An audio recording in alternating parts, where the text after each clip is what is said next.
Hey guys, welcome back to the channel. Today, we're starting part 1 of an awesome What If Deku ran a secret Quirk-Advice account story.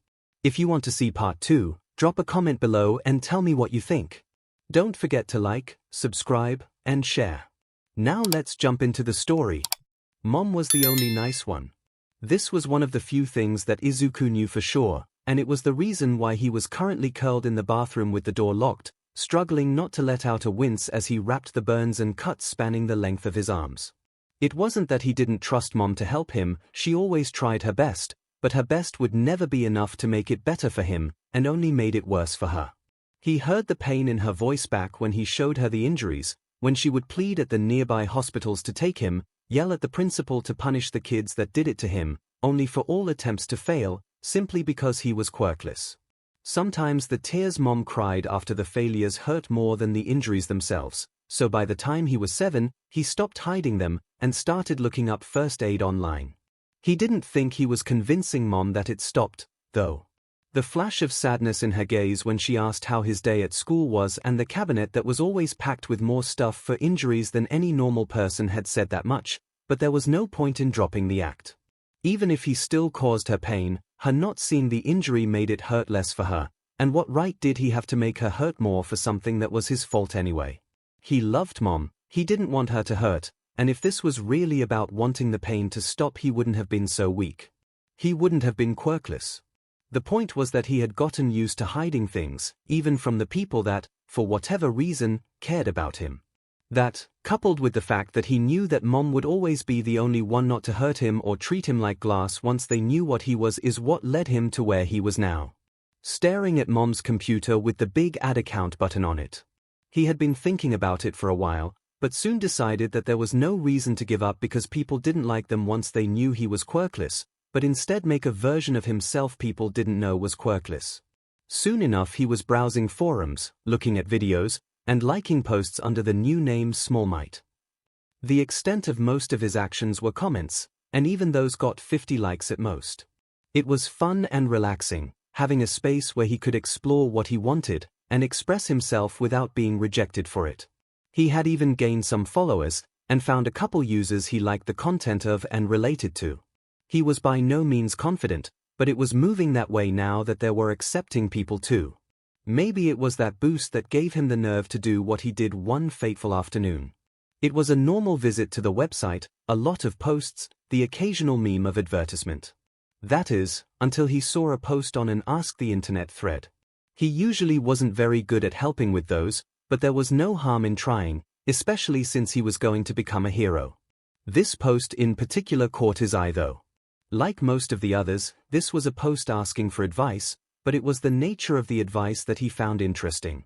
The poster was a mom asking for ways to control her 5-year-old's recently manifested and dangerous quirk without quirk suppressants, as they can damage quirk's developments. He almost didn't comment as the answer seemed pretty clear, not to diss on the mom as she was clearly under a lot of stress, but rather that someone had surely answered it better than he could. Better safe than sorry, though, so he started to scroll through the answers, only to frown when he didn't find it. The comment section was a mix of people just as clueless as she was, people that offered difficult, costly, or temporary solutions at best, and people telling her to just SCK it up and use DMN quirk suppressants. Izuku frowned and bit his lip. He wanted to give his answer, but he knew that he might not be able to stop himself from writing everything he thought about, and everyone thought it was creepy when he did that. He would be able to edit it and cut out some parts of our course, but he wasn't very good at telling what was and wasn't too much information to know on the quirk of a stranger. But it was clear how desperate she was for info, and that she wasn't going to get it without him.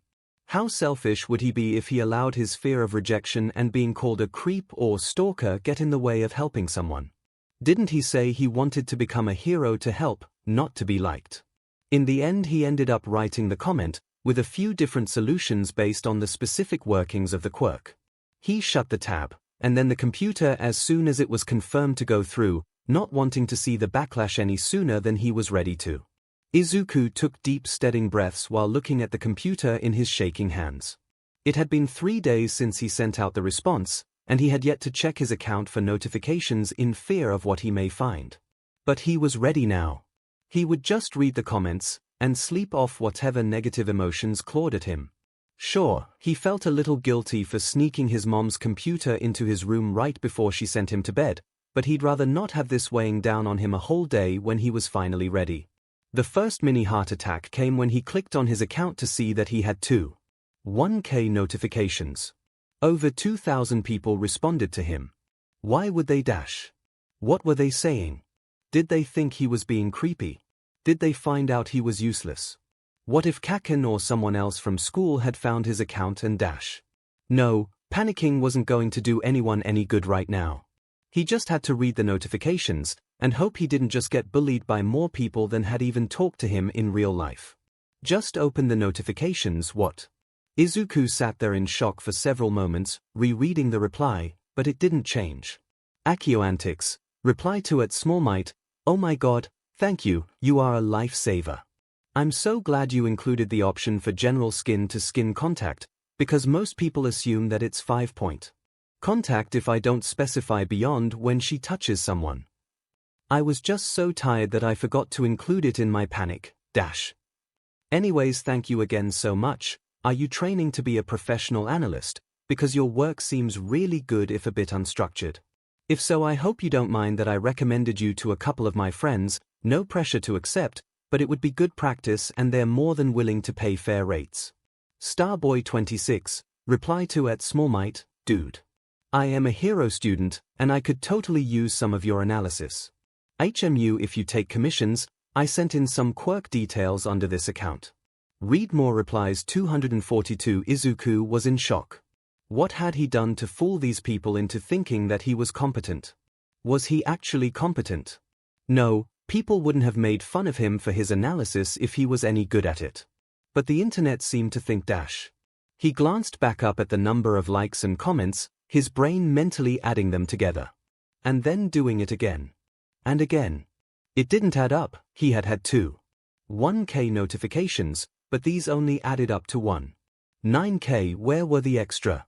I recommended you to a couple of my friends. No, I could totally use some of your analysis. His heart skipped a beat as his eyes caught on the particular line of the reply. No, there was no way. He quickly swayed over to his direct messages tab, and sure enough, there were 185 messages from random numbers.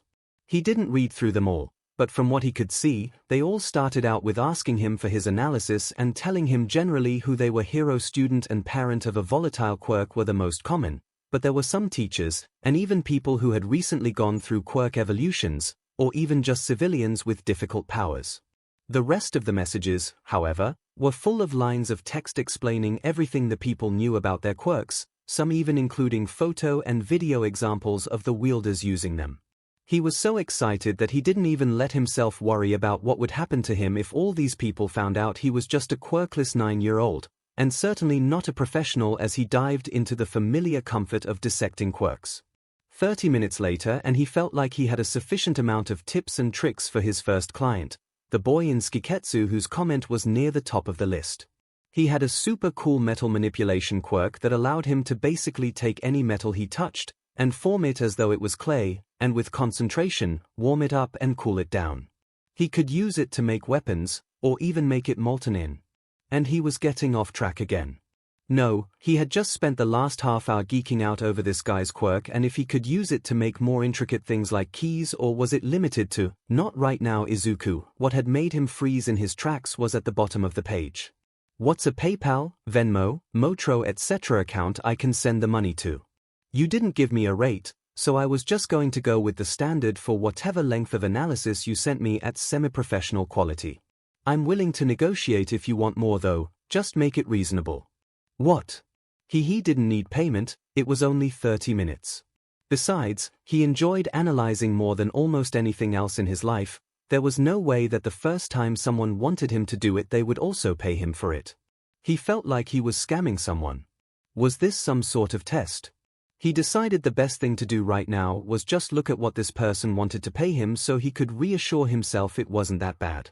Actually, looking up the going rates for analysts did the opposite. Because it wasn't that bad. It was worse. 12,500 yen for one 5-page analysis. Surely that couldn't be right. The font size was probably too big, or the pages too small, or too wide of line space. Except that it wasn't. It didn't matter how many sites Izuku went to, they all spat out the same result, which was that his analysis was in the expected intermediate format. He couldn't just accept that money. At this rate, he'd have enough to buy his own computer after only 6 analyses. That actually wasn't a bad idea if he didn't think about the fact that he was practically robbing strangers on the internet. It would be nice to have a device all to himself so he could talk to his friends or clients on the go. In the end, he went with a compromise. He insisted on discounting it to the hero student, and after a considerable pushback, they agreed on 12,000 yen. Still not ideal, but it's hard to bargain with decent future heroes at all where their morals are concerned, and this guy found it immoral to not pay him his proper dues. Whatever. It eased the guilt a little to know he had tried everything he could to deny it, but in the end he made a new Venmo category on his mom's account for Izuku's analysis commissions, which sounded fancy for just sharing a bunch of his notes and getting overpaid for it. He ended up doing 3 more commissions that night before one made his eyes go wide in shock. In the subject line was the fact that he had been recommended by the mother whose post started this whole ordeal, but that wasn't what caught his attention. No, that was the fact that there was an actual freaking hero messaging him. Night Fox was an underground hero who patrolled the area a few blocks over. He'd seen her a couple times in action during late-night grocery runs, but he never thought he'd get to talk to her, no matter how digital and formal it was. He was talking to a hero. An actual, real, goddamn hero. Sure, she didn't explicitly state that she was a pro, and most people wouldn't be able to recognize any non-daylight hero by just recording and notes of quirk use, but most people also hadn't been analyzing and scouring the web for detail on any and all heroes they could find since they were 4. Her mutation quirk not only gave her the appearance of a fox, but also night vision, increased navigational skills, heightened sense of smell, and slightly increased speed, though it did come at the cost of increased fragility based on her frame. Her fighting style and hero consume more that makes up for it by redirecting. He ended up spending 2 hours on hers, due to the increased quirk knowledge he had prior to the analysis, as well as suggestions for hero costume and fighting style adjustments he had several pages on in his notebooks. A lot of the process was reining and detailing, which made this one the highest quality analysis out of all the ones he sent out. Not that he didn't try to make the others high quality, or that this one could be that good anyways, but he had extra information. He was surprised the stalker allegations hadn't come yet, but before Night Fox, all the info he offered was taken from only what the users gave him, so that was probably a part of it. He looked at the clock, only to startle at the time reading 11. Sure, he knew he started when Mom sent him to bed, but it didn't feel like that long. Time flies when you're having fun, he guessed. That's not an expression he usually had experience with. He bit his lip, he should really get to bed. Plus, Night Fox was an underground hero, she was probably preparing for patrol right now, if not already out on it. It might be a weekend tomorrow, but price negotiations weren't really available right now. Before he could think better of it, he just added the Venmo address at the bottom of the analysis and went to sleep. A few hours later, unbeknownst to him, 50,000 yen would be deposited to his account, and Small Might would already be spreading through the mouths of the hero underground like a plague. Hitoshi checked over the cash he had in his hands as his social worker drove him to the new Fosters. His last home, the Koyamas, hadn't been that bad. They were one of the better homes, actually.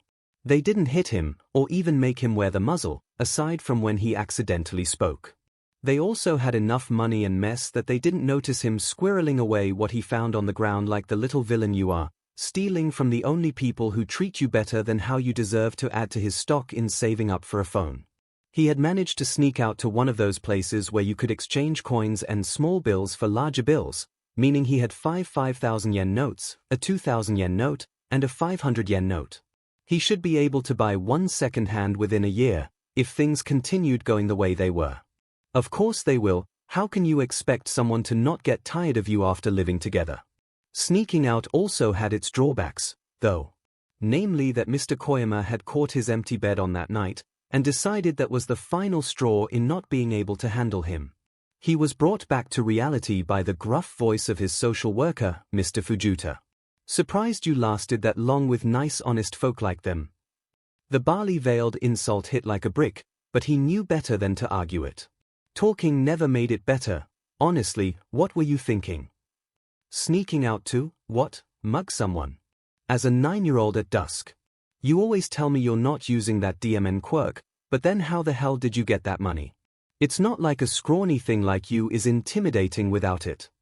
Hitoshi bit his tongue, which was something he had been doing for years, so why was it still so DMN hard? He knew he wasn't allowed to talk, but his treacherous brain always wanted to spew out witty remarks or sarcastic question. Why a question? Because they're easier for you to trap people with. Every time someone talked down to him, which was to say almost all the time. Instead he just let out an inaudible sigh and tried the best to block out the voice invading his ears. Unfortunately, the only other thing to focus on, other than the money, was the device in his hands. Thick leather straps and a metal cage with sharp edges and a STRP protruding into what would soon be his mouth. It's not like he blamed them. What does it say about you that you know it's to keep them safe and still want it off? Are you trying to put everyone in danger? Of course you are. His quirk was powerful, not in the praise bitter the future hero way, even though he was a future hero if he had any say in it, but rather in the be careful so he doesn't manipulate you way. They never listened when he said he didn't want to do that. Why would they? Not for the first years telling it out loud, or the years after that writing it on paper, and not now showing it to everyone in clumsy sign. No, no one other than him would believe he could be a hero, and would do what was needed to control him. He hadn't even tried to use his quirk in years, but nobody actually cares about that sort of thing. They look at the statistics, then look at what you could do, and then they put you in a box, and that's where you deserve to stay. It's better to have one that fits anyway, he thought with a shudder. He made that mistake when he was 6, still believing that there might be a home that wouldn't muzzle him, and throwing out the horrid device. Of course, they just bought one of their own, one that would nearly slit his throat when he moved his head while looking down and could barely take air in when he was having a panic attack. Since then he's always made sure to keep the ones that are as comfortable as they can get, only taking the gamble when he grew out of an old one. Manipulating every situation so you hurt the least, even when it's necessary and you call yourself a future hero. He quickly turned to look out the window. The car was slowing down outside an average middle-class looking house. It had a neatly trimmed lawn and even the classic white picket fence, but he had long since learned that the outside hardly ever reflected the inside when it came to people like him. All this did was make him more nervous. Anything could be hiding behind those doors. He shakily reached next to him to grab his full backpack, aka all of his mortal possessions. Hurry up, boy. And stop shaking like a DMN leaf, she's the one that should be afraid. Demanded the man that had been the only consistent person in his life since he was 4 and still manages to hate you as much as anyone else does. He quickly obliged, rushing his way past Mr. Fujita and to the door before hesitating a moment and knocking. He heard a few clanks and crashes inside and soon a woman stepped out. She was tall and thin, wearing a maroon dress and a grim expression. She had soft features, but sharp eyes that promised pain and an ever-present smell of cigarettes on her. She looked down her nose at him for a few seconds, giving a scoff before addressing his social worker. Does it have more stuff, or is it just refusing to come in to PSS me off? Hitoshi opted to ignore the insults and pronouns and instead look and walk inside. Orders from adults were best followed. It was a nice house, objectively speaking. There was a dining room, a coffee table, an office, and fancy couches and blankets, though the last two were, predictably, covered in cigarette burns. His eyes lit up, however, when he saw a mess of loose papers and pencils on the floor and subconsciously started walking towards them. Maybe he'd actually be able to draw and write poetry here. Most Fosters didn't like him using their stuff, but he would always do the latter in his head anyway. One of the few things no one else could control were his thoughts. He froze when the woman, Ms. Tanaka he thinks, took a step back into the house, but she just scoffed at him again. I don't care what you do with the paper, I got too much of that SHT in this house. Just stay out of my way and don't forget your gear outside of lunch and dinner, and I can get the bonus for fostering someone like you. It wasn't ideal, of course it wasn't. Did you seriously expect it to be? Still think you deserve better? Please. But it was better than it could have been. 2 meals a day was sufficient, and he'd long since learned how to slip a straw through the gaps of his muzzle for water, and in more dire situations, smoothies. Plus, he was actually allowed to write and draw. There were surely some things not included under do whatever you want with the paper, but he was fairly certain neither of those were one of them. He quickly slipped the muzzle on and sat down next to the papers. Even though it hurt tugging at the metal, he couldn't help smiling as he finally got to put a poem that had been getting edited in his mind for months onto paper. Hope is everywhere in beings big and small. It is not a force that enters them but one that is brought out through it all. Hope is a great feeling like an antiburden that won't end, but hope can't emerge without hatred and contempt. Hope is a shrouded figure hidden in despair. Through the fog it reaches out and delivers a breath of freedom air. It was lighter than most of his poems. It flowed like a golden river from his brain onto his hands, each line lovingly etched and imbued with 1,000 emotions he couldn't even name. Sure, there was despair, but it was the lining of the words, dripping at the edges instead of consuming the whole. It was the tragedy that allowed life to bounce back and grow. It was the foundation of the warmth of the words he would never be allowed to speak. Shoto hated his scar. Not for the reasons some might think. He didn't think it looked wrong, or ruined his face, not really. Those thoughts came, but they were never the ones that stuck. No, the ones that stuck was why it had to be this one. His father had burned him in training more times than he could count. It was his flames that pushed the family apart, his flames that remind Shoto he was weak, his flames that hurt his mother to the point it drove her to try and hurt the face that looked so much like Endeavor's. But his flames never scarred. They hurt when he was angry, and left pink skin when he was furious, which he tried to never make him. But Shoto was too much of a masterpiece to be hurt by flames so similar to his own. Too much like his father. No, the only burn that ever scarred was the one from his mother. The one that drove home the old man narrative of being the hero, never being in the wrong. The one that proved that he was too much like his father, for even the one person who always loved him to not see it that way and act accordingly. She had helped him more times than she had hurt him, but the only sign of her on him was the mass of pain blossoming across his face.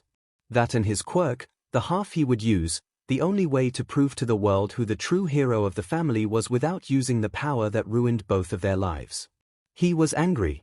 The thought sent a spike of cold down his spine. Anger meant bad things.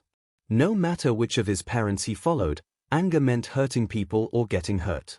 It didn't belong in him. Most emotions didn't.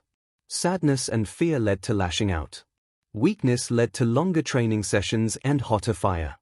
Happiness led to another hour on the treadmill until he passed out. There was no room for the perfection he needed if his emotions were free.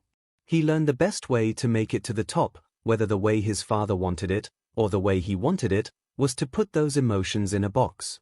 He first made it when the training started, and he'd been making it smaller and smaller ever since. Now the emotions only showed a couple times a month, and were so muddled and mixed together in the small space that he didn't know which was which. But it didn't matter. None of them were good, so there was no point in trying to parse out where anger ended and fear began, or where hope transitioned into sadness. One thing he knew he felt was pain. It was right after a training session after all, so he was sitting alone in his room. Distantly he could hear the sounds of Natsuo and Fuyumi playing and laughing in the courtyard. He wished he could be one of them. Laughing, happy, free of the burden of perfection. He wanted to hang out with his siblings, get to live and choose what he wanted for his future. Then again, he couldn't ignore the words his father spit at all of them. He was the masterpiece weapon to defeat All Might. They were the pathetic failed attempts. None of them were ever just his kids. None of them were ever people before they were their quirk. He still thought his father's. Logic was stupid, not that he'd ever say it out loud. If he wanted so badly to have kids with someone with an ice quirk, why would he discard Fuyumi so easily? He hadn't used his fire in over a year, and never would again if it was up to him, but Endeavor still kept training him. Natsuo was a new low according to the old man. No matter, he was the top of his class in the honors biology in the special private middle school he went to without even putting a dent in Endeavor's money, and was planning on, and well on the way to becoming a surgeon, from the few details he had managed to gain from tense family dinners that were the only time he got to see his siblings. None of that mattered to their father. All that mattered was that a man who married for his wife's quirk didn't enjoy having a quirkless child. And that's without even getting into Tuia-. No, he couldn't think about him right now. Shoto sighed as he got off the bed. It was a bad day, what with Endeavor facing some issues at work, and now remembering what happened. The point is he needed to calm down. He made his way to the bathroom to repeat the routine he must have done several hundred times by now. After double-checking that the door was locked, he climbed into the bathtub and began rubbing the fingers and thumb on his cold side together. Slowly, he began to ice over that area, and soon enough, snow was falling down into the tub. It was a trick that his mom had taught him, one that took a lot of precision and focus to do, but in a grounding way. Plus it was a way to remember the good she brought into his life when he was so branded with the bad. A reminder of how his quirk could make something so appealing. He stayed there for at least an hour, until the snow was melting back down the drain, his clothes were damp, and his fingers had the telltale tingle of first-degree frostbite from quirk overuse. He wasn't worried, this happened about half the time, and all it took was a little warm water to fix it. After he finished washing up and left the room, he realized he had been right. It was later now, the sun dipping beneath the side of the house and the top of the sky beginning to darken. Probably almost time for dinner then. He started walking towards the dining room. He hoped that Dad wasn't home yet. Fuyumi usually made him sober, when he wasn't there to insist he needed perfect healthy foods for his perfect masterpiece. He liked soba better. Around halfway there, though, something on the ground caught his eye. He bent down to pick it up. It was a key, kind of like the one his siblings and Endeavor would use to exit and enter the house, though the old man never gave Natsuo permission to leave and dishonor his legacy by being seen in public, so his brother using it technically counted as sneaking out. This key, however, was silver, not gold like the other one, and looked a little bulkier. He quickly pocketed it, hoping beyond hope that it was not Endeavor's, and continued to the dining room. Thankfully his wishes had been granted, as his dad was still out on an unusually late patrol, and there was a nice bowl of cold soba on the table waiting for him. He'd figure out what the key was for later. Hitoshi tried to not let the excitement show, he really did. It only made people more scared and therefore violent about whatever he was hiding. But this time he couldn't help himself. He finally had enough money for a real cell phone. Sure, it would have to be second-hand and an old model, but he could finally have his own place to write. To research. To read and watch and even make friends. As if anyone on the internet is stupid enough to become friends with you, he couldn't keep the grin off of his face, and as if it wasn't bad enough already, his smiles always seemed to look sadistic, no matter their cause. He pulled up his hoodie over his head, just in case his current fosters noticed his smile through the muzzle. Unlikely, but better safe than sorry. As he gathered the money into a pocket, he ran through his mental map of here to the nearest store that sold second-hand electronics. He could make it there in 20 minutes, and the clerk would probably sell it to him if he drew up the strings to cover the device strapped to his jaw. Slowly he took a sharp, confident breath, and stepped out of his room. The Uchidas allowed him, and even encouraged him, to go out as long as he left a note when he left, probably more so they knew when they could relax than genuine care for his safety. The walk to the store seemed to take forever, and no time at all. He scoured the shelves until he had it down to 10, then 5, then 2, then 1 option. The winner was smaller than the average phone, but he found he preferred that. It fit more easily into his hand and would be easier to conceal if need be. It was a dark blue phone with a durable black case. It had a few micro scratches of the screen, but other than that, was in near perfect condition. The owner must have used good cases, he thought as he made his way to the counter. His heart did a micro-lurch as he saw the cashier. He was cute, older than Hitoshi obviously. No store is going to hire a 10-year-old without getting shut down, but not by too much, maybe 16. He had short black hair with magenta bangs, were they dyed or natural. You can never tell. He was tall, with soft, round brown eyes and freckles, and a lean physique. His smile pulled up on one side of his lips when Hitoshi practically vibrated in place waiting for him to process the payment. He had known he liked guys for a while now, ever since one kid that was in his 3rd grade class.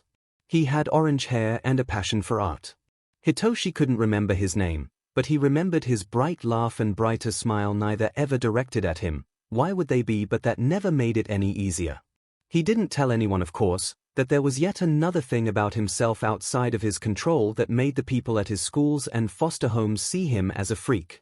Add it to the list of things that prove why you need to be treated like this. No, he got enough hate for his villainous quirk. He had seen how some of the foster treated the gay and trans kids, and he wasn't looking to add that on top of his already messed up reputation. Still, in moments like these he sometimes indulged himself a little. Moments when it's acceptable or even expected to look at someone throughout an interaction. It usually only happened with strangers, people who didn't know his quirk. No one can bear to look at you or have you look at them once they know what you are. No, it was better to keep these thoughts away from people in his life, though he had heard tales of rampant community, safe spaces, and information for people that felt the way he did, so maybe this phone could be a step forward in that too. If he had to be gay, he might as well be good at it. He had been working on the phone for several hours, and it just let him through. Setting up all the Google accounts was bad enough, but he had to enter, like, 5 times that. No, he did not want to set up Face ID right now, seeing as half of his face was obstructed, and he couldn't take off his mask. Whatever. He was in now, so what to do first? He looked around his default apps for something simple, when he saw one just labeled Notes. Might as well try that out. He opened it up and it gave him an introduction to how it worked, which he skipped over. An app called Notes couldn't be that hard to figure out on his own. Now all he needed to decide was what to type. He debated a journal entry, letter to the future, and a couple other things before falling back on his default of, when in doubt, poetry. Empty. The boy walked down the empty street. The street only empty to him, houses and people full of joy, laughter, home and family. He is a child of the city more than the people that come and go like waves. He is a child of the nuggets of luck sprinkled in his path of misfortune. He is the child of the fear others always saw in and about of him. He is a child of the kindness that he hides underneath like the core of a star driving his soul but not his body. The boy looked down the street and knew nothing could ever be truly empty, for he was there. Hitoshi wasn't sure about the last line, but it gave him a sense of comfort. To know he always had himself and the world, even if everything and everyone else threw him to the wayside. Speaking of everyone else, the only social platform that had been auto-added was Messages, and he didn't have anyone's numbers. He opened up the default browser and started looking at different opinions and reviews for chatting and social media sites. This one looks good, he thought as he looked at the listing for a popular app. It was one app, but it had 3 sections.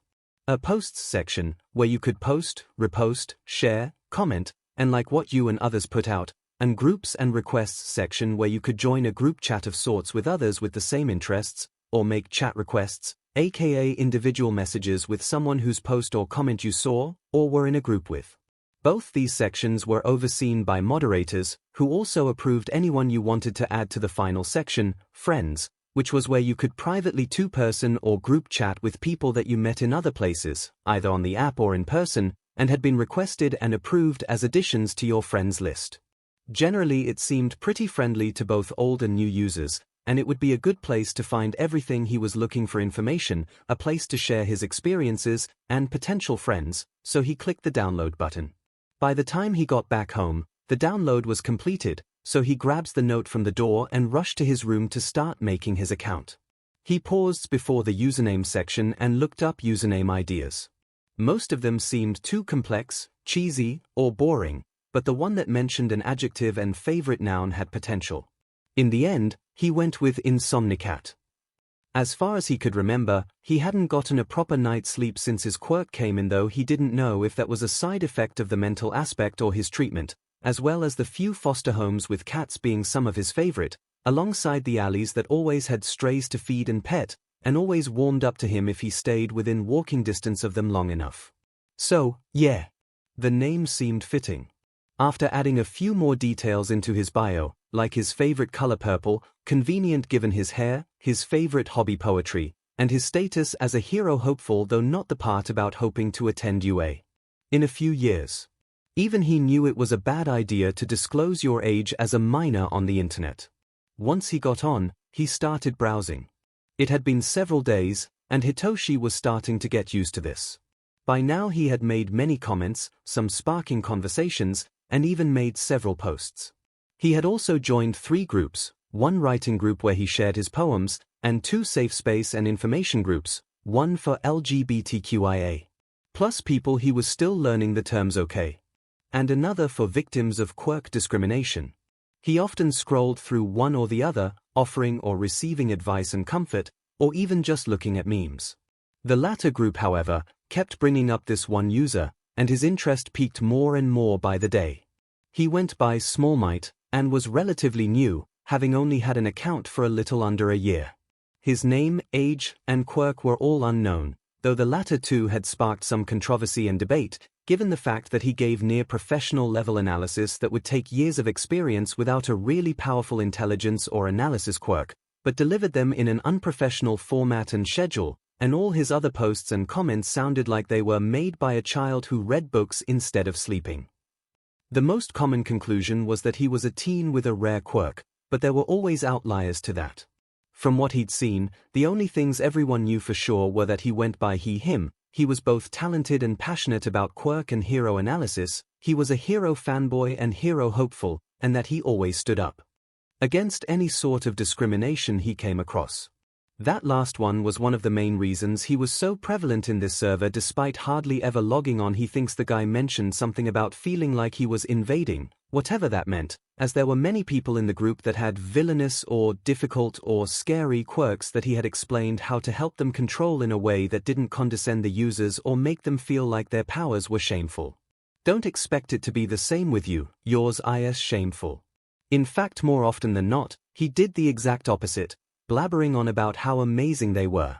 He did the same for people that had weak, boring, or gross quirks, telling them new ways to use their powers, how cool they were, etc. Suffice to say, this intelligent user with an unending sense of excitement, childlike wonder, and not a mean bone in his body, none of which you have, of course. How do you expect to be a hero if you somehow manage to be a snarky little SHT even when you can't talk? Was highly beloved and respected by most circles of the internet, but especially hero students and those who faced quirk discrimination. Slowly he breathed in and out to hype himself up. He then navigated over to 𝐼's latest post, conveniently enough a rant on how no quirk should be seen as a villainous quirk, since it was up to the user what they did with their life, not some random biological factor they didn't even choose, before clicking on the options button next to his profile and selecting the Add Chat Request option. Please wait for a moderator to approve your request. Izuku was right about the computer thing. It only took a few analyses to get enough to afford it, though his mom questioned where the money came from on the first day. After that she was just impressed that he could make so much from what he did in the free time, but reminded him to not let work and money take over his life, since he was only, she also seemed, dare he say it, proud of him. It's not like she was the type of parent to not be proud of their kids, he just didn't have much to be proud of before. What did he have a year ago?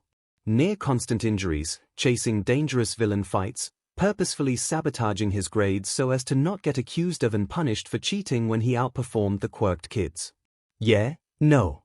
Not the most favorable things for parents. He would actively want to call CPS if any parent felt pride as the first emotion in two of those situations. Anyways, he had been doing this job for almost a year now in the background, and had more money than any reasonable 10-year-old would know what to do with it. His mom had put 3/5 of it in a high-interest savings account, 1/5 in stocks, and left the 1/5 for Izuku to do with as he pleased. He donated about half to charity, and used the rest to save up for different purchases. First it was his own computer, so he could play and work on it even when mom was using hers, though she did put parental restrictions on all apps except the one he used for client analysis. She already knew he did background checks on everyone he sent his work to, and she wasn't about to touch his probably way too complex system. After that, he was able to buy several pairs of high-grade quirk-resistant long underwear. He would probably grow out of his first pair in a month or two, but they were so useful. He could just wear them under his school uniform and no one would even know. Sure, he still felt the force and heat from some of the worst blows, and it didn't protect his neck, but they didn't usually target there, and he was, for the first time in years, coming home with no injuries, and could now get even closer to villain fights without having to worry so much about stray quirk offshed and property damage hitting him. And the near unbearable itchy, uncomfortable feeling he always got at the texture of the inside of the uniforms was just gone. All because of things he earned with his own hard work and talent. Okay, maybe he was proud of himself too alongside his mom, but he couldn't help it. It had been so long since a quirkless, useless, Nobody like him had gotten to accomplish something big, and not be in pain, and he'd forgotten how good both of those things felt. Suffice to say, he was in a good mood as he logged on to his account today. He scrolled briefly through his analysis requests for the day, before he saw one that caught his attention. Because this one wasn't an analysis request. It was just a normal conversation request. Hey. I know this might be a little weird since you're used to more work-related personal convo requests, but I just heard and saw a lot about you since I joined, and wanted to talk to you. Izuku beamed and hurriedly went to approve the request, but then he hesitated. He knew some people on the internet didn't like what he was doing. Sure, the request seemed friendly enough, but some people were good at pretending. It would also be hard, but not impossible, for it to be approved by a moderator. Better safe than sorry, he thought as he clicked on 𝐒𝐭𝐚𝐲 profile. Nothing there indicated any support for quirkism. In fact, many of their posts and likes seemed to be against it. So it was the good reason to be interested in his work. That was nice. Navigating back to the request itself, he clicked the approve button and opened the new chat. Normally he would just send the analysis and delete the chat once he had thanked them for sending the payment, so that his messages list didn't crash his computer and he would know which ones he has already done, but he felt like this person would be different. Probably partially because of the fact that this person didn't want an analysis. Either way, there was no point in keeping them waiting, so he sent a message: "Hi, laughing face. Hi, am you a small mite, right? I'm still pretty new to this, so wanted to make sure I did it right. Yup, that's me, tongue sticking out. Before we chat we should get something out of the way." What? Izuku typed and retyped the next paragraph, trying to figure out how to phrase it best. He knew most people thought he was a teenager. And he didn't intervene in that for privacy's sake. They also thought he had a quirk, but that was besides the point. But it could get really awkward if they were nowhere near the same age if they backed friends after this. It was best to know, but he didn't want to just ask "How old are you?" like this complete stranger would give him personal info. In the end, 𝐒𝐭𝐚𝐲 had already typed a couple confused replies by the time he sent his. The anonymity of the internet is one of the things that allows me to stay here, but it can also get really awkward once people get too close before knowing certain information, so how about ages on 3? Okay, ready. Yeah, 1 2 3 10 10. They sent the message at almost the same exact time. Wait, what? Everyone thought you were like 15. You must be smelter than we assumed, smarter. Ignoring that last part. Yeah, I'm 10 with the same age, laughing face. What are your pronouns, by the way? I didn't seen them in your bio. How do you do that? Also him, you just typed them in the description like anything else. Oh, I thought it had its own section I just couldn't find. Izuku paused to think before asking something else. Sure, he was curious, but knowing what he did, he probably hadn't received many positive reactions to his quirk. Plus, there was a possibility the question might get turned back on him. On the other hand, he knew it would make him feel better if he knew someone didn't care about his quirk status. He was curious to learn more about his probably soon-to-be friend, and of course, he just liked learning about quirks. In the end, his inner fanboy won out and he sent the question, though a lot more indirectly: "You don't have to answer if you don't feel comfortable, but I love quirks and you noticed your bio said you wanted to be a hero, so if you feel like telling me I can probably try my best to help you with that." Hitoshi felt the familiar ache in his heart at the question.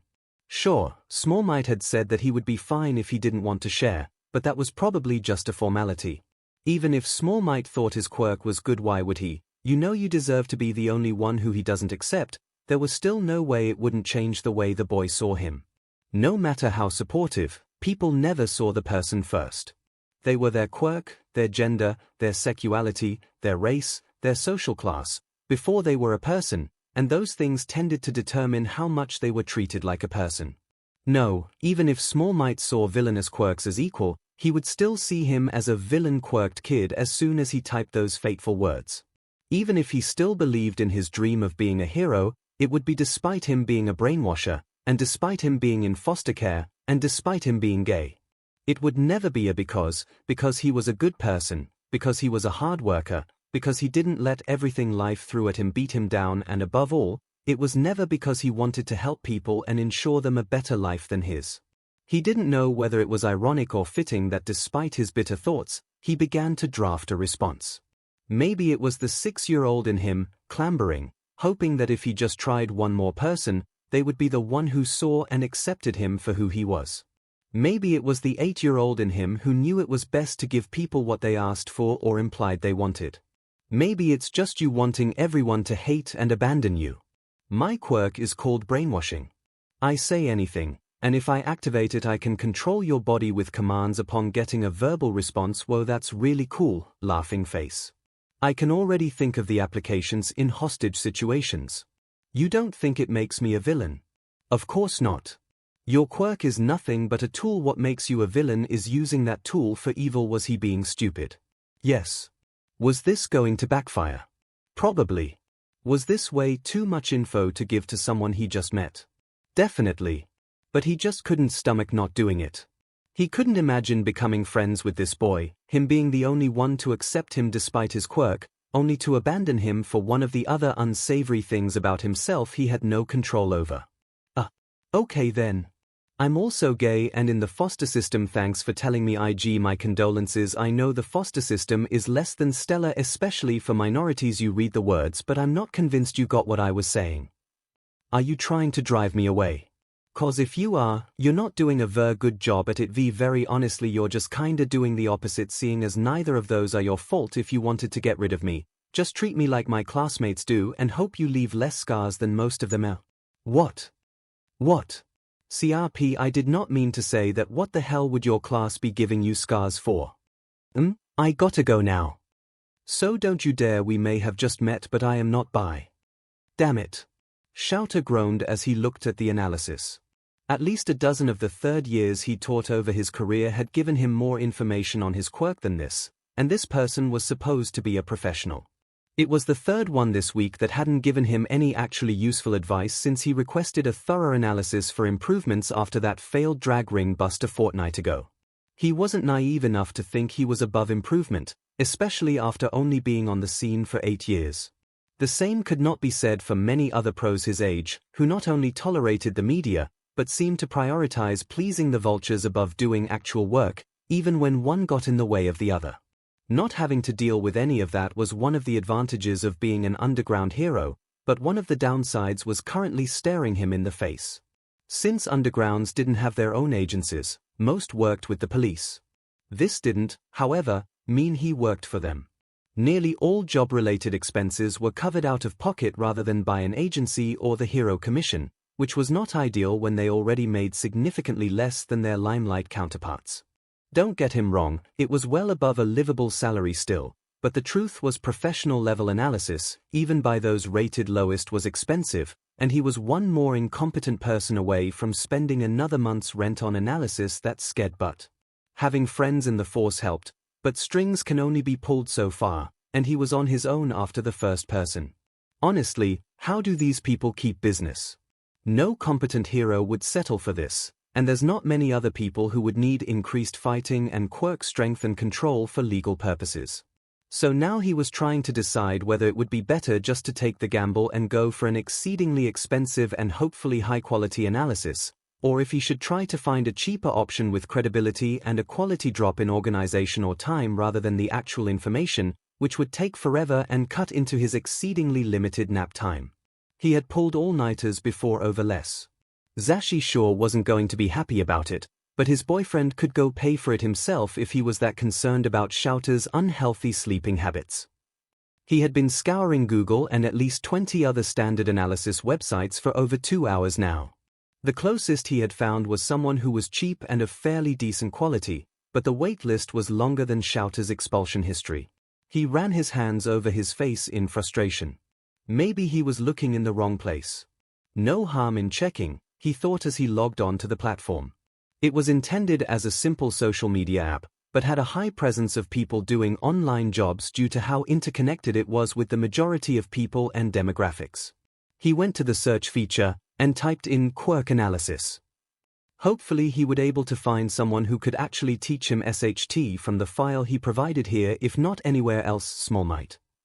It was the name that kept popping up. Apparently he was very popular among hero students and family of those with destructive quirks, but through some specific terms, he verified the man. Boy. No one knew his age or quirk, but many assumed he was a teenager. Did do occasional analysis for official pros, though most were Twilight and he couldn't find any evidence of a Limelight Pro at all. He couldn't access any, it was well protected by both the platform and the user note in his favor. But he recognized several of the usernames from his transactions and communications in the underground and even day-to-day life. Yes, Nem, Zashi, he did have contacts that he met outside of high school. Stop laughing, they seemed legit enough, so he decided to finally send a request. He snorted upon seeing the profile again. It was dorky, and certainly supported the teenager theories, complete with a profile pic of an analysis notebook with those neon draw features you see on filters making All Might's signature hair spikes and muscles. It was oddly endearing, despite the man's hero persona being at least 89% more than he could handle on a good day. Which, as established, today was not. Please wait for a moderator to approve your request. Shouter both did and did not wait at the same time. He did wait in the sense that he didn't turn off the computer or contact someone that it didn't immediately go through, but he didn't see it through to approval either, instead opting to collapse into the yellow sleeping bag beside his desk and catch up on some much-needed rest. Izuku was freaking out. Eraserhead had contacted him for an analysis. The Eraserhead. Sure, All Might was his idol, but Eraserhead was his inspiration. The underground hero who, as far as he could tell, detained at least as many villains and stopped as many crimes as at least half of the top 100 heroes. Sure, hardly anyone knew that, but that was just a testament to how good he was at his job of staying out of the media. Izuku, however, was not the press, instead more along the lines of an incredibly skilled information gatherer, if you went by the opinions of people online, or a creepy stalker wannabe if you went by the opinions of his classmates. All Might was the one he looked up to and said, "That's who I want to be." Eraserhead was the one who seemed to whisper to him, "That's who you can be." Sure, it was unintentional, he wasn't even sure the Underground Pro was aware he had fans, but that didn't mean it was any less effective or life-saving. He still remembered the day, half a week after he was diagnosed. He had gone to the computer and looked up quirkless heroes, even though it was common knowledge there were none in Japan, and no hero schools even took them at that point. The number had gone up from 0 to 1 in the past year. But what with UA's prestige, it was more like lowering the bar from the moon to the edge of the atmosphere. It was still as much of an uphill battle as was possible. He had scrolled for pages and found nothing, until he saw a Reddit vent from an anonymous account. The profile had been deleted, but strangely enough, not the post. It was from a small-time criminal who had been arrested for 2 months. In the post, he ranted about some scarf-wearing hobo BS that made him quirkless until the fight was over. Izuku immediately went down a rabbit hole of research on underground heroes, erasure quirks, and scarf support items, as the poster had made it clear that's what he used the scarf as. He found several scraps of videos, photos, and reports, none on official sources on the man. When he did a second round of research, however, half of the tabs he'd bookmarked were gone, so he asked his mom why that was. She said they had been taken down, and was hesitant at first when he asked her how to save them. But when he spilled his guts about the hero who fought basically quirkless by just leveling the playing field, she took pity on him, and he had now been compiling photos, videos, and reports of the man that was soon available to no one else into a folder. Whenever someone saying he needed a quirk to be a hero hit a bit too hard, or a suggestion to kill himself seemed a little bit too intriguing, he would fall back on those videos, pictures, and images, especially the ones against mutant quirks where Eraserhead fought essentially quirkless, and still won. This hero had saved both his dream and his life more times than he could count, and he wasn't sure he could ever repay him. It didn't hurt that his hero career had started a mere year before Izuku was diagnosed, so he was also the first hero he got to document the progress of over the years. It only took a couple months for him to realize Eraserhead patrolled only a few neighborhoods over, and, after the guilt about lying to his mom about anything died down a little, he was more than happy to go to sleepovers at friends' houses every once in a while to see the man in action. From far away, of course, he wasn't that stupid. He also wasn't stupid enough to waste away too much time panicking, when it was Eraserhead that was waiting for him. What if Izuku was late and he got upset? What if Izuku gave away too much information and he thought Izuku was a villain stalking him? Worst of all, what if he thanked Izuku for the help, and he couldn't fully tell the man why it should be the other way around without revealing his quirk status? All those anxieties started to melt away though when he actually started the analysis. It was even easier, more natural, and more relaxing than normal. It was like all the nuances, questions, details, suggestions, and hope that had been holding him together for years, but he could never share was flowing into his fingertips, wrapping around him, and squeezing him until all the cracks were repaired. Eraserhead wanted his analysis. His analysis. It was as if the hero himself was looking into Izuku's soul, the past 10 years of his life, when he was at his lowest and saying even the worst of you is not useless. He was under no disillusions. The underground just needed a new analyst, but no matter how many times he tried to quash his hope with that thought, the persistent but he still chose me. He wanted me to be that person he needed, always won out. He spent the whole night on the analysis, at least 7 straight hours, more than anyone he had before, but he always seemed to have more information to add. Soon enough though, he had everything he usually put in these and then some. Well, all except one part. There was no way he was going to demand payment. Izuku wouldn't even be here to analyze if it wasn't for him. It was the least he could do to start the pile of impossibly high debt he owed. He decided to send a message to one more person. He had been chatting with 𝐒𝐿 for about a month now, and they had started to open up about their lives. He never realized how good it felt and how much of a difference it made to just talk to somebody until he actually did it. It was also much easier to talk about everything over messages than he could imagine it would ever be in person. He had told the other boy about Eraserhead about a week into knowing him, and he'd been obsessed with the hero since learning he would often spend spare time on slow nights and stakeouts petting the local alley cats. It's barely 5 a.m. barely. What is it? Who's dead? Apparently whoever decided to give me the worst luck in the universe. Congrats. What am I congratulating you on? So I was looking at analysis requests YK, like normal and. A hero asks for one. Not that it isn't impressive, but don't you get requests from heroes relatively often? No, well, yes I do, but get this, it's not just any hero that asks, it's Eraserhead. You're joking? I'm not. You have to be. Did you like get his autograph? Or save his number or something? Those things become exceptionally more weird when it's an underground hero as opposed to Daylight, and B, I don't have the former, but the latter is currently stored in even more layers of cybersecurity than my account usually is, and that's saying something seeing as it contains information that pays more than many full-time jobs. Can you give it to me like right now? As much as I would love to, that would be a breach of privacy if not dangerous to give on an underground hero without his consent. However, if he reaches out again, I will try to work up to enough trust with him to the point I can recommend students to take under his wing. I am forever in your debt. Chapter text show had been gone for too long, and suffice to say, Hisashi was more than a little worried. His boyfriend had texted him to say he finished patrol early, which he didn't doubt. What he did doubt was that he was as fine as he said he was.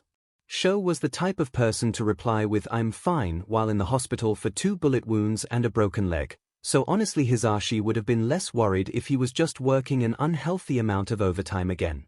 He practically sprang off of the couch when he heard the telltale click of the apartment door unlocking. He didn't even wait for the person on the other side to open it more than a crack when he threw it the rest of the way wide. Sure enough, there on the other side stood Shouter, looking none the worse for wear aside from the shade or 2 darker the bags under his eyes had gotten. Hisashi instantly enveloped the other man in a hug, like if he didn't feel his boyfriend in his arms, he might slip away. He might lose him to their job like so many other heroes. Like Oboro. Sho. Oh, thank God you're fine, you can't scare me like that, I thought you were hurt, he exclaimed, not bothering to try and mask any of his worry. The other man slumped, clearly exhausted and unsurprised at his reaction, but made no attempt to pull out of the embrace. I told you I was fine, Zashi, he muttered tiredly. You said that you were fine the night you got stabbed. Sho, I stopped trusting that excuse before we made it out of high school. He was careful to keep the quirk out of his voice.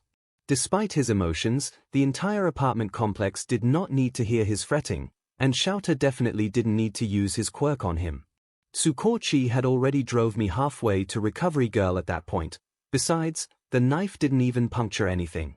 Important, babe, every part of you is important. And before you ask, I mean that in both the sappy romantic way and the you need to tell me when you get stabbed anywhere on your body way. His boyfriend just chuckled at the latter sentence, but 𝐒𝐻𝐼's resolve didn't soften, just swayed topics. He pulled out of the embrace to give the man in front of him a once-over. "You do actually look uninjured this time though, so where were you all night?" "The station." "Don't tell me you're taking on another case.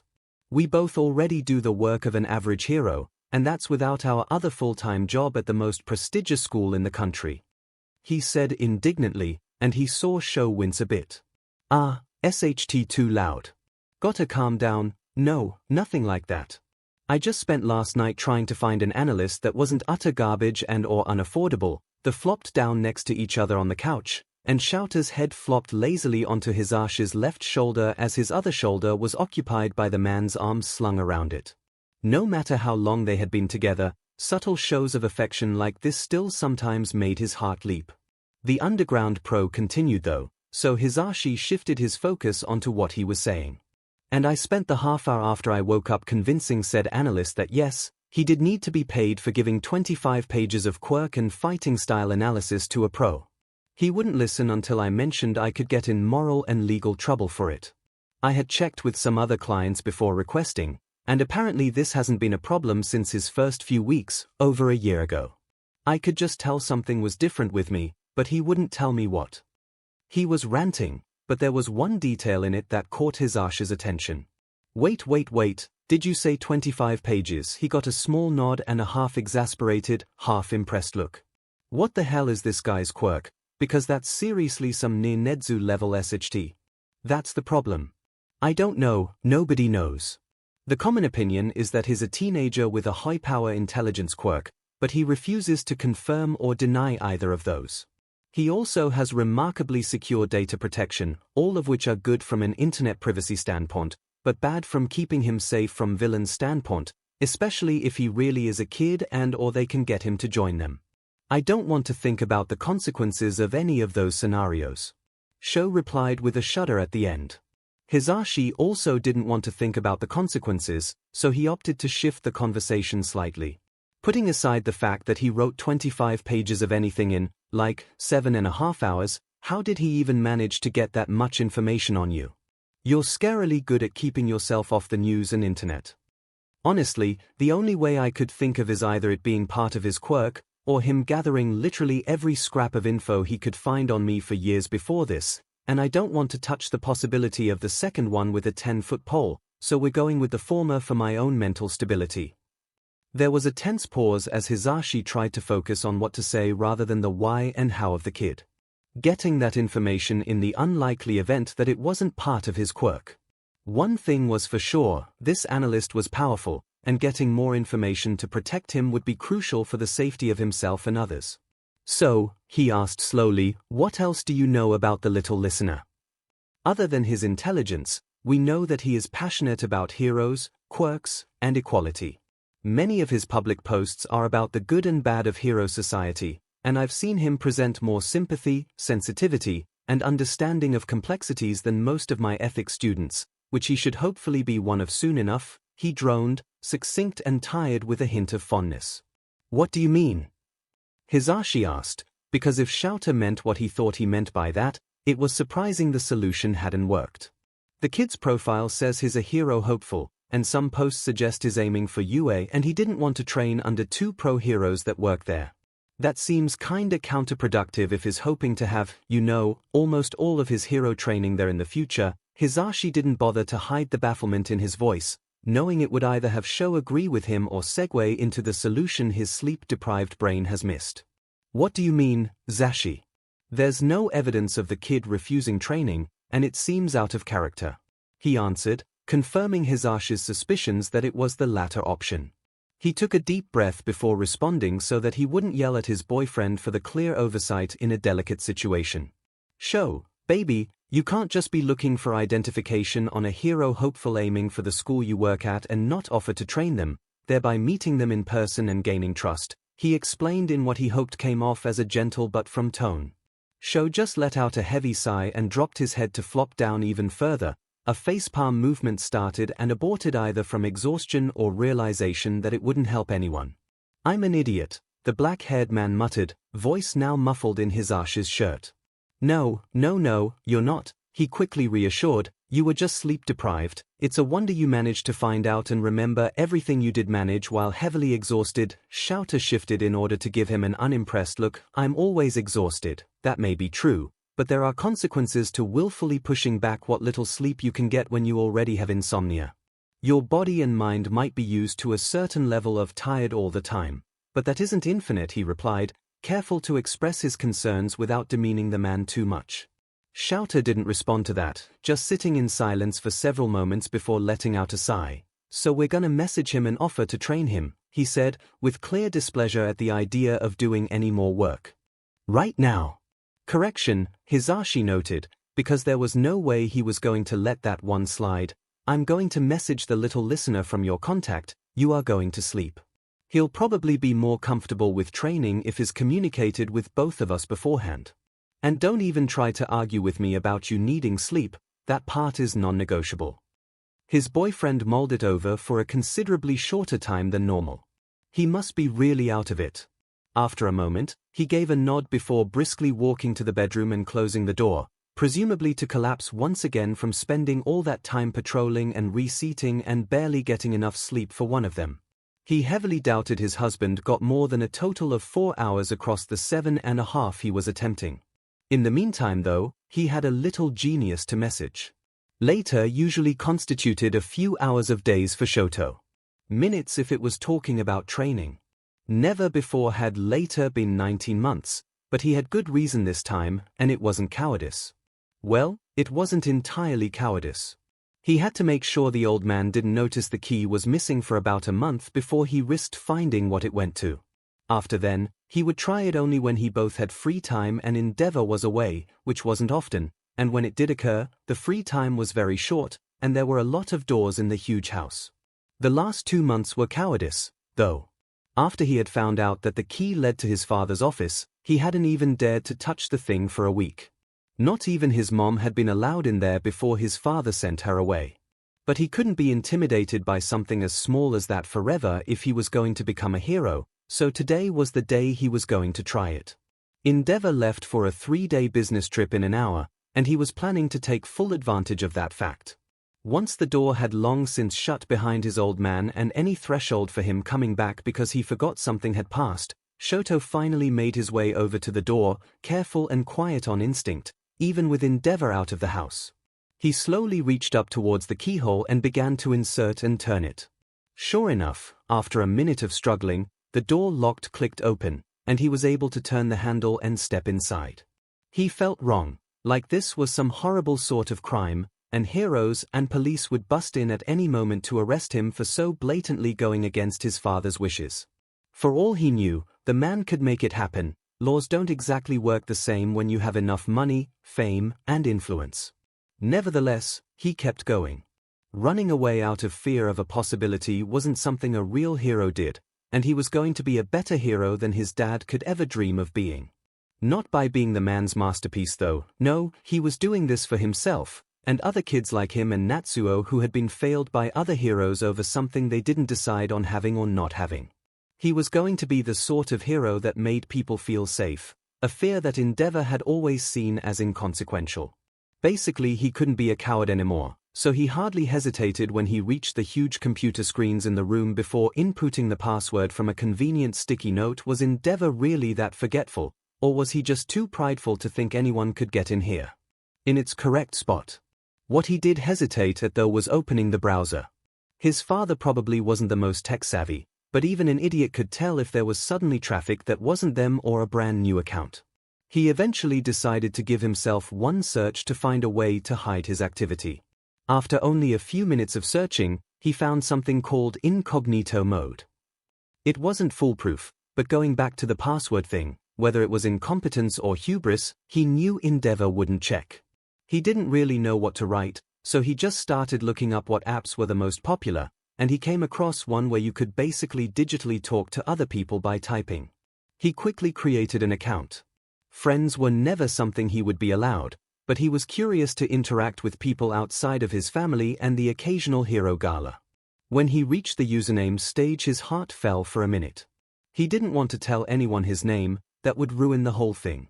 His spirits were lifted though, when he saw that you weren't supposed to put in your real name. Now just to think of what to call himself. Hitoshi didn't know whether it was normal or even supposed to be possible to get a crush on someone who you didn't know the name, face, or voice of, but he couldn't deny that that was happening anymore. Every time he got a notification, he jumped hoping it was from 𝐼𝐺, which was the case 90% of the time since he was his only contact and all other notifs were just from apps or the manufacturers or the occasional scammer. Every article the boy posted he would read with addictive consistency. He even started to have daydreams about him. About a boy, his age, no consistent features other than at least one thing of green, 𝐼𝐺's favorite color. About him visiting Hitoshi and singing the praises of him, his quirk and his heroism out loud even more passionately than they look on screen. About him taking off the muzzle, leading him away from the foster homes. Telling him he didn't need any of it. Didn't deserve any of it. Lies. Of course it's always lies that make you feel better, you villain. Of hugging the boy until the heat of his embrace welded all the broken parts of Hitoshi back together. Until he had scars instead of shards. God, he was hopeless. His life was so shitty that not only was he pining after the one person in his life that seemed to accept him, but his most common type of pining came in the form of imagining this boy saving him from this situation like he was some sort of damsel in distress. Which was stupid, because whether it was society calling him dangerous or 𝐼𝐺 complimenting him, the one thing that stayed true was that he was powerful. He didn't need rescuing or protecting, and even if he did, he didn't deserve it, so it was stupid to wish for it. No, there was no way he could actually confess his feelings, and that was just one of them. He had even compiled them into a mental list. Hitoshi was broken, and whatever unfortunate soul ended up with him, if there were any at all, would have to go out of their way and waste their time putting him back together, no doubt cutting themselves several times on the metaphorical shards.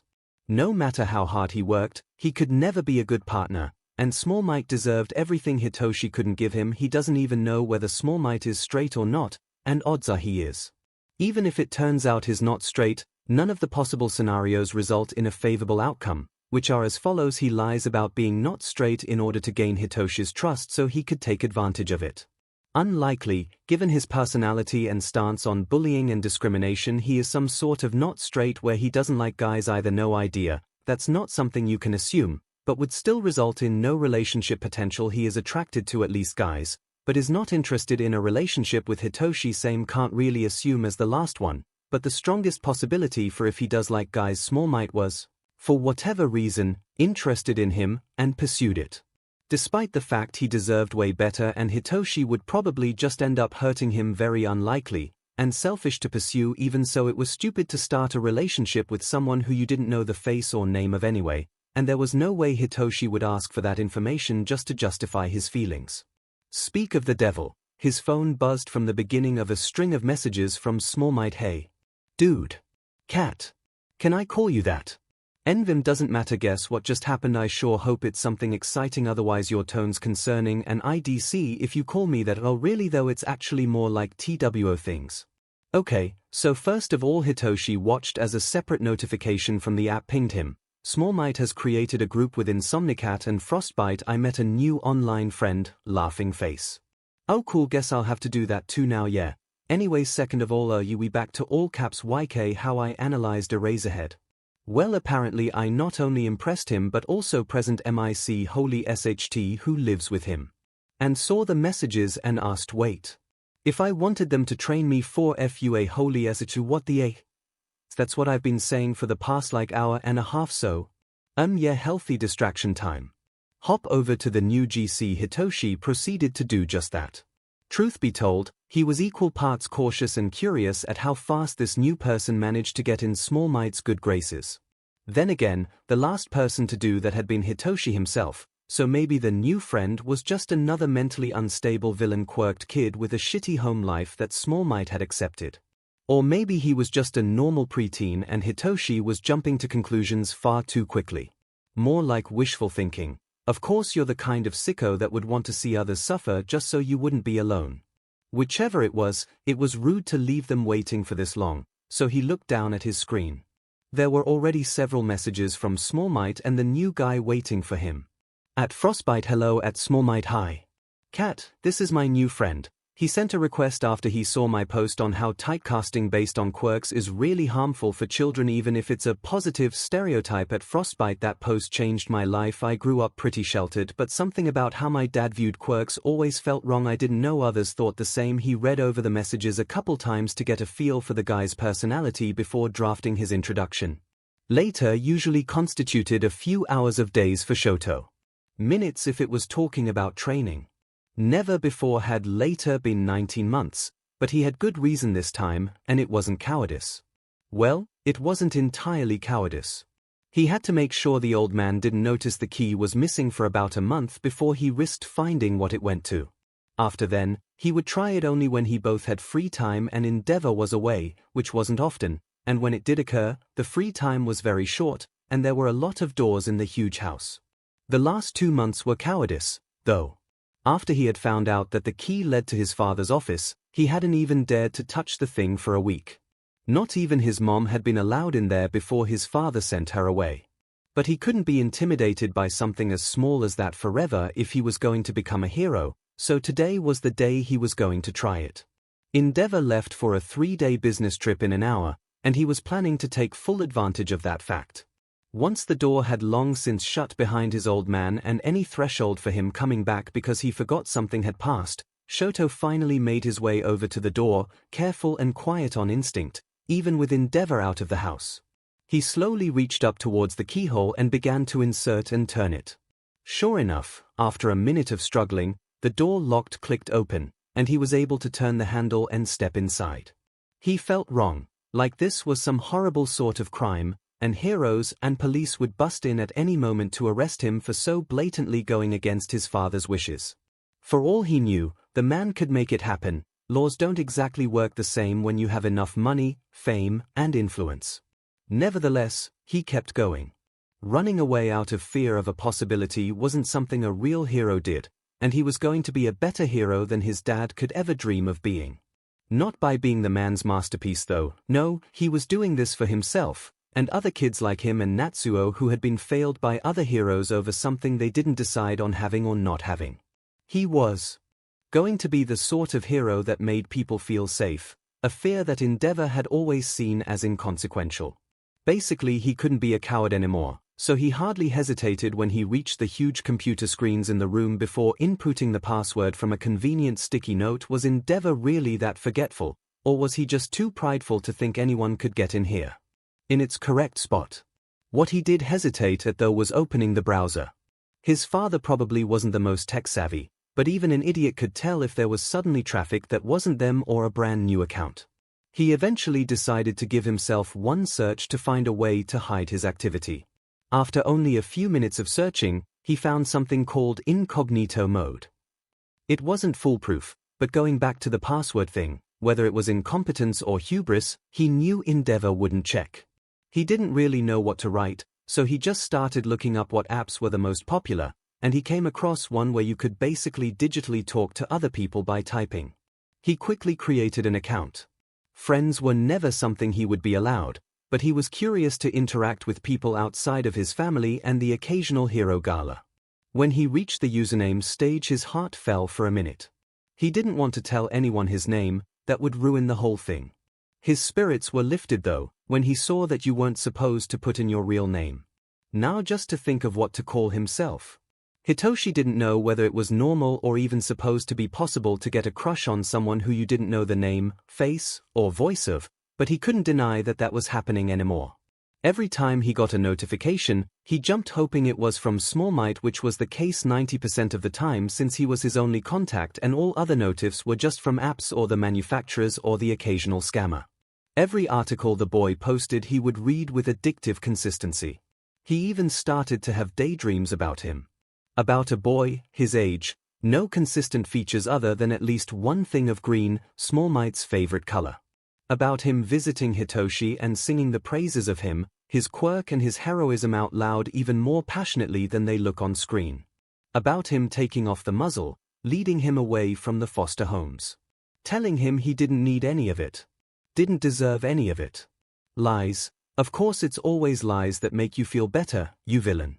Of hugging the boy until the heat of his embrace welded all the broken parts of Hitoshi back together. until he had scars instead of shards. God, he was hopeless.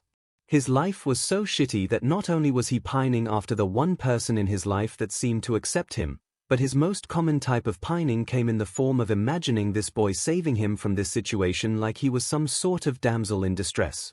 Which was stupid, because whether it was society calling him dangerous or Small Might complimenting him, the one thing that stayed true was that he was powerful.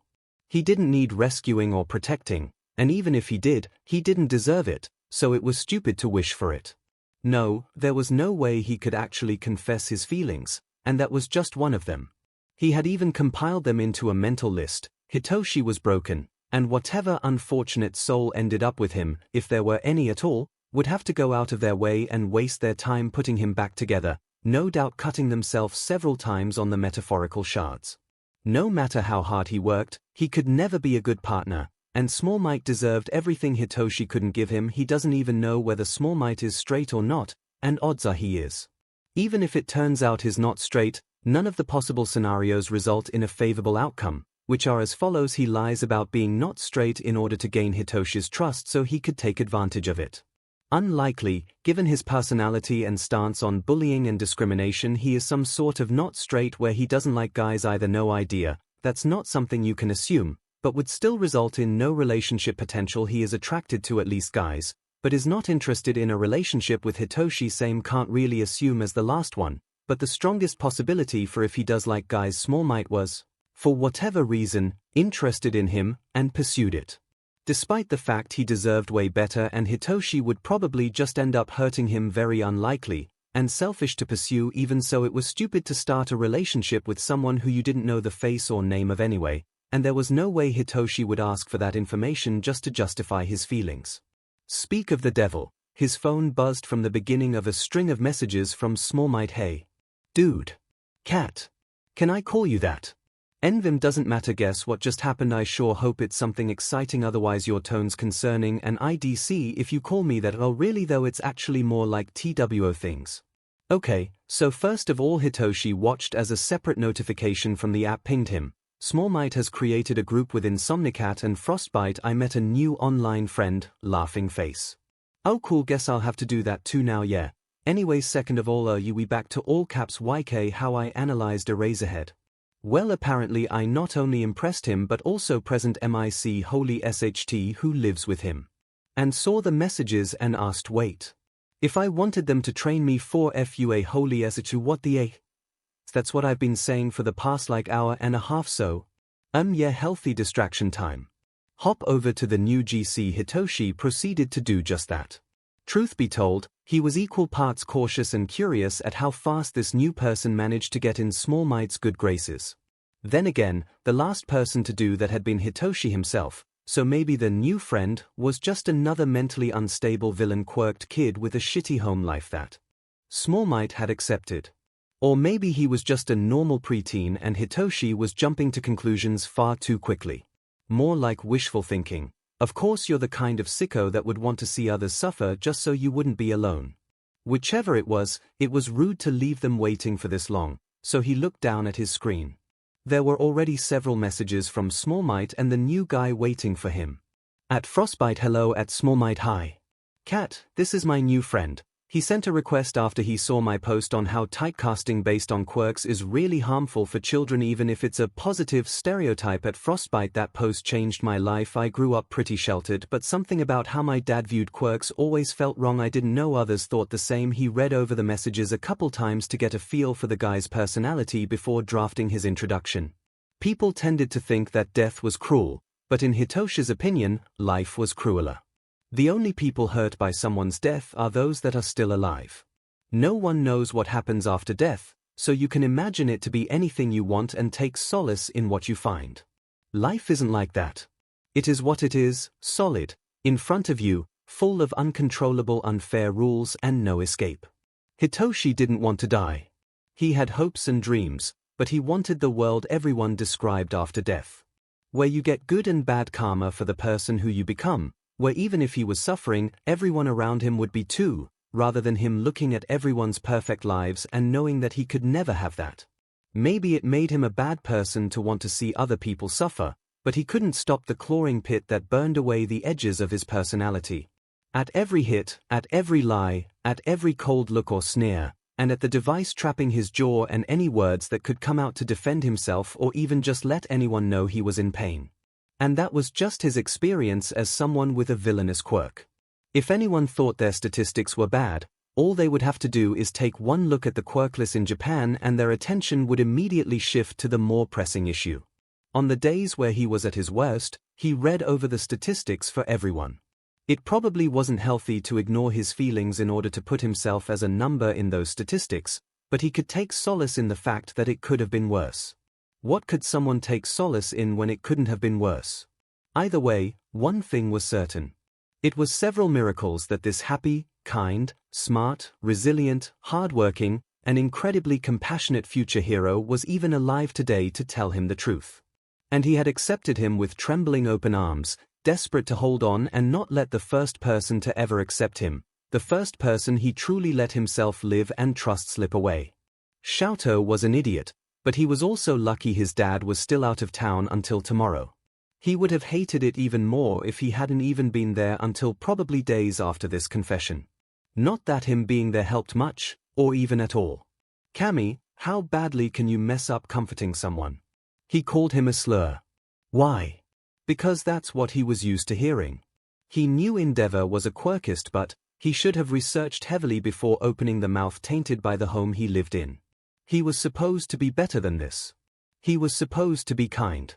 He was supposed to be perfect, not regurgitate the bigoted trash coming from Japan's great number 2 hero, its mouth when no one was looking. His eyes were wet. That hadn't happened in a while.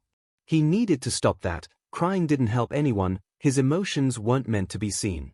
He wiped them dry quirky and schooled his expression with a practiced ease, only to freeze along with the ground at his feet when he opened the door to see that the hallway outside wasn't empty. His father hadn't come back, thankfully, but this wasn't much better. His guilt came back, and it was only thanks to years of practice that his face remained stony. "Sorry Natsuo, I'll fix that." He bent down to start melting the crystals covering both their feet with the residual heat of his left side. "What were you doing in there? You were gone for like 20 minutes, and I swear I felt the air drop several degrees from all the way out here." 𝐤𝐸 almost undid all of his hard work. No. He wasn't supposed to be in there.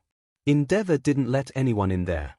If the old man knew, not only would the training sessions get harder and the meals get lighter, but he would never be able to talk to his friends again.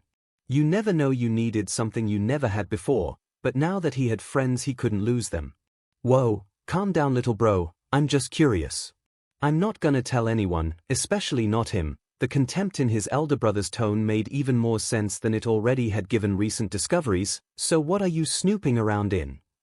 "I'm not," 𝐤𝐸 hesitated, "snooping, I'm just talking to people." "Like, online, or sneaking them in?" He questioned back. How would that second one even work? "Online." "Awesome. Just random people, or did you make some friends despite what that flaming BSTRD requires of you?" "Friends," 𝐤𝐸 responded with the truth. Or, what had been the truth? If Small Might even wanted to be his friend anymore, he wouldn't blame him. "Why do you sound so upset at that?" Dimming it, he'd let his thoughts color his tone. He really was a mess today. One of the users I'm friends with revealed to us that his quirkless. He saw his brother's eyes widen at this, which was unsurprising given how few quirkless people there were in their generation that spoke Japanese. "I obviously don't care. All it does is make the things he accomplished more impressive." But when I was trying to tell him that, I might have repeated a certain word the old man said without knowing what it meant. I thought it was just a synonym for quirkless, since that's how Endeavor used it, but I should have known to not trust anything that man says. I made him uncomfortable and the other person in the group mad. I apologized and explained, and they said it was fine, but I don't know if I believe it or if I ruined it. Natsuo looked stunned. Whether it was from what he had just said or simply the fact that he had talked that much at one time, 𝐤𝐸 didn't know. He was confused, though, when instead of anger, his brother pulled him into a hug. "Don't beat yourself up. We all make mistakes, and you sound like you did all you could to make up for it.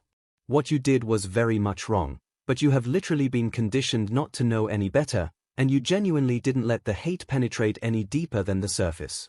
A lot of people wouldn't be able to do that, so I don't think you're a bad person, and I'm sure he doesn't either. Shoto felt like he was about to cry. Again. There was no way what he had done didn't make him a bad person, right? But, Endeavor said that stuff every day knowing what it meant and never apologized, so it was possible this slip-up wasn't the end of the world. By the way, Natsuo added when they finally broke apart, who was this friend of yours? Who knows, I might have heard of him. He goes by Small Might. Natsuo's eyes widened, and filled with a little more light. You're joking? He said hesitantly. No. Shoto responded, puzzled. Why would he joke about this? Dude, Natsuo looked like his life had been turned upside down. Small Might is quirkless. Wait, you're close enough with Small Might that he revealed personal information to you. I didn't know that was a thing that could happen. Shoto just stood there as his brother kept rambling. I can't believe this, he's like an icon. One of us. One of us. He devolved into chanting as he spinned away and walked back down the hallway. Shoto wasn't sure what to expect. The internet thought he was in his mid to early teens with an intelligence quirk, but he knew from experience how easily a large group could come to a false conclusion when they are given only minor details and clues. That being said, it didn't mean that Shoto was anything but utterly taken aback when a small child walked up to him and Zashi outside the off-campus training gym. He was ready for a kid, maybe the same age as his students, but the green-haired boy in front of him looked like he was yet to dip even a toe into PBY. Surely there was no way this was Small Might. He had been offering high-quality analysis for years. Better safe than sorry anyways when it came to revealing his status as an underground hero and training someone to be ready for UA. In the end, Zashi was the one that spoke up, though it seemed their trains of thought were heading to the same destination at the very least. Hey little listener, what you here for? He asked in his annoyingly peppy radio host voice. Shoto could swear he heard a whispered mumble from the kid, something containing at least both their hero names before he snapped out of it and answered. I think you said something about training me. He seemed less confused and more nervous, so he let the boy continue despite the surprise he was feeling. Was this really the Small Might? Then again the kid did seem to know who both of them were, even outside of their costumes. If you don't want to, then that's fine. But you said that you would both want to train me, or to train Small Might. The boy very clearly needed some confidence with himself. He could see that from the way the boy hunched in on himself, trembled, and stuttered, though he was yet to tell if that was general social anxiety, or if he was just like that around people he admired. A group Shoto was a part of for some reason. Either way, self-doubt like that could mean life or death on the field, so he would at least need to make sure the kid was sure of himself when fighting and rescuing if nothing else. Yeah, kid, we still want to train you. I think we were just in shock to see how young you looked. What are you, 9? I'm 11. The boy said slightly indignantly, his cheeks flushing out of embarrassment. It was hard to believe this shy, anxious, preteen was the same person that had meticulously and accurately picked apart his quirk and fighting style and given suggestions that Shoto hadn't thought of and had actually helped. Never judge a book by its cover, he supposed, looking the kid up and down. He seemed a little thinner than average, but more in the realm of I'm an active kid who hasn't got a growth spurt yet, unless I'm currently being neglected. He had seen more than enough of the latter on his patrols and wasn't vying for more. His eyes snagged on the kid's shoes, and something in his brain told him they were important. It took him a moment to process, but when he did, his blood went cold. Those shoes were another thing he had seen too often on patrols. Specifically seen on the edges of rooftops, where he would bring back a crying child or teen, or, on the worst of days, a note and a report of a body. If Shoto had to guess, he'd say maybe 80% of Japan knew what those shoes meant. There were certainly people he knew who didn't, but this boy, this brilliant child, had surely gotten sneers and glares at the very least on his way over here alone, just for wearing the only thing he could find comfortable. Just for wearing the articles that doubled as markers for people all around to know he was quirkless. The horror at what the kid was almost certainly treated like hit him first, but once it had begun to subside, in came the awe. Small Might didn't have a powerful intelligence quirk. He didn't even have a weak one. The kid that had given dozens of professional-level analyses since he was 9. And he didn't have any sort of built-in power to help him do it. The person who had done a full breakdown that made 𝐤𝐻𝑜u feel like he was being dissected overnight did with no assistance from a quirk whatsoever. He couldn't let the rat get his paws on this kid. If Nezu caught wind of what he had done before even hitting double digits, 𝐤𝐻𝑜u had no doubt he would have to stop the principal from teaching his new problem child how to burn down society and rebuild it in their shared image. One thing was clear, no matter which way he looked at it. This kid was exuding untapped potential out of every pore, and 𝐤𝐻𝑜u was going to make 𝐷𝐸𝐻𝑜u sure it wasn't ignored. He didn't care if the world refused to make a path for a quirkless hero, he would carve it out himself. There were still years before he was old enough to go to a hero school, and there would be one accepting quirkless people by the time this kid finished junior high. He would make sure of that. He saw said kid in question freeze and let out an awed gasp at seeing the indoor facility. It was understandable. There were obstacle courses, sparring mats, and warped walls stretching from an arm's length all the way to the ceiling. There were weapons rooms and climbing walls that mimicked real-world surfaces. There were special foam pits with dummies to represent rubble rescue, and battle reflex and intuition testing stations. 𝐤𝐻𝑜u was glad he took the kid to this training facility. It was targeted towards legacies, meaning that most people that went here were 14 and under.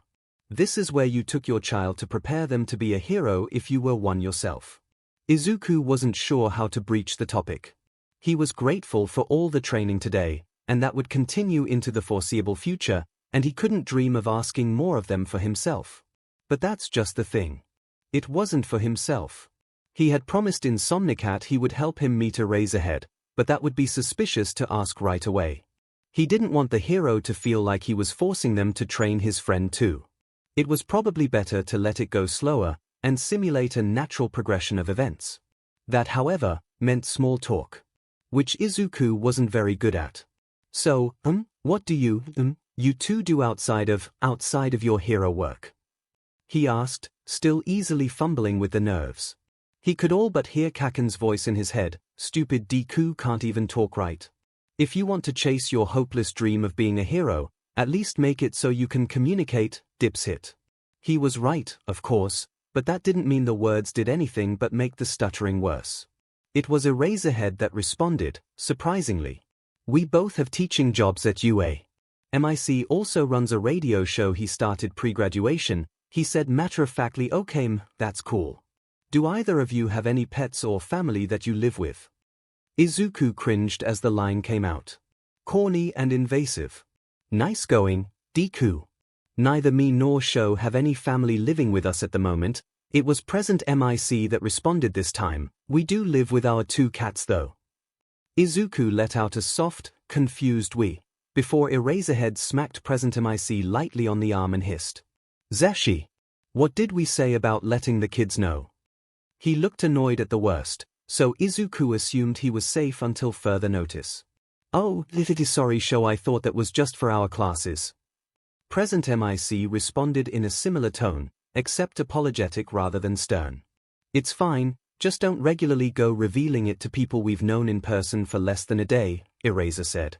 He kept the corner of his eye on Izuku the whole time, so he thought he was allowed to hear this. He wasn't sure though, so better to be safe. I'm sorry, I didn't mean to pry, he said, curling in slightly. It's fine kid, we trust you. More than I trust my students at least. We just don't want to tell anyone that would blab, because it could put people in danger if villains found out about our connection, so as long as you don't have any connections to villains. Izuku was reassured by that, but also worried. Does that mean your students have connections to villains?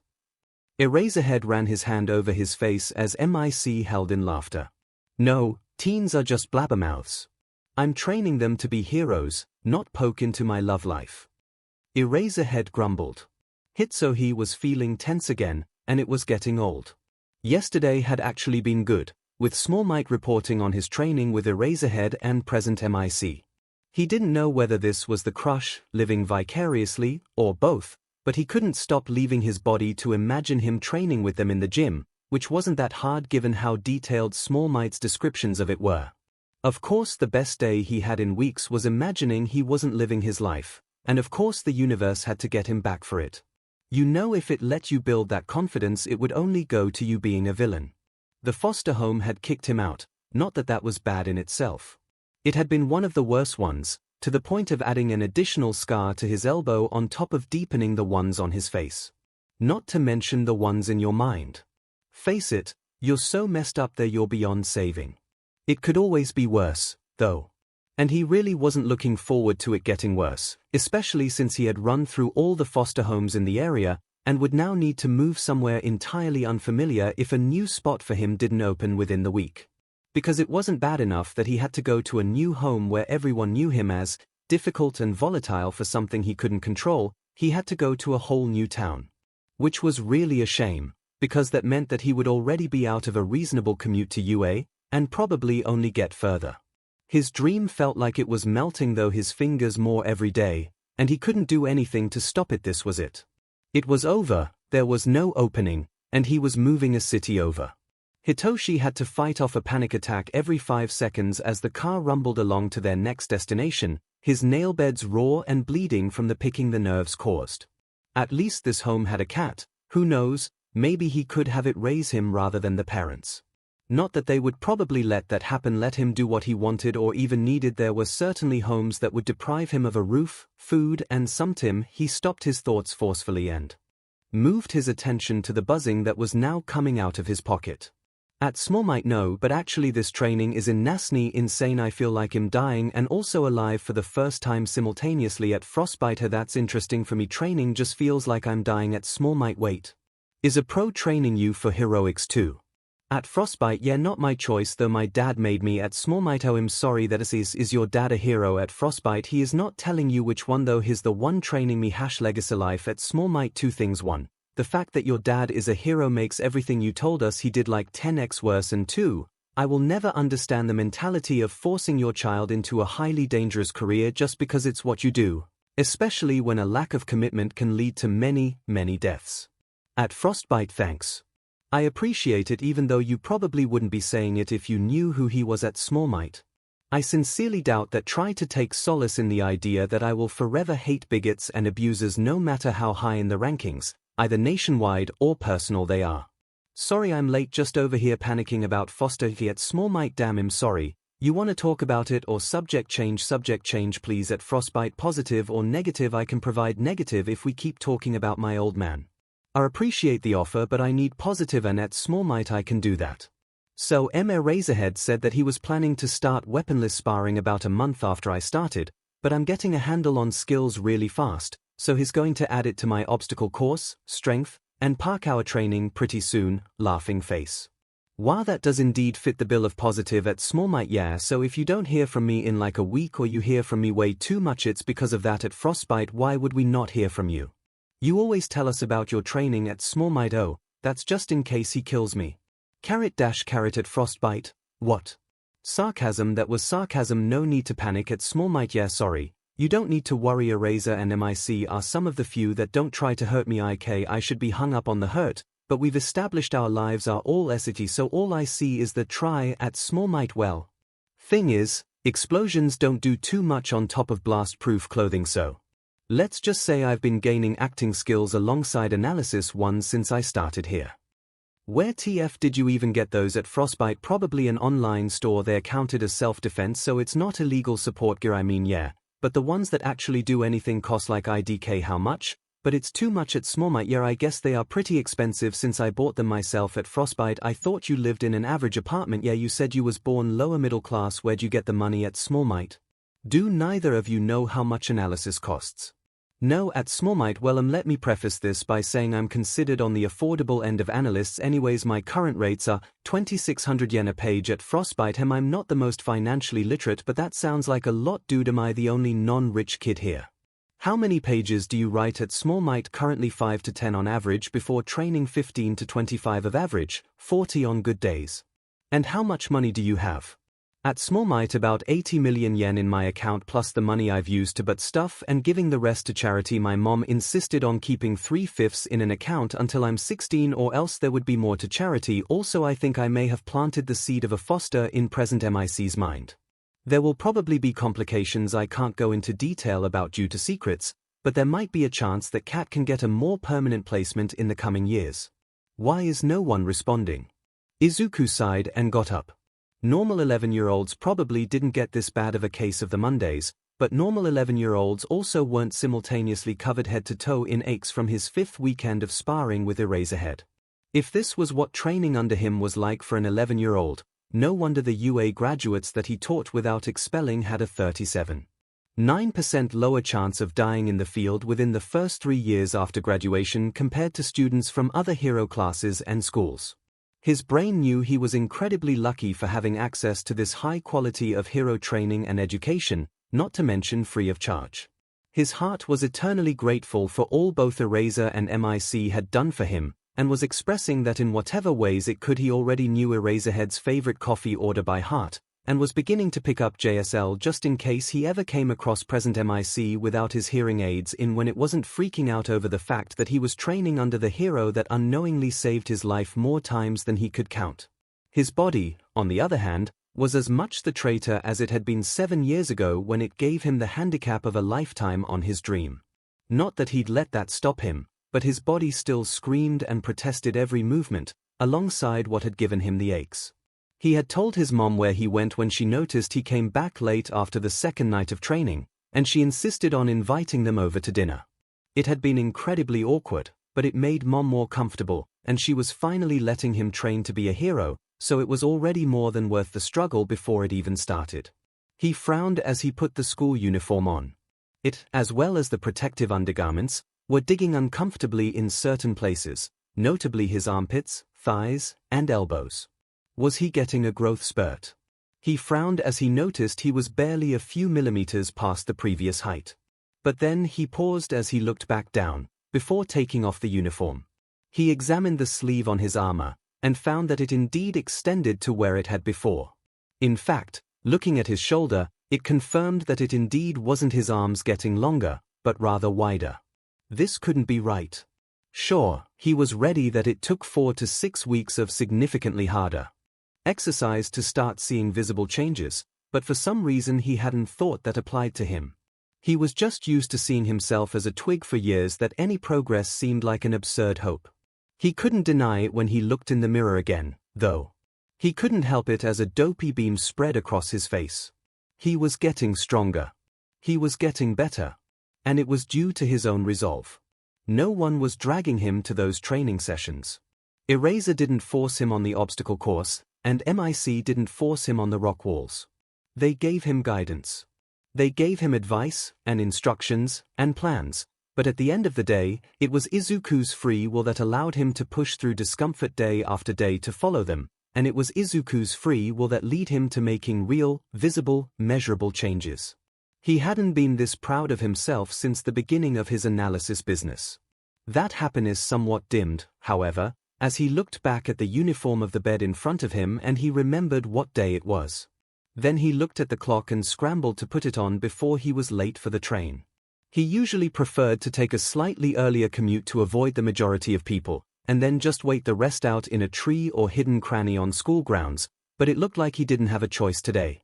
He counted 3 attempted trips, 2 whispered slurs, and 5 each of pitying stares and hateful glares before he even boarded the train. The car was already full, so he reached over to grab the bar next to him. A woman across from him with a smile of sugar-coated poison turned to him and looked him over, before standing up. "Why don't you take my seat? You clearly need it more than I do," she said.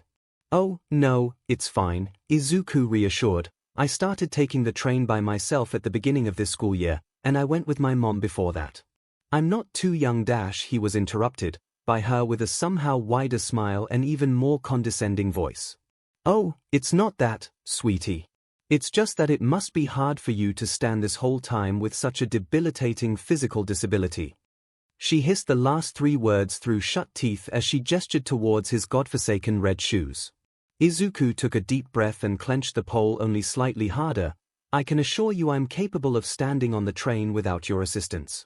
I know my limits better than anyone," he retaliated sweetly. "You people are impossible sometimes," she said, expression flipping on a dime, her voice back to its default sickly sweet. You say you want help from quirked society, and then you don't take it when it comes. You should try and be more grateful, young man. Izuku simply tuned her out. At least people treating his quirklessness like a disease and acting like they knew his body better than he did was easier to ignore than active assault attempts, but that didn't mean it was pleasant, and since finding more people that accepted him, he knew what battles were worth fighting, and who he should give the time of day, at least to a certain degree. Soon enough he was off the train, and onto the 3-block walk to Aldera Elementary. He didn't know if it was a bad or good thing that he was now past the halfway point of the year.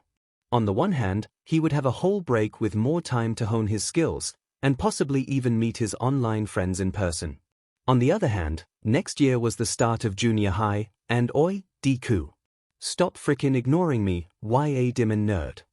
Izuku sped up his footsteps, running for several minutes in circles, and taking several sharp turns he knew 𝐭𝐻𝐿 couldn't even find, before curling up and taking quiet heaving breaths. On the other hand, next year was the start of junior high, and middle schoolers didn't exactly have a reputation of being nice to outsiders, a group he would definitely find himself in. He sighed before listening to see if he could hear any yelling or explosions. When he didn't, he got up and signed "Coast Clear" to himself.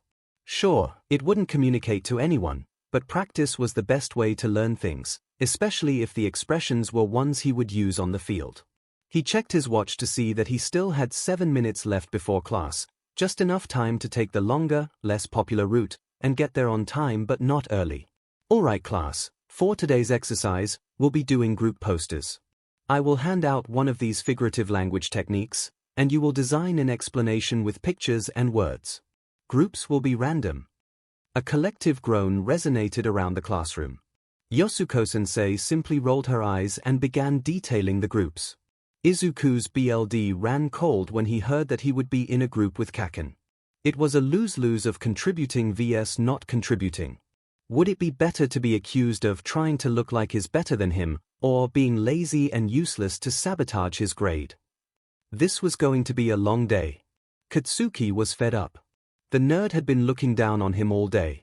First, he had the audacity to ignore him in the morning and run away like a coward when he pointed it out, but then he did a complete 180 and attempted to outshine Katsuki for the rest of the day, making him look like an idiot.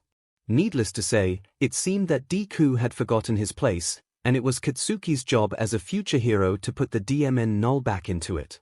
For some reason, Deku was walking towards the train station he knew didn't get the nerd closest to his home, but that wasn't the main issue. He approached the nerd from behind, more quietly than he usually did. Surprise tended to hurt more. Bigger explosions also tended to hurt more, so he charged up an attack greater than anything he would try on school grounds. He probably wouldn't get in trouble for damaged property, but better safe than sorry. He aimed his hand at the small of Deku's back and let the explosion out. The nerd flinched. The nerd barely flinched. It was as if he had felt as little as the small pops he let off on him for intimidation that would hardly even burn. Oh, hi 𝐿, hi. Thing hi. He just let off a move that should have sent him barreling into the street, and he not only somehow tanked it, but had the nerve to respond with hi. What the F, nerd? Do you really think you're that much better than me? Think my power's not even worth your time? He said in righteous anger. No, just it hurt a lot so I started to wear stuff to stop the impact. Do I mean that little to you? You think some flimsy little armor can shut me out? I knew it was time to teach you a lesson. The nerd turned around, and Katsuki froze on instinct. Because Deku wasn't sniveling. He wasn't scared, or in pain, or even neutral. He had a cold, calculated annoyance plastered across his face, and the primal coward in Katsuki told him to apologize and run. Not that he could listen to that part, he was going to be a 𝐷MN hero. It's basic self-defense 𝐭𝐻𝐿. I'm not looking down on you, I don't want to be living in pain 24 now, if you would please leave, I have places to be that I will be late for soon enough. Katsuki couldn't do anything but obey, from shock and a distinct sense of both wrongness and rightness if nothing else. Izuku glanced back several times at 𝐭𝐻𝐿, practically trembling. Why did he think it was a good idea to do that? He was definitely going to pay for that tomorrow, although it was weird he hadn't already. 𝐭𝐻𝐿 was just standing there, like he had actually listened to what Izuku told him to do. It was unsettling, but he wasn't about to look a gift horse in the mouth, so he just power walked the rest of the way to the train station and managed to get on just before it left. He was sure he was getting some looks and whispers talked his way, but he was too busy stewing in confusion for them to register. His mind was only partially clear by the time he stepped into the gym. Their current rotation had break days on Fridays, but other than that, it was standard physicals every day, complemented with sparring on the weekends, park hour training on Mondays and Wednesdays, weapons training on Tuesdays, and battle strategy on Thursdays. This meant that seeing the obstacle course fully set up as well as the climbing walls and faux rooftops, they were similar distances apart and with terrain as in real life, but only a max of 9 feet off the ground wasn't a surprise. What was a surprise, however, were the looks on his sensei's faces. Now, MIC smiled more often than not, but it was nothing in comparison to the sheer beam that was plastered on his face today. That was already different enough, if it weren't for the fact that 𝐸RAZER had a non-sadistic smile for the first time Izuku had ever seen. "Whoa, what happened to you two?" he asked, a mix of curious and playful. 𝐸RAZER turned his head away, trying and failing to wipe the look off his face. Rather than either of them responding, however, MIC simply pulled out a card and handed it to him. He flipped it over and his jaw almost dropped. The color palette was a black background with bright, not quite obnoxiously yellow decals, as well as sweeping yellow text across it. "You are invited to the Yamada plus Aizawa wedding. Date, unknown time, unknown venue, unknown." Beneath these 6 lines and almost at the bottom of the page were the only words in a serif text. These will change with the official invites. These are simply notifications of who is invited, which my fiancé insisted we included as soon as he proposed. Izuku was definitely not practically beaming as he held the paper out back to him. "That's amazing. I'm so happy for you, best of luck, or whatever you say to people who are getting married," he responded like an idiot. You can keep the invite, little listener. Don't want you accidentally going no-show on us, 𝐒𝐻𝐸𝐵. Izuku paused at that. He had to have heard that wrong. "You want me at your wedding?" he asked timidly, not daring to let himself fully hope. It was 𝐸RAZER that responded this time. "Only if you want to. I know kids can find these sorts of things boring, but we'd both appreciate it if you would like to attend. We'll be inviting your mom too, of course, only if you accept." Yeah, of course I want to. Just didn't think 2 pro heroes would want someone like me at their wedding." Both MIC and 𝐸RAZER's expressions dimmed a little bit at this, before MIC crouched down to be on Izuku's level. "Listen to me, okay? You are a kind, strong, smart, future hero, but even if you weren't, you're an amazing person, okay? I know you're probably not used to being around many people who treat you well after learning about your quirklessness, but me and 𝐻𝐸 have never, and will never intentionally harm or exclude you or anyone else from things, just because of something about yourself you cannot control. You're a great kid, and our student.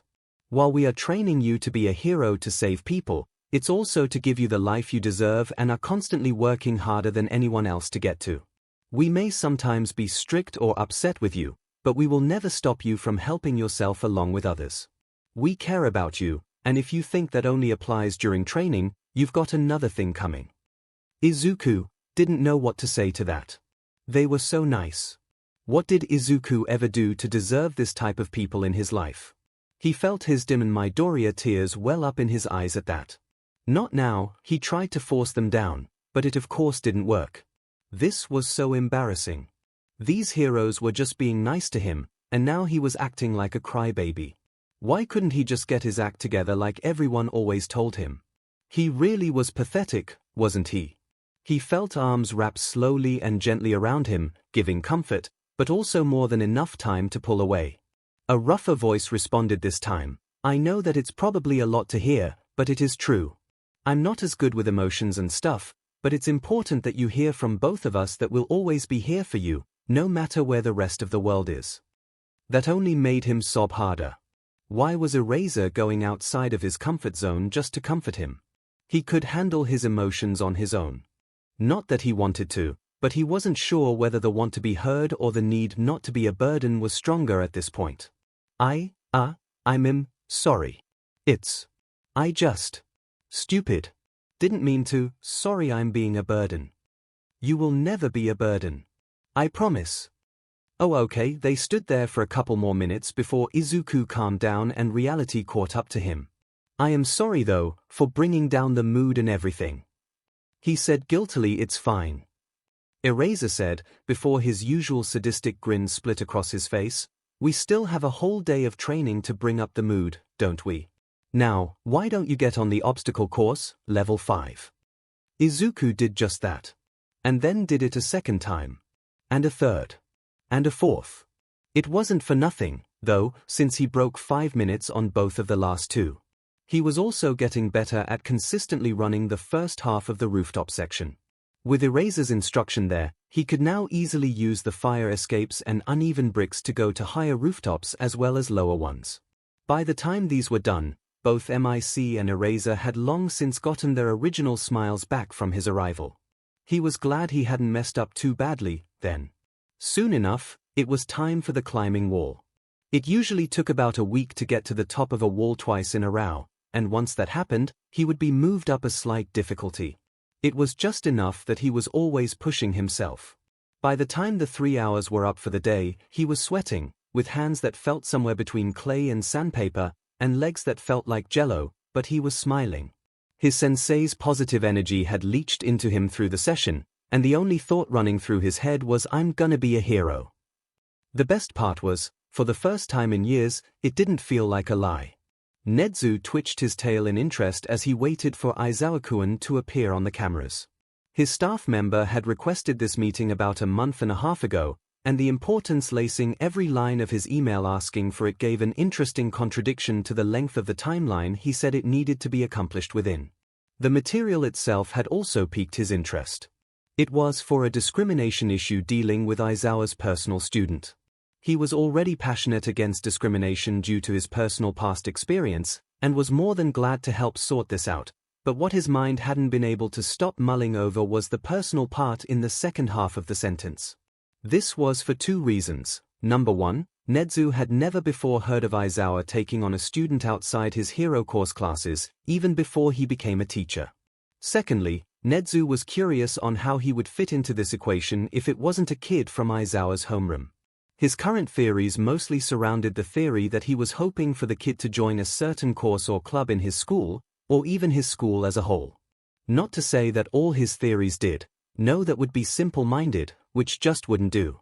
He smiled as he saw the reason for his pondering approach rapidly and pressed the button to open the door right before the man could knock. He did not seem nearly as dissuaded or shocked at the first time this happened, and simply continued into the room until he stood in front of Nezu's desk. His expression was something of anger, pride, determination, and hope, an interesting combo, especially because all emotions seem to be directed towards different people. We need to allow quirkless people to apply to the UA Hero course. The man stated simply and firmly. Nezu was, admittedly, taken a little bit aback by that, which was a difficult feat. Not that he was opposed to the idea, but it wasn't one of the theories he thought had a high likelihood of being the truth. Of course, Aizawa-kun. Not that I'm not always up to fight a challenge against the school board, but where is this coming from? Does this have anything to do with your current personal student? Nezu made sure to lace a small amount of passive aggressiveness into his words. It would be a testament to his care for the issue if Aizawa could remain calm for the sake of him and his protege. Indeed, the teacher took a deep breath before continuing. Me and another UA teacher have been personally training a very talented student over the past month and a half. He has shown promise in several areas of heroics, has a passion for it, and would no doubt be a very effective hero if he got a license.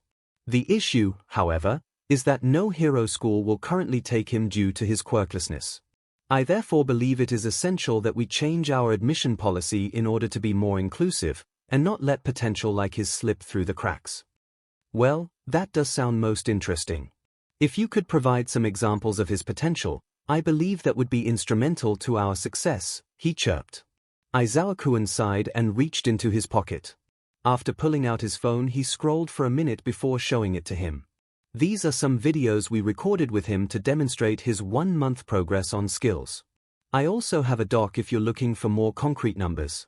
Nezu had to admit he was a little impressed with the young boy. He did seem to have a good grasp on learning and developing skill quickly and effectively.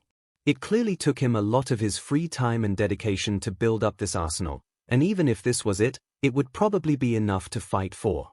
Nezu had a feeling that Aizawa wasn't telling him something on purpose, though.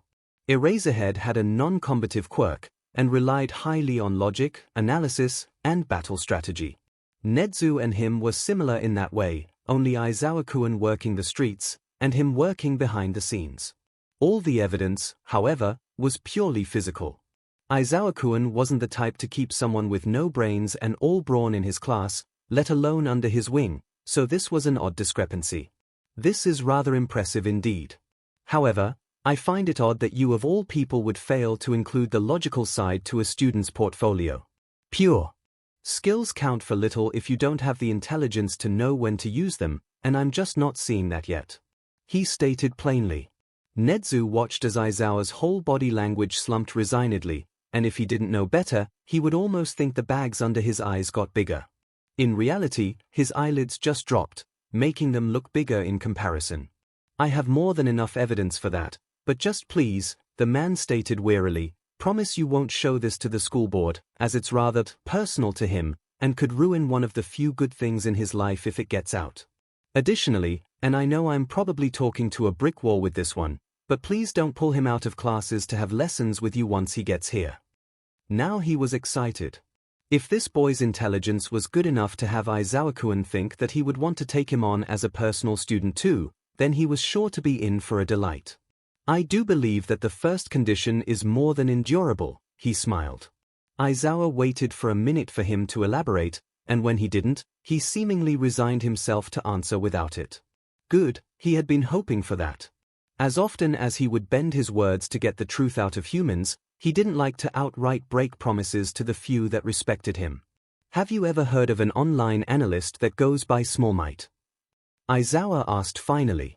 I have seen a couple of his public analyses, yes, he said. I also found a lot of his discrimination and abuse-related posts refreshingly insightful and well-informed.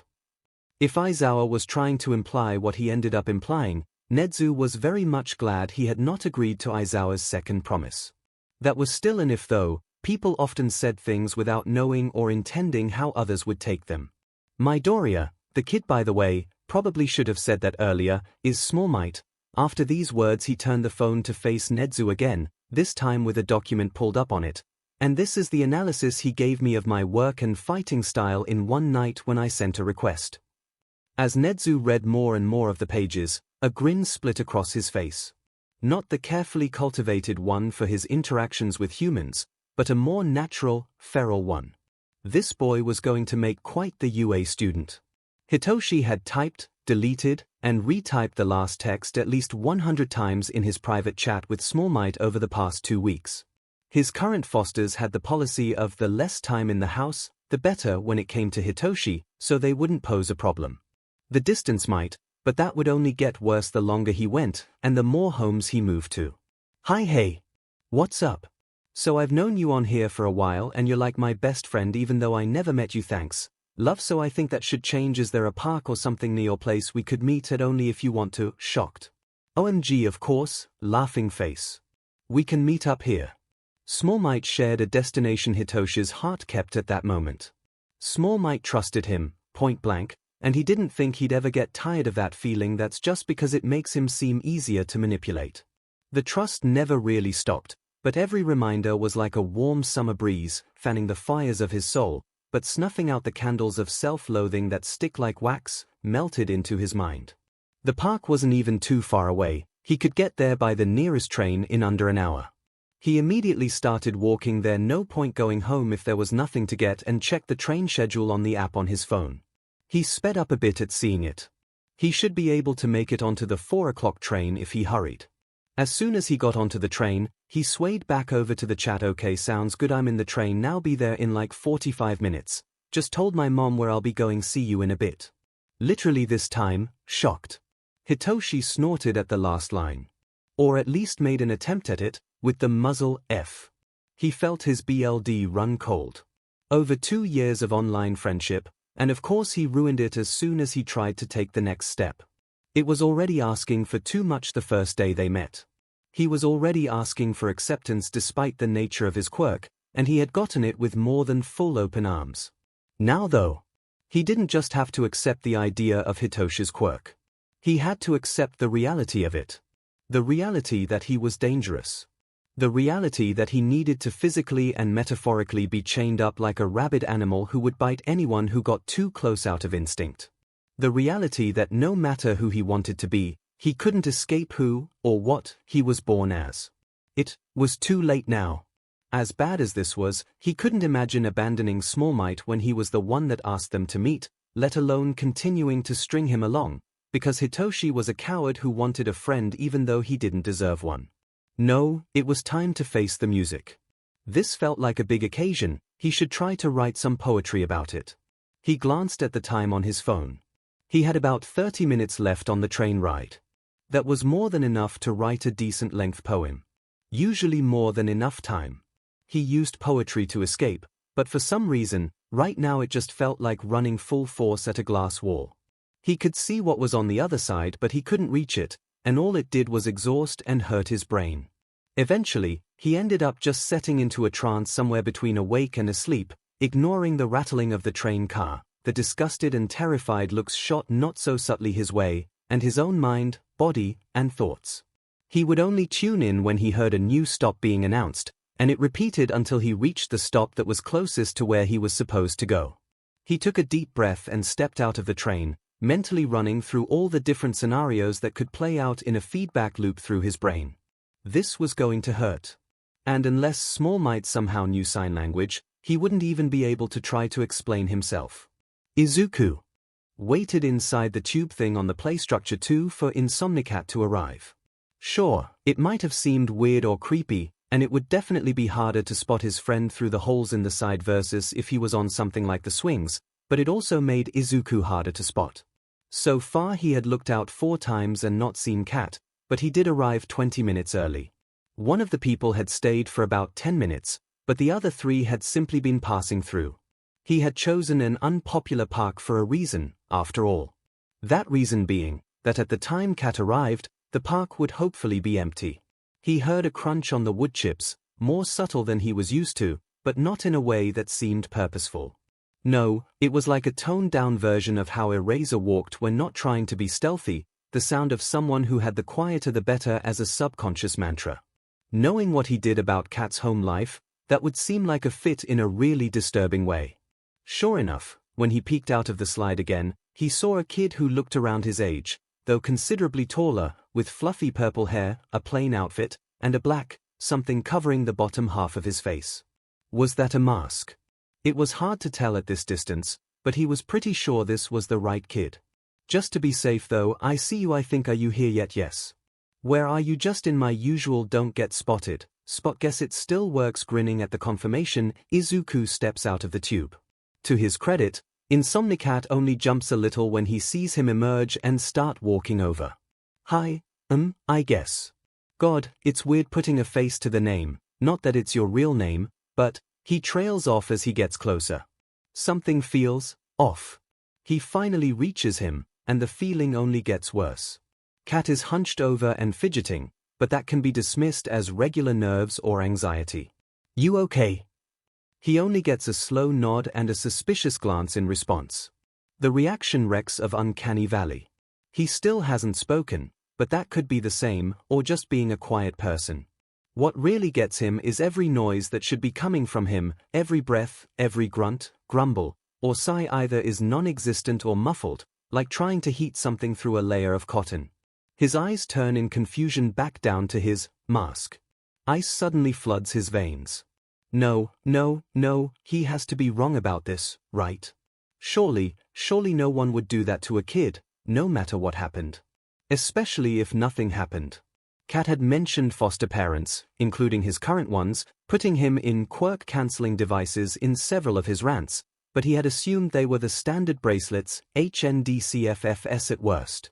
Those thoughts were bad enough, making a child feel like a prisoner in his own home, caging up a part of his identity and keeping him away from it.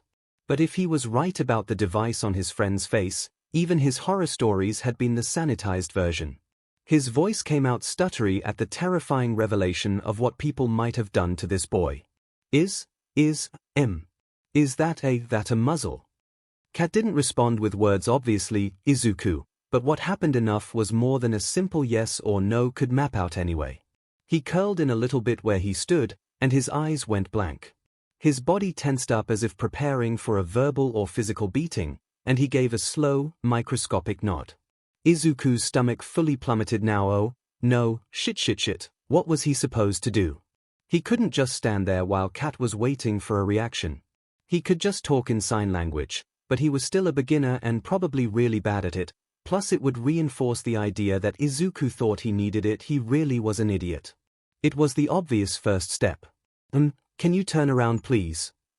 The boy did as told, not releasing any tension. He could now see the vague outline of a strap behind the head, but the details were still obstructed by gravity-defying stands. Can I touch your hair? He asked hesitantly, and moved his hand when he got the same micronod as before. He gently pulled the hair on top of the leather away from it. Soft. No was not the time. He looked at the strap to see that, indeed, there was a lock keeping it shut. Not a very good one from the looks of it, but not something he could just unclip. He quickly moved his hands away and his brain swayed over to rescue mode, a setting it had always seemed to have, but had been honed more over the past 2.5 months. Izuku winced as the boy in front of him flinched harshly at the movement. Okay, you can. Stay here I guess. No, actually it probably makes more sense for you to find somewhere to sit. This could take a while so I'll be right back, he rambled off. He was vaguely aware of the boy walking slowly and cautiously over to the nearby bench as he rushed back to the tube and began digging through his bag. A lockpick was just one of the many tools Eraser had taught Izuku to use during any extra time they had. Ever since then, he had kept it in his bag, because as Eraser said, it's best to develop these habits early, and once you're a hero student facing discrimination, and eventually a hero, you're just asking to be kidnapped if you don't know your way out of it. He grinned as he found it. Hopefully if he could break out low-quality cuffs with these, he could break open a low-quality muzzle. Chapter 17. This life is amazing when you greet it with open arms. Hitoshi didn't know what was going on. He had just met Small Might who, by the way, was way cuter than anyone should have the right to be when he spotted the muzzle.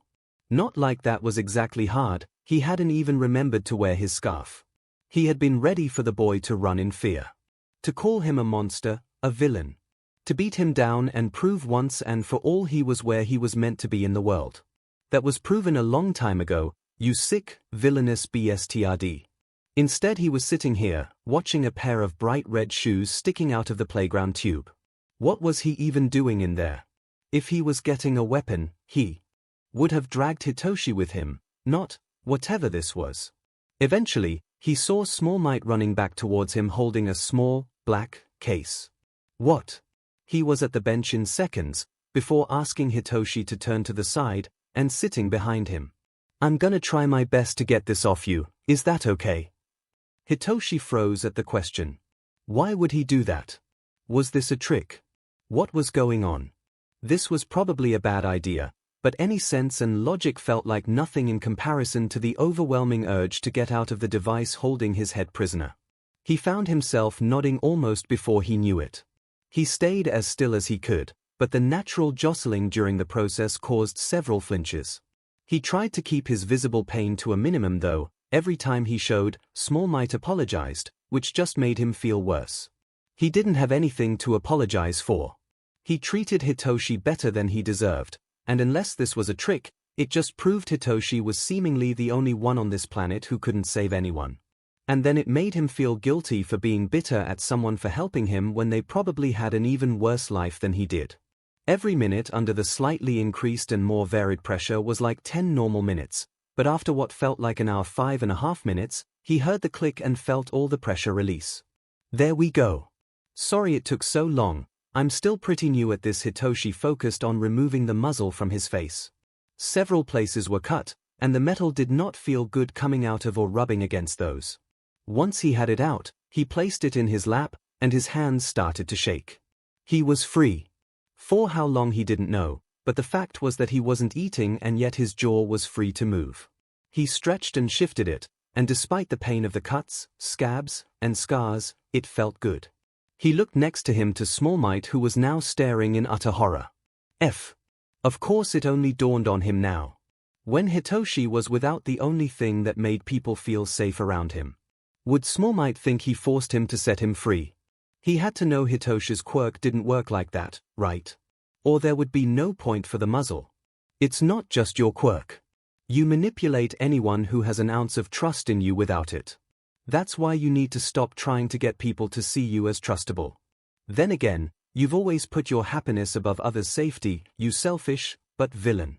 Hitoshi sighed, still half surprised he could fully hear it. Apparently when the muzzle was off, the world decided it needed to ramp up the negative self-thoughts to remind him he was still a dangerous villain. He knew deep down it was stupid, but there was nothing he could do to stop them. Part of him didn't even want to. Part of him knew he deserved to feel that way. He was startled out of it by a voice coming from his left. That thing was compressing your tongue. I thought was just keeping your jaw shut, which isn't just stupid as a cubitor to set a whole new layer of cruelty. The boy had moved to be standing directly to Hitoshi's right. When he looked over there, 𝐼𝐼. He thinks he caught a name in there, but he's not sure, blushed and apologized. Sorry, I rambled a bit at the end there. Does it feel better now? Hitoshi nodded and then hesitated. He needed to thank the boy, that was obvious, and he'd be a scumbag if he didn't. He obviously couldn't talk, or that would make him uncomfortable, aka the opposite of a solution, but he didn't have a notebook on him. Should he take a shot in the dark with sign language?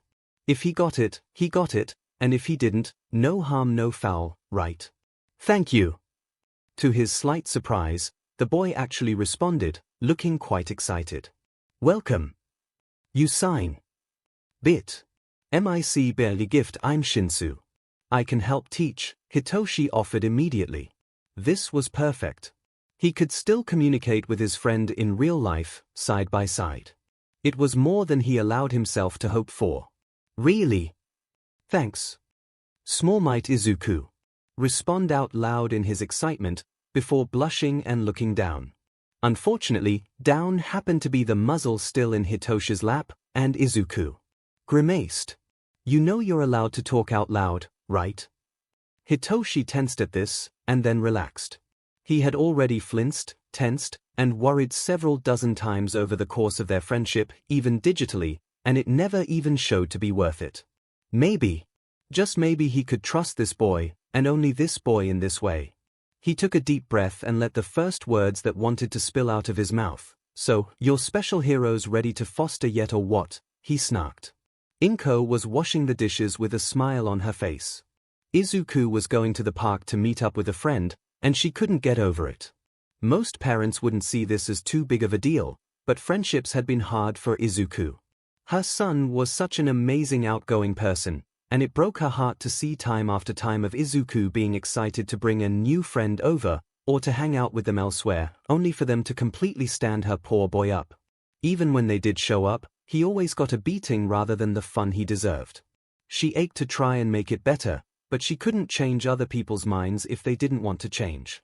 She wanted to scream into the street that her boy was amazing, and kind, and smart, but she knew society was too biased to see anything other than a quirkless kid when looking at him, and would therefore reject him without a second thought.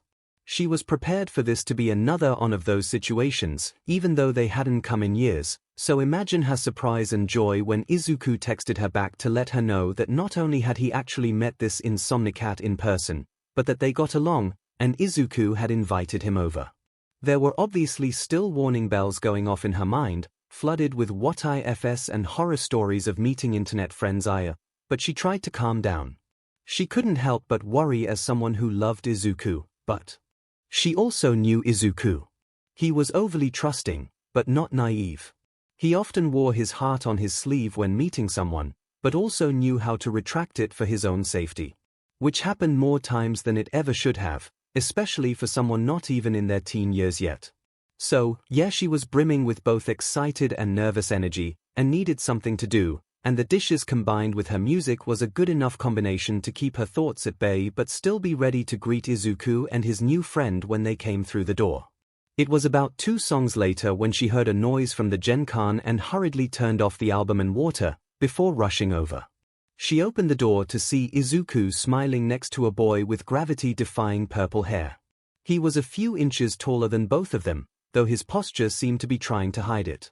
He had several worrying cuts on his face, as well as a nervous, yet hopeful, smile. Chapter 18. Shine a light on your deepest fear. Shoto stared at the computer screen over and over again with a twisting feeling in his stomach. Small Might and Insomnicat had casually mentioned that they met in person when he asked what they were up to. It's not like he was feeling left out, he was about 70% sure they would let him meet them too if he asked, but that's the thing. He couldn't ask. Small Might was a hero fanboy, and if he could piece together dozens of pages of high-quality analysis on underground heroes, he definitely knew the name and face of the number 2 in the country, and would be able to tell Shoto shared both the moment he saw him. Now, Shoto couldn't care less what happened to the old man or his career. If letting his online friends know who he was resulted in the imprisonment of Endeavor, his concern would be on whether the country could survive it rather than his father. But the thing was, that didn't happen.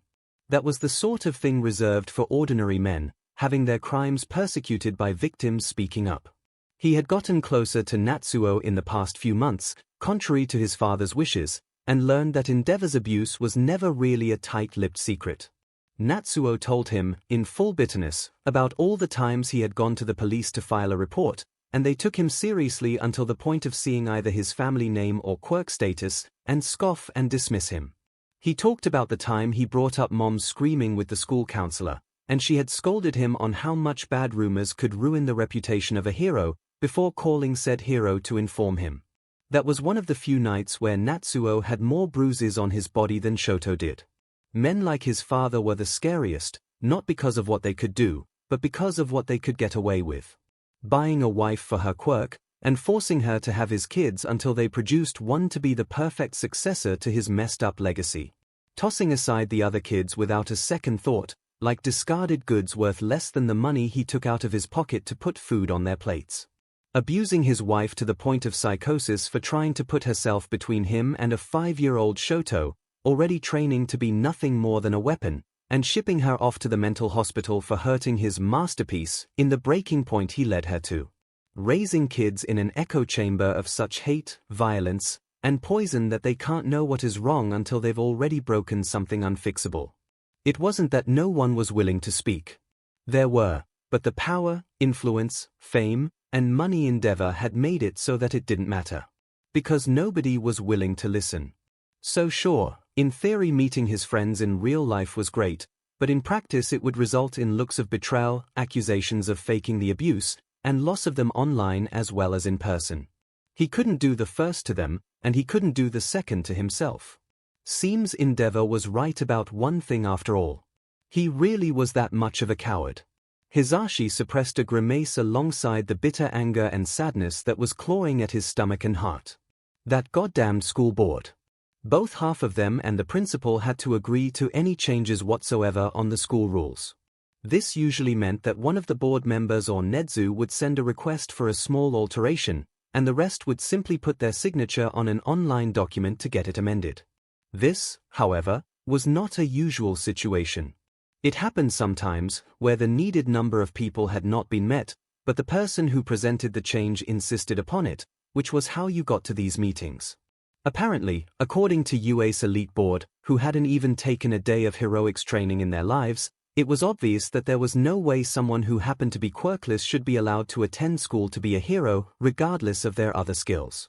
The suggestion had only been approved by 3 members, and now Hisashi and Sho were going up to fight the rest of them alongside Nedzu. 9 people. Not just 9 people, 9 people who were responsible for overseeing the running of the most prestigious school in the country, responsible for making the people society looks up to and gives hope and safety. All of which would refuse to even take a look at a boy long enough to see that hope, heroicness, strength, skill, and kindness. All because of something he had no choice about himself, something that he would already have to physically work harder than anyone else to overcome, and something they were now using as an excuse to put up even more barriers for the boy, legal ones this time, since he had obliterated the previous ones. Hisashi didn't get mad often, but it made his blood boil that someone could treat any kid like that. To see someone so young going through so much struggle, and chose to want to make it worse instead of better. and then have the nerve to call themselves the hero. Was this how 𝐂 felt every time he encountered an abused kid on patrol? Locked up or kicked out, hurt without doing anything wrong, and feeling like you're the only person who cares about the burning injustice. He hated it. He respected the hell out of underground heroes, his fiancée above all, but if that was a normal feeling for them, he didn't have the stomach for that field in addition to the quirk and fighting style. You ready to go? Speak of the devil, and said fiancé was currently standing in front of him, looking even more fed up and miserable than he is, in the stuffy office suit he hated with a passion. Hisashi took a quick, tense breath before responding with false cheer. Not really, but not going isn't going to help anyone, and it's worth the sacrifice, so out the door. 𝐿𝐴 just gave his usual sigh and followed him, shoulders slumped. They pulled up to UA several minutes later. He wasn't sure whether the foreboding air was because it was scarily quiet, even though he had his hearing aids in, or if it was because of what he knew was about to come.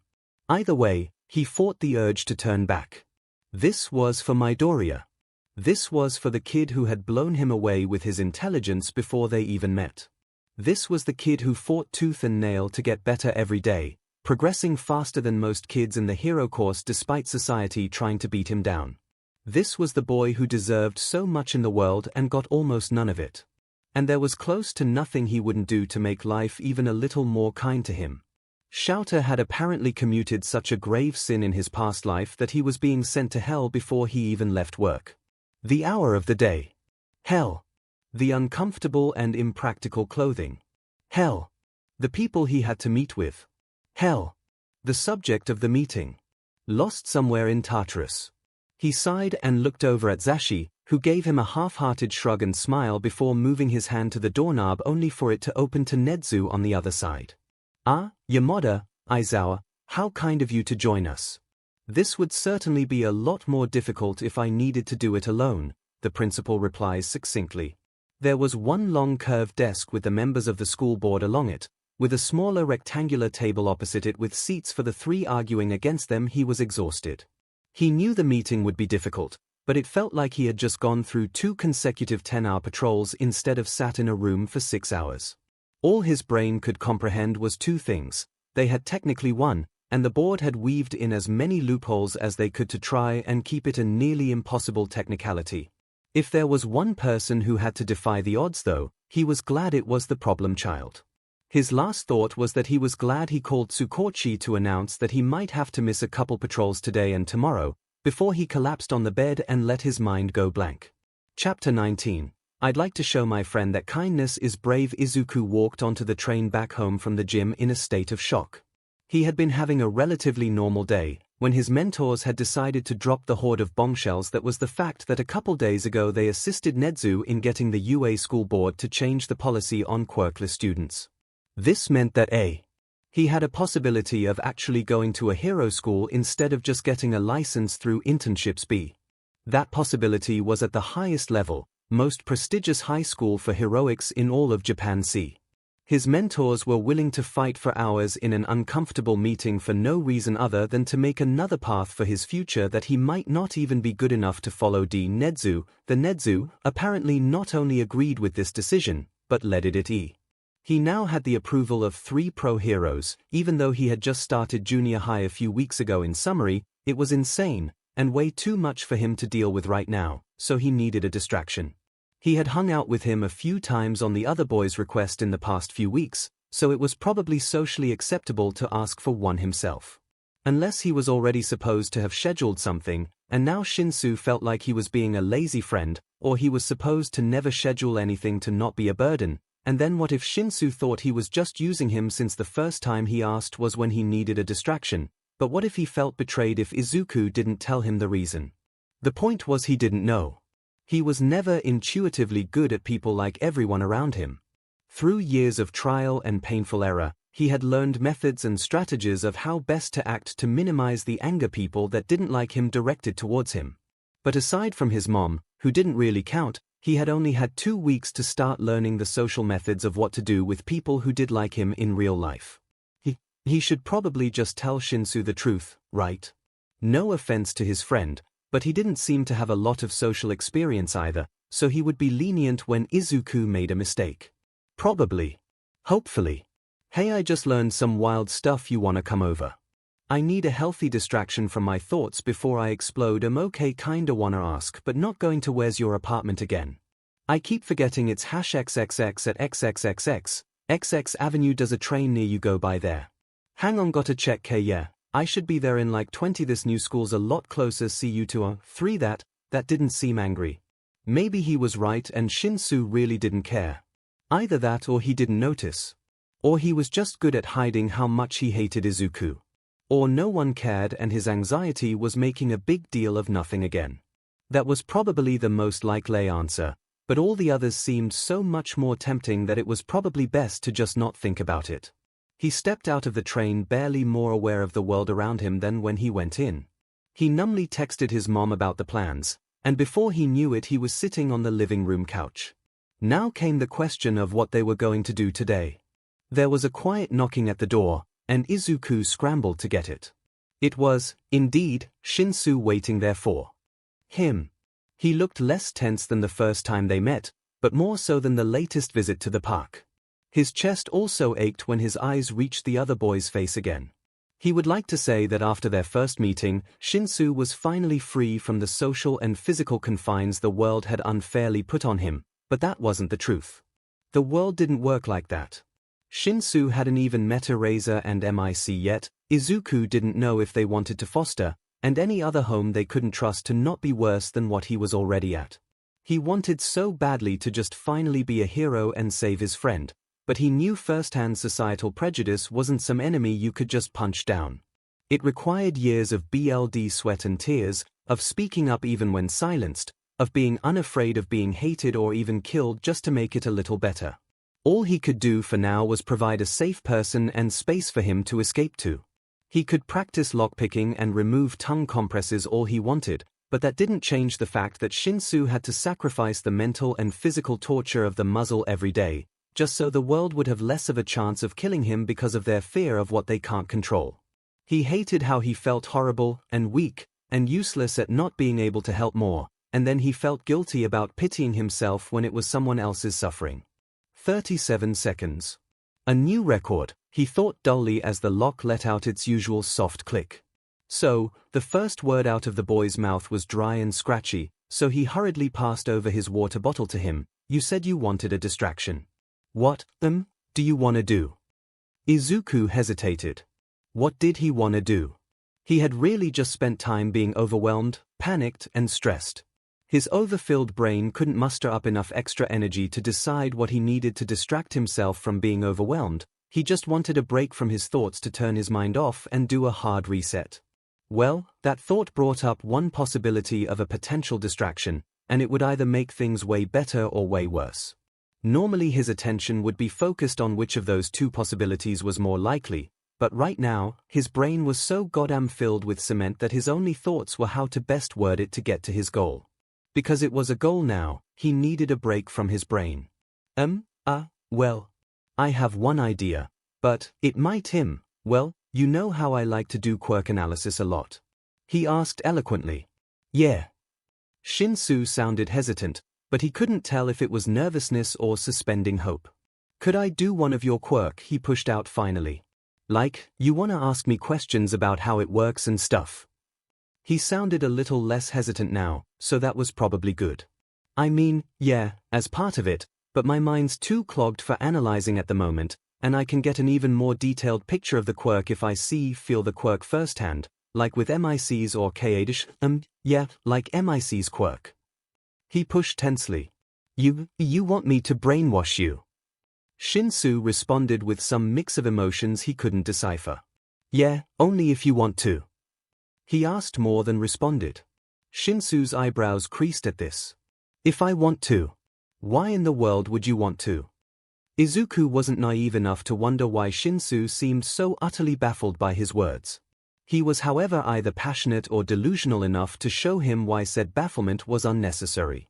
Well, my mind is really overwhelmed right now, and while I don't know the specifics, it could help stop that, and at this point I just want to think normally again. So if I have a free, safe possibility right in front of me that doubles as practice for one of my favorites activities, What's the harm in trying? Hitoshi didn't know what to say. He should just flat out refuse and play a video game with him or something, but he realized with dawning ice-cold horror that he didn't want to. Of course you don't, you sick bastard. You just love seeing people at the mercy of your horrible curse. He wanted so badly to show even the smallest part of the world to see his quirk wasn't evil. He needed to prove to those around him, and maybe even himself, that his power could be used to help people instead of hurt them. Stop lying to yourself. You know the real reason you want someone you're attracted to under your control, you sick thing villainous FG. No, just the thought makes him want to throw up. He'd never want to do that to anyone, let alone the only person who had seen everything that was wrong with him and still for some reason decided to stay.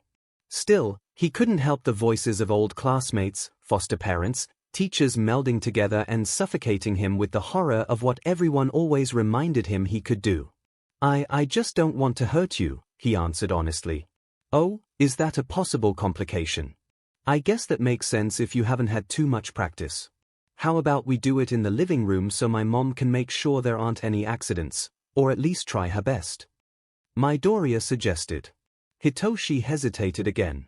All the alarm bells were going off in his head, the ones that told him that only bad things ever and always came from using his quirk in front of adults. But those bad things only ever were directed at him. He'd much rather face getting possibly hurt himself than possibly hurting his friend. Crush. Reason to live. Then hurting Midoriya. Fine. That, sounds good. He managed. You sure? Yeah. He followed Midoriya out of the door and into the apartment living room, settling down on the couch as Izuku went into his mom's bedroom to get her and tell her about the situation. She ended up situating herself with a book in a chair on the near side of the attached kitchen. Far enough to give them space, but close enough to easily notice and jump in if something went wrong. The ice that had flooded his veins earlier was back. It was now concentrating into cold shards in his heart and hands, the latter of which would not stop shaking. So, do you ask me a question, or does any statement work? He barely managed to push out the words even though he was the one responding, knowing what would come next. Any statement like this works, as long as I was talking directly to you. Oh, that's useful, the green-haired boy responded, before his face and body went slack, and for the first time in years, somebody was under his quirk. Izuku felt his mind go blank in an instant. It was like someone had put a weighted blanket over his mind, compressing his overwhelming thoughts into dribbles of nothingness as someone else took over. His consciousness, on the other hand, was floating somewhere between awake and asleep, present in his body but unable to control it, like a less sinister version of sleep paralysis. Then almost as soon as it started, it was over, and he was looking back into the eyes of his best friend on the couch next to him. The terrified eyes. His mind was, in fact, much cleaner now, like the quirk worked more by directly editing the brain powers rather than replacing them, which would make sense for right, best friend on the verge of a panic attack first, quirk analysis second. Hey, it's okay, I'm fine, that was actually pretty cool, he reassured gently but audibly.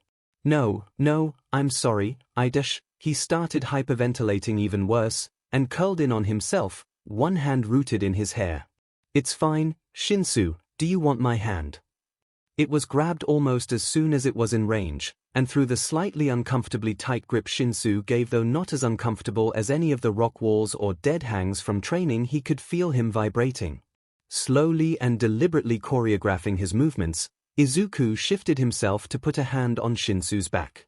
This much he knew how to do. He had inherited his mom's anxiety condition, and they had been helping each other through panic and anxiety attacks as far back as he could remember. At least all those were good for one thing. It seemed Shinsu was indeed calming down with the soothing circles he was rubbing on his back, and the shaky grip on his hand loosening. He finally managed to choke out some words in the midst of his still ragged breathing. I'm sorry. For what? He replied simply, brainwashing you. The question sounded more sheepish this time. I asked you to do that and it didn't hurt me. Try again. He seemed to hesitate a second longer before responding this time, for being a mess on you like that and making you clean it up. Thanks for that, by the way. The second part was mumbled, but he was hanging on to Shinsu's every word, so he easily caught it. That's not your fault. It was an involuntary panic attack in response to something you have been taught to fear about yourself. I simply had the ability and willingness to help. If anything, I should be apologizing to you for being blindsided by my love of quirks to the point of accidentally pushing you too far. Shinsu looked up in bafflement at that. What? You didn't do anything wrong, I said it was fine, you don't need to be apologizing. Right back at you. Shinsu seemed to mull this response over for a while, and Izuku was starting to panic about saying the wrong thing when he finally responded. Where'd your mom go? That wasn't the question he was expecting, but he was fine to respond. She left when she saw you were having a panic attack and I was already dealing with it. We both know how, but too many people around tends to be overwhelming, and I assume she either didn't want to do that, or wanted to give you privacy, he responded carefully and genuinely. He hesitated another long moment before asking another question. Can we, stay like this for a bit? Only if you don't mind, of course, but it's comforting. Izuku simply responded by shuffling slightly so that Shinsu's head rested more completely on his chest, and Izuku's arm could hold his back without losing grip or blood supply. He felt all the tension drain out of Shinsu's muscles at the approval, and saw the slight rosiness of his cheeks and wetness around his eyes as both their breathing slowed and eventually synchronized. After a few minutes of this, the purple-haired boy finally uncurled himself and sat next to him again, the blush slightly darker, and his fingers fidgeting with the sleeve of his shirt. So, you want to play video games or something? There was another long pause before Izuku burst into laughter, and Shinsu wasn't long to follow. It wasn't even funny, but the abruptness of the SWCH in the mood gave him emotional whiplash. Yeah sure, he stifled through his chuckles, we have a SWCH and plenty of games to choose from, so help yourself. Alright, but I'll probably be SHT at most of them since all my experience is from arcades. He quipped back, slowly settling back into his usual sarcastic self.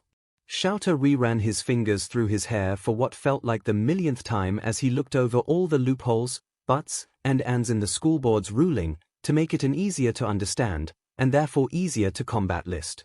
Quirkless students who are admitted take on an extra spot, as to not rob quirked students of their spots in the course.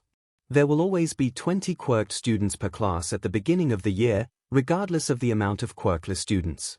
Any homeroom teacher is therefore reserved the right to refuse a quirkless student in their class, in order to not force them to deal with extra students even though it's their own terms and conditions that would make that an issue in the first place.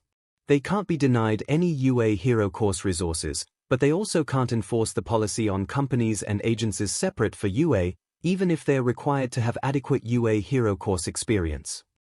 Initial hero costuming and support gear, internships, training camps, work studies, etc. Anti-bullying and anti-discrimination policies had not been expanded alongside admittance policies when it came to quirkless students. He would either find a way to change or work around this by the time Problem Child went there, because he sure as hell wasn't going to just let him face that if he could help. It shout aside. He could already tell it was going to be a long few years. So, how was your day today? Fuyumi asked him as she set the dinner table. Shoto glanced around quickly. His father wasn't in the room yet, but that would change in 5 minutes at best. He had to be quick if he wanted to say the truth at all. It was normal. I didn't get to text S&I, but I will once Dad's asleep. Fuyumi sighed at this. I wish there was a less risky way for you to do that. It's not like I don't think friends are important, but you're gonna get caught sooner or later, and I really don't want to see you get hurt. I'd rather that than have to say goodbye to them. He already hurts me almost every day anyway, Shoto replied bitterly. Shoto, she was interrupted by a new presence in the room, but not the one they were dreading, not yet. Oh, come on Yumi, lay off our brother a bit. He's kept this up for months now, and you can't tell me it's not perfect karma that his perfect little masterpiece is finding friendship in delinquents who just see him as one of them. Natsuo seemed pretty proud of this fact, which probably had something to do with the fact that after all of Endeavor's work keeping Shoto from his quirklessness, his closest friend coincidentally turned out to be one of the few other quirkless teenagers in Japan. He let himself feel a little happy at the quiet, healthy rebellion, before the moment was rudely interrupted by loud footsteps. They all hurried into their seats as the old man finally entered the room. He didn't address either of his older children as he approached. Remember, Shoto. The UA recommendation exam is only 3.5 years away. You need to up your training soon in order to finish first place in it. Natsuo simply rolled his eyes at this, while Fuyumi smiled awkwardly. Shoto, however, couldn't stop thinking about it. Because he didn't want that. Sure, he wanted to go to UA, but through recommendations. He was going to be his own hero, and he was going to do it on his own merit, not some handout from the BSTRD that was his father. That was only one of the reasons on his mind, but the second one felt more deep and complex, and he wasn't good with untangling those types of emotions in front of other people, so he just focused on the rage for now. No, he half surprised himself by actually saying, Shoto, Fuyumi hissed with genuine fear in her eyes. He was clueless when it came to most expressions, but that was the one he'd know anywhere. He didn't heed the warning though, he didn't feel like it anymore. What did you say to me? The ever-present danger in the flames of his voice burned slightly hotter. I said that I want to get in like everybody else, not riding on your coattails, he spat. Honestly, Shoto, give up your childish rebellion and be sensible for 1 minute. I give you all these opportunities to prove yourself to the world as my masterpiece, and not only are you ungrateful, you outright refuse them like a spoiled brat. His voice turned into a hiss at the end of the sentence. If I really am strong enough for UA, I can pass the normal exam without the help of the number 2 hero. He started to take his first bite as he felt the flames next to him grow even hotter, and he watched his father stand up to his full height. You ungrateful little 𝐶𝐻, you couldn't be more oblivious, could you? Everything you have is because of me. I gave you your quirk, I gave you your training, I gave you your life and a roof over your head. There is no such thing as you getting to the top without my help, so you better learn not to try and reject my privileges. How about I give you a taste of that right now? Go. What? For Shoto didn't really know what he meant by that. You heard me, go, leave, don't touch that food and sleep on the streets for the night, then you'll see how good you have it. Fuyumi was the one to respond this time. No, Dad, please, Shoto, just apologize, I'm sure it doesn't make Tidish, but Shoto was already standing up and walking towards the main door. Was it reckless? Yes. Was it stupid? Yes. Could it possibly get him killed? Yes. But did he care? Hell no. Chapter 21. Whine, whine, whine all night, you don't deserve to live. Hitoshi walked dully toward the doors of the new school. A foster placement had opened up back in Musutafu, which meant on the upside, he was closer to UA than he had been in a couple months. On the downside, however, he was now well out of the zone of his old school.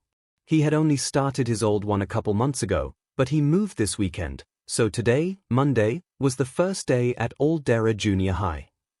It wasn't that he expected the school to be worse, or better for that matter, but he had just learned what the rules and expectations were to get him hurt the least at his old school. Can't ever stop manipulating people, can you? His old school scared butt, no doubt, but it was better the devil you knew than the devil you didn't.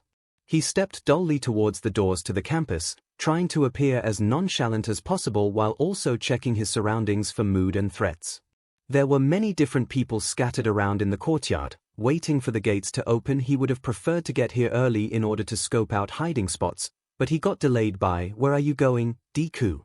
Are you too fragile to even deal with some jokes?" He jumped at the sound and looked around for the source. From the cruel tone, he half expected to see some but jeering at him, but the eyes of all of the kids were looking at someone else. There was a kid with blonde, spiky hair in the middle, seemingly the leader. On either side of him he was flanked by 2 other boys, one with wings, and one who he couldn't tell the quirk of yet. It was the winged one that had yelled out the jeer, though the blonde one seemed to be staring the most intense daggers out of all of them. He quietly and easily followed the gaze to the boy they were calling Deku. The shortish boy, with curly green hair and bright red boots.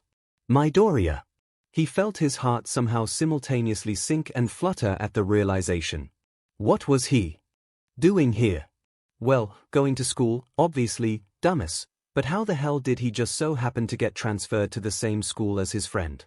Then again, Hitoshi had been transferred between a lot of different schools in his life, and he knew way more astonishing coincidences existed in the world, so he probably shouldn't look a gift horse in the mouth and just be glad that if he had to suffer, he wouldn't do so alone. Speaking of which, the boys were shouting again, except this time it was the other lackey. Yeah, how are you supposed to want to be a hero when you're too much of a coward to face a few words, you pathetic idiot? He felt his fingers tighten around the strap of his bag as he surged forward. Every fiber of his being was shouting danger at him, but that burning need for heroism had never failed to overpower any common sense he had left. Stop making excuses to make your temper seem like a good thing. Hey, what the hell, you can't just say 𝐒𝐻𝐻 like that to him, that's fed up. All three of the boys looked at him, with a mix of surprise and confusion, before morphing into relief. Relief? You're new here, so F off, you don't know 𝐻𝐻𝐻. The spiky blonde spoke for the first time, already practically spitting venom in his tone. Yeah, seconded the winged boy, word to the wise, wait till you see the whole picture for judging. You see, Deku over there is a null, but for some reason still thinks he can be a hero. With that bullshit new change UA made, it's more important than ever to keep him in his place. Hitoshi didn't even bother to dignify that with a response, instead power-walking over to Midoriya. He saw the other boy's eyes widen in surprise and recognition, and heard his stifle a loud yelp of shock. Shishinsu. What are you doing here? School, he responded with all of the flatness and some of the snark he was comfortable only using around his best friend. I told you I got transferred thanks to my new foster home, didn't I? Midoriya spluttered for a few seconds as they walked through the doors before responding, well, yeah, but I didn't think it would be here. It had been a really weird day for Izuku. It was currently the last PRD of said day, and he was currently hiding in the bathroom to process his emotions. First of all, Shinsu was going to his school now. He could still hardly believe it. After years of going through this hell alone, he finally had a friend. At the same time, he felt guilty, because he knew the students would be less than kind about Shinsu, especially if he kept hanging around Izuku. Still, he couldn't bring himself to be upset he was here. Was that selfish? Probably. He didn't know, friends weren't exactly his best subject. They had managed to last a whole 2 years before, at least what he heard from the whispers in the hallways. A teacher had forced Shinsu to disclose his quirk, and the news of the brainwasher who was all buddy-buddy with Deku this morning spread like wildfire. They had been around less than a day, but he'd already heard several comments and insinuations about him and their relationship that made him want to vomit. It felt different when it was just him. He knew how to deal with that, but half the school seemed determined to ridicule, reduce, slander and stereotype both of them in the same breath. And then there was 𝐭𝐿. 𝐭𝐿 was acting weird. After the confrontation several months ago, 𝐭𝐿 had been unpredictable until the end of the year. One day he would be spending the whole time in broody silence, glaring daggers into Izuku wherever he went, and the next he would have a fuse shorter than a matchstick and blow up if Izuku so much as breathed the wrong way. He was getting attacked less on average, but if anything it felt worse. He was navigating a literal minefield, never knowing what was going to blow up until it was too late. The exploding episodes had become less common in the past 2 weeks, since they had come to this new school, but that didn't stop Izuku from being tense all day. Why couldn't he just pick a lane? He'd done it for years, so what was the point of changing it up now? He glanced at the time on his brand new phone Mom had gotten him for middle school. Class would be over in a few minutes, so if he left now, he should be able to make it just in time to get his homework, pack up and leave. The plan worked fine, up until the bell didn't ring. All the students were already out of their seats, but Mr. Yamamoto wouldn't let them leave until it rang, which was taking forever. Izuku positioned himself right next to the doorway, but still, Tanaka-kun walked up behind him to whisper sneer to his friends in purposeful earshot. What do you think the brainwashing kid wants from Deku? He asked teasingly. I don't know.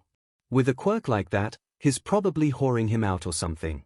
I wouldn't be surprised if a kid like that was a FGOT as well as a villain. Izuku felt white-hot fury pump through his veins at the remark, but it wasn't like he could do anything about it. Kami only knows how much trouble he'd be in if he retaliated. No one would be on his side, and with the full story, they might drag Shinsu in and punish him too. He couldn't let that happen. He knew how the old Dera school district worked. I doubt it, a third voice chipped in. Deku's not useful enough even for that. Deku's probably just the only person the new kids met that's more of a freak than he is. The bell chose that moment to ring, and he was out of the door faster than most people would think he could go. He scanned the hall ahead of him, looking a few classes over to 1B. There, he made a beeline towards the familiar gravity-defying purple locks. He didn't even pause to acknowledge him, still in a blind rage before he grabbed his sleeve and kept moving, ₛ struggling to keep up behind him. "What are you? We're leaving. I have a lot of steam I need to work out in training right now, and I'm not leaving you alone with these assholes." Wait, you're taking me to training? Like Eraserhead and present MIC? Yes, Izuku. Response was a bit clipped. "Why do you need to blow off? Actually, I think I know what you're talking about. Still, can we please slow down a little?" "No. Next train leaves in 5 minutes. Miss it and we'll be on the one with people from school." He pulled him towards the station that led to the training gym, and made it on the train just in time. "So," ₛ eventually asked, "I'm finally gonna meet my future dad's teachers here?" Shouter sighed as he looked over the essays. He liked to assign this paper near the beginning of 3rd year, for 2 reasons. Reason number 1 is that a lot of UA Hero Core students come from privileged backgrounds, and just haven't been given any reason to think deeper about the problems in hero society because they haven't experienced them. Kids in certain families could be trying as hard as they can out the gate to reverse negative types of thinking they've been taught, and it would be illogical to penalize them for mistakes in the 1st year or 2. The reason he didn't do it later was a lot more simple. People doing bad enough on this essay would be expelled, and it was easier and more effective for him to expel students at the beginning of school years as opposed to the end. The essay, of course, was for his ethics class. It was on villain psychology, and how it pertained and related to quirk-based discrimination and flaws in hero society. He had graded 12 out of the 16 essays so far, and he'd only had to expel 1 student. It was a relief that it wasn't more, and this boy in particular was on thin ice already with his lack of improvement in his superiority complex. A lot of people, angry parents especially, liked to see him as trigger-happy when it came to his expulsion rate, but expelling kids for slight infractions would just be illogical. No, he expelled people who would be a danger to themselves or others if they ever went officially pro. In this case, people who failed to see the flaws in hero society, as well as the causes of villainy and how it relates to quirkism, would only serve to unknowingly perpetuate, and even worsen the circumstances that lead people to villainy, as well as increase the risk for killing their adversary by not giving human sympathy to people who took the wrong path in life. He glanced at his watch. He should be able to get through 1 or 2 more essays before the problem child arrived, since his new school released later than when they had started the training. His assumption was disproven, however, when the door to the training gym slammed open, making Hisashi let out a quirked yelp at the both too loud and too early interruption to both of their grading sessions. Sure enough, it was the problem child, but 2 things seemed off. First of all, Midoriya wasn't alone. He was dragging a boy behind him who looked around the same age, though taller and with purple hair and an all too familiar, perpetually exhausted look about him. The second is that their go-lucky, charming, smart and overwhelmingly positive student, the same one who could hear that his only chance of achieving his dream came with giant loopholes and weep for joy, currently looked just about ready to kill a man. His tone was harsh and clipped too. "ₛ, Eraser and MIC," he said him and Zash's titles together, and gestured at each of them as he introduced, "Talk to each other or something." He then proceeded to head over to the weapons area, and practice his throwing knives, which sank significantly deeper into the target than they usually did. It was clear he wasn't going to get an explanation from Problem Child, so he turned ready to ask the new kid ₛ. He thinks he heard Midoriya mention him as a friend a couple times when Zashi beat him to the punch. "Hey, little listener. Any idea what's going on with our star pupil over there?" ₛ didn't respond at first, gaze locked on Shouter, before asking, "Are you two really Eraserhead and present MIC?" The question caught him off guard. He supposed it shouldn't have, if ₛ was close to Midoriya, but as an underground hero he wasn't used to unfamiliar people knowing him. "You sure betcha," his fiancée responded before not so subtly glancing towards the problem child. "Now, right?" The reverence on ₛ's face was quickly replaced by bitterness. "I transferred to his school today." Apparently he didn't have any in-school friends for years before this, and people didn't take too kindly to either of us, our quirk statuses, or our friendship. He knew the look on the kid's face, and that combined with the still knife-hurtling child one glance away, he sincerely doubted it was just them not taking it too kindly, so 𝐤𝐻𝐻 finally verbally addressed him, "Why are you here?" I don't honestly know. He kinda just dragged me here as soon as the bell rang. The best explanation I got was on the train, and even that was basically just a 'you need to train too,' he said, putting air quotes on the last phrase. Do you want to be a hero too? 𝐤𝐻𝐻 asked simply. Yes, of course I do. The answer sounded both incredulous and the most certain he had so far. Then it's probably a good idea that he brought you here. You need training if you're going to do that. It was at this time that Midoriya finally decided to rejoin them, still seething, but noticeably less close to collapse. 𝐤𝐻𝐻 raised an eyebrow at him. Care to explain, problem child? It was kids at school. I mean, if it was just insulting me and the beatings, I could deal with it. I do deal with it, but the type of stuff they were saying, an insinuation about Shinsu, his quirk, and our relationship, all day long, makes me want to commit war crimes, I swear to God. 𝐤𝐻𝐻 felt like he was missing a glaring piece of context there. Context that would also probably be crucial for him to know in order to train him properly, but context that clearly also had complicated emotions behind it. It was probably best to bite the bullet. And what quirk is that? He asked calmly. Problem Child's eyes immediately widened and he snapped his jaw shut before turning to Shinsu and talking again in a completely different tone. Oh my God, I'm so sorry, he was cut off by the boy he was looking at. No, it's fine, you tell them. You can probably explain it better than I can anyway. This earned a nervous chuckle from Midoriya before he turned back to 𝐤𝐻𝐻 and Hisashi. So, basically it's a vocally activated hypnosis type quirk. When he says something to someone, he can choose to imbue his quirk into it, in which case, if they respond verbally, he can kinda separate their consciousness from their willpower and control movements and actions based on his verbal instructions. Ah. That was it. It was of course a quirk that had a lot of applications in underground heroics, and his problem child had probably already come up with 50 more than what 𝐤𝐻𝐻 could think of. But he knew from experience what label that type of quirk put on you, and the effect it had, especially on a child. He was probably told he was villainous. That his power could only be used to hurt people, take away a part of themselves, and that he was evil and destined to be a villain for being born with it. He was glad to see Midoriya didn't seem to judge him for it, not that he would expect anything else, but the more positive influences the better, and less likely for the villain label to become a self-fulfilling prophecy. Hisashi, seeing the cautious and tense face and body of the preteen before them, clearly ready for fight or flight, speaks more carefully, no doubt putting his people skills to work. Oh, that sounds really cool. I'd bet you'd make a pretty good underground-like show someday. What were they saying about it, if you don't mind me asking? The boy looked frozen in dread and fear. He cleared his throat several times, attempting and failing to get a word out. He exchanges looks with Midoriya, panicked, met with reassurance, then returned with approval. Problem Child takes a deep breath, and 𝐤𝐻𝐻 sees that fire re-enter his eyes as his hands grip his breathed legs tightly and shake. Normally he speaks with either a cheer or a stutter, but the words that come out of his mouth were said in a tone as cold and dead as the pit they left in 𝐤𝐻𝐻's stomach. They said that Shinsu was probably using me for forced SXL favors.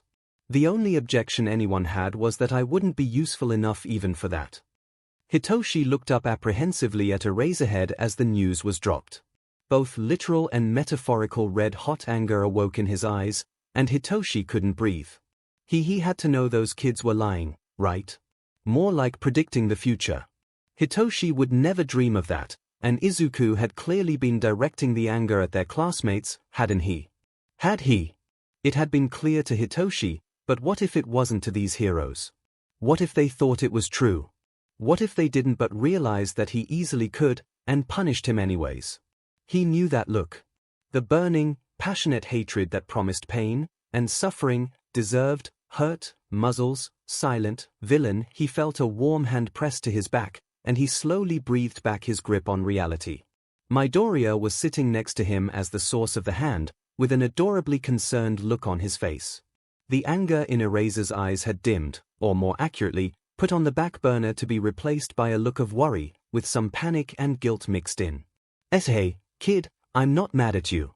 I know you didn't do anything, I'm just upset at the people who thought that saying that about anyone was okay, let alone a couple of kids who have already gone through too much. I'm sorry it came off that way, I really didn't mean it to, but I understand if you need some time.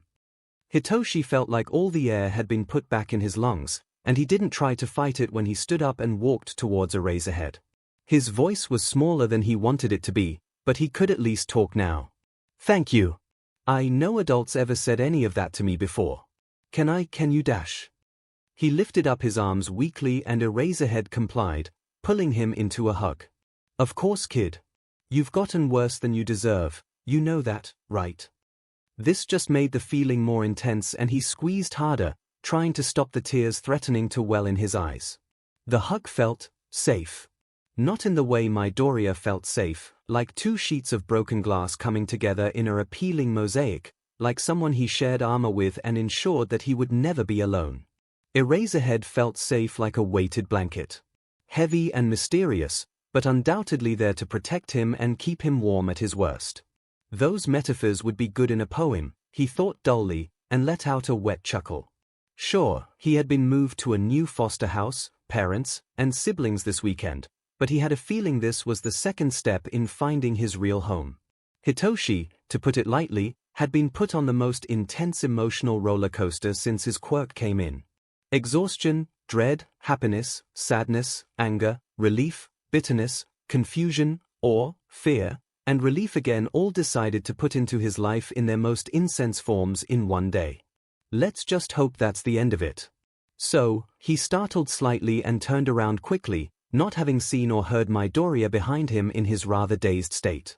He had the usual wide, dopey grin he always wore when talking about heroics or quirks, or anything else he loved plastered across his face, and Hitoshi never wanted to see it fade.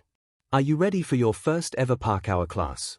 Well, I'm guessing your first ever, since I never really know what's going on in your life, but you've never mentioned any extracurriculars, and anyways training park hour for the hero course is bound to be different, especially under Eraserhead since his park hour skills allow him to have a high villain penite resolution rate, especially for someone who doesn't specialize against groups dash. Midoriya continued to ramble all the way to the locker room, and Hitoshi was more than content to listen. Most of what he caught was actually pretty interesting, though that might just be the fact that he was still on the subject of Hitoshi's favorite hero. He went through the motions of going up to a locker in order to get his gym uniform out, when it finally caught up to him that he had been dragged here with next to no warning, and he wouldn't even have his gym clothes on him right now if he had gotten them yet, which he hadn't, since it was his first day. Midoriya? He asked in a questioning tone, getting a small ahem in response. Is there any way I could do training in my normal school uniform, because I wasn't expecting to need a change of clothes? He watched as realization and then embarrassment dawned on the other boy's face, red creeping from his cheeks to the tips of his ears, and making his freckles look like the seeds on a rather cute strawberry. Oh my god, Shinsu, I'm so sorry I didn't, stupid Izuku, of course, dragged him here randomly dash, guess I was too upset before to remember you hadn't planned on coming with me. He fiddled with his fingers sheepishly, and Shinsu let out a snort. No kidding, I'm pretty sure you just mentally murdered half of our classmates and teachers with that knife throwing earlier. This just made Midoriya blush harder, and Shinsu tried to ignore what that did to his stomach. I wasn't that, no, you probably don't want to do training in your school uniform unless you want torn clothes or ligaments. That's not the type of fabric for that. I do have a change of clothes though if you want it. Shinsu raised his eyebrows at him. You proactively carried a whole extra change of clothes with you before you even knew I was going to the same school, let alone training gym as you. He asked skeptically. No, I just have one set, but I always wear this sorta armored, quirk and shock resistant lightweight set of clothes/long johns under my uniform to deal with hits from bullies, so I can just go in those today. I've done it a few times before when I forgot a change of clothes, so I should be fine. It was now Hitoshi's turn to blush as Midoriya threw the workout clothes over to him with a smile and 180-degree turn back to the lockers. They were a simple black t-shirt with cropped sleeves and a pair of loose green athletic shorts, and they were both a little too loose and too short on him, but they felt like solid gold to him nonetheless. He slowly turned around once he had adjusted them to be a little more comfortable. He felt something squirm inside him, but not in a bad way when he did. Because Midoriya was fine, in just the long johns, just, not only in the way he meant. Wait, no, fuck, this couldn't be, this wasn't happening. It was supposed to be just a normal, romantic crush. Not thinking of how the thin fabric hugged his well-exercised shoulders, he immediately got up and ran into the stall. He vaguely heard footsteps and some sort of worried voice, but they were getting more muffled by the second by his thoughts and breathing. No, it wasn't, he couldn't, you already know, you monster. Please. Why did he have to villain? Sick. Twisted. He couldn't, someone like him wasn't allowed to. How long until you prove them right? Why couldn't he turn it off? It would be better for everyone if he never had to see your disgusting face again. His brain. You can't escape who you are. His quirk F that, you can't escape what you are. His knees pulled closer to his chest, and his nails dug deeper into his wrist. You know you deserve this. The pain was both a comfort and an agony. You know you deserve much worse. You deserve to rip your skin off. Better yet, rip your life out of your thing body. Hey, see that guy? Remember not to talk to him under any circumstances. He could force you to do anything he wanted. Better safe than sorry with powers like that. Or, hey man, good job on finally finding a use for Deku, am I right? Tell me, is he still able to beg for you to stop it when he's under, or is that control taken away too? You know, blackmail purposes and all. Hey, do you think he takes requests? There's this beach in my geometry class I need to teach a lesson to. I'll give you $5 if you go up and speak to him without getting brainwashed. Yeah right, I'm not stupid enough to take that. Villain, an all too loud knock suddenly pummeled in front of him and jostled him into another flavor of panic. Shit, Midoriya. He was here, and he was worried. What was he going to tell him? It couldn't be the truth, that would just make him uncomfortable. After all, it's one thing to be okay with being friends with a gay person, but it's another to be comfortable with them being attracted to you. Especially in that way. He couldn't say it even if he wanted to, not after how upset Midoriya got when people just made insinuations about their relationship being SXL. He was sure before that was just because they were insinuating it was forced, but he didn't know, and he couldn't afford to be wrong this time. Secrets were so much easier when you didn't have an emotional connection you were scared of losing. He didn't know what he was supposed to say, but he was only going to make Midoriya worry more by staying in here, so he took a deep breath and opened the door. Immediately 2 deceptively strong arms pulled him into a hug that was released when Shinsu physically recoiled out of guilt. I'm so sorry, I should have asked. Why was he apologizing? Are you okay? What was that all about? He couldn't just say nothing. Playing it off fully would break an amount of trust, but he didn't think he could trust himself to speak right now. Do you want to get to training, or call it quits?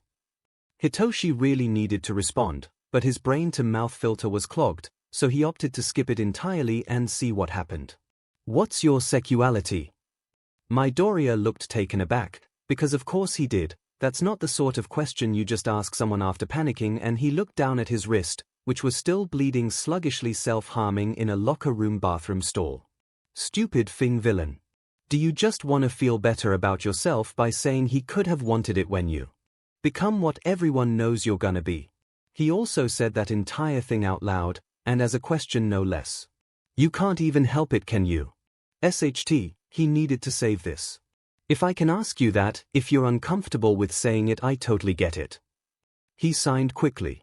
He repeated again slower after a look of confusion, which only cleared up halfway due to him still only learning sign language for like 3 months. He got the gist, though. No, it's fine, he responded, to Hitoshi's immense relief. And guilt and confusion.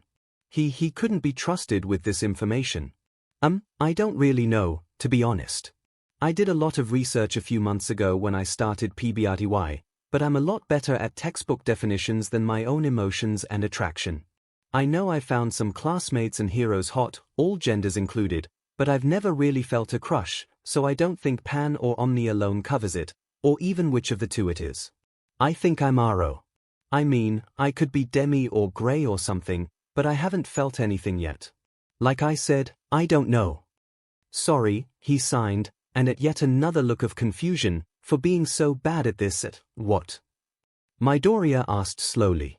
Hitoshi cringed. Did he really have to spell it out? Friend, then smaller and after a moment of hesitation, person. He looked up and saw the expected tears finally brimming in his eyes, though Hitoshi thought it would have made more sense for that to happen before the apology. They waited for what felt like forever before Midoriya finally spoke again softly. Please stop letting them define how you see yourself. The words took him by surprise. Along with the fact he was still trying to help. It should have made him feel better. He hated that it didn't. Chapter 24. If 1P was perfect and 1P was odd, Katsuki was cessed. He knew that didn't seem out of the norm to anyone, but this was different to his normal bursts of anger. This wasn't the everyday annoyances he needed to blow off some explosions at, that was the world saying F you, and taking a blowtorch to how it was supposed to work. And as always when it was this particular anger, it was If Deku that caused it. Though this time, it was also 𝐈𝐵𝐺, or whatever, he didn't have time to learn people's names. Since when did Deku have friends? He knew the extras liked to speculate that they weren't really friends, but they were stupid, and Katsuki was not. He had tried to avoid them, but in passing, he had seen the genuine happy smile on Deku's and 𝐈𝐵𝐺's faces, an expression the nerd hadn't directed at anyone but his mom since he was 5. This didn't make sense. This wasn't how it was supposed to go. It had only been a few months since the last time the universe pulled the middle finger with Deku, when he made him look like a dumbass for falling for his quirk-resistant undergear for years. There were some things that he knew for certain about the world that had shaped how he saw it for as long as he could remember. 1. He was the best. He was strong and powerful, and was destined to be the perfect hero with the perfect quirk. 2. Deku was useless. He was a quirkless nobody who dreamed too big, trusted too much, and who nobody actually liked. 3. All Might was the current strongest until Katsuki took him over as number 1. No one in the current hero or villain world could even hold a candle to him. 4. The extras were extras. They were there because they knew he was great, but he didn't need them and didn't get attached. 5. The world, especially teachers, knew the first 2 were true, and treated them accordingly. So then how the hell did useless Deku manage to get someone who seemingly not just tolerated him but enjoyed his company even more than the extras enjoyed Katsuki's? It wasn't fair, it wasn't how it was supposed to be. Katsuki was smart, and he could recognize patterns. Deku had been pulling SHT like this since they were 5, and Katsuki had always just blown up before, both literally and physically, and put himself in a bad mood for days. That one time with Deku he didn't blow up immediately, he had time to consider, and thought he could try ignoring the nerd this time. It was probably his DMN presence in his mind that kept him mad, so getting rid of that should help, right? Wrong. He couldn't even go a week of ignoring the nerd before his annoyingness got to Katsuki again. His insistence to be a hero despite everything telling him he couldn't, that stupid mumbling and stalker notebooks, the fact that he acted all weak and mumbly but had apparently been tricking him for years, who the hell wouldn't be cessed off? Not to mention the fact that as soon as he had started to make progress on those affecting him less, 𝐼𝐵𝐺 swoops in and rubs salt in the wound.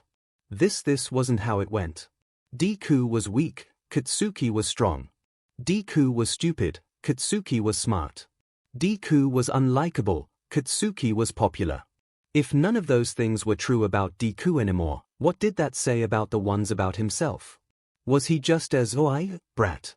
Breakfast's getting cold, so you better get the hell down here. Just because it's the weekend doesn't mean eggs stay hot forever, his mom shouted up the stairs at him. Calm down, oldie. I'm coming, all right, he responded in an equally gruff tone. He did start heading downstairs though. People might see both him and his mom as too brash, but another thing he had inherited from the hag was her cooking, and both of them were the best at any meal they made, no goddamn competition. He walked into the dining room to see an omelette sitting on top of a bed of rice. It was cooked to perfection, which sessed him off. Nothing should look that amazing right now, he was feeling like SHT. He huffed and sat down, eating it moodily. Why are you brooding, brat? His mom looked up at him from across the table with her own food. None of your goddamn business, hag. Also, I'm not brooding, I always look like this. Would think you knew that, since I seem to have gotten it from you, he retorted. Don't give me that, Katsuki. I've known you my whole DMN life, you think I can't tell the difference between your normal angry face and your actually upset face? Well, maybe you can't, because I'm perfectly normal. He stuffed another bite into his mouth so he wouldn't have to respond to what the hag had to say to that. Whatever, brat, just tell me when you feel like it. I can't help you if you're gonna keep playing this I'm fine bullshit and refusing to accept it. They ate in silence for a while, slowly getting more awkward. Maybe he'd just tell her a little bit to get her off his back. Not the whole thing obviously, but Deku's got a new friend. New to the whole school actually, but they definitely knew each other before he transferred. He's happier than he's been in ages, and he shouldn't be. There. He said it. Maybe a little too much. The second half of the last sentence was kind of an accident, but he wasn't going to admit that, and he definitely wasn't going to say more. And why the hell not? His mom replied. You jealous Izuku likes his new friend more than you. Katsuki grit his teeth in frustration. I told you, old hag, Deku and I haven't been friends for years. He was cut off, much to his chagrin. Then what's the DMN problem? You're both moving on, and it's not very hero-like to want someone to suffer just because you don't get along anymore, brat. He didn't, that wasn't it. This is why I don't tell you SHT. You always make it seem like I'm the bad guy. He got up swiftly and stormed out of the kitchen. Katsuki! Get the hell back here, we haven't finished our conversation or meal. Explain to me what the F I apparently got wrong about the situation. His mom was shouting after him again, but he couldn't care less.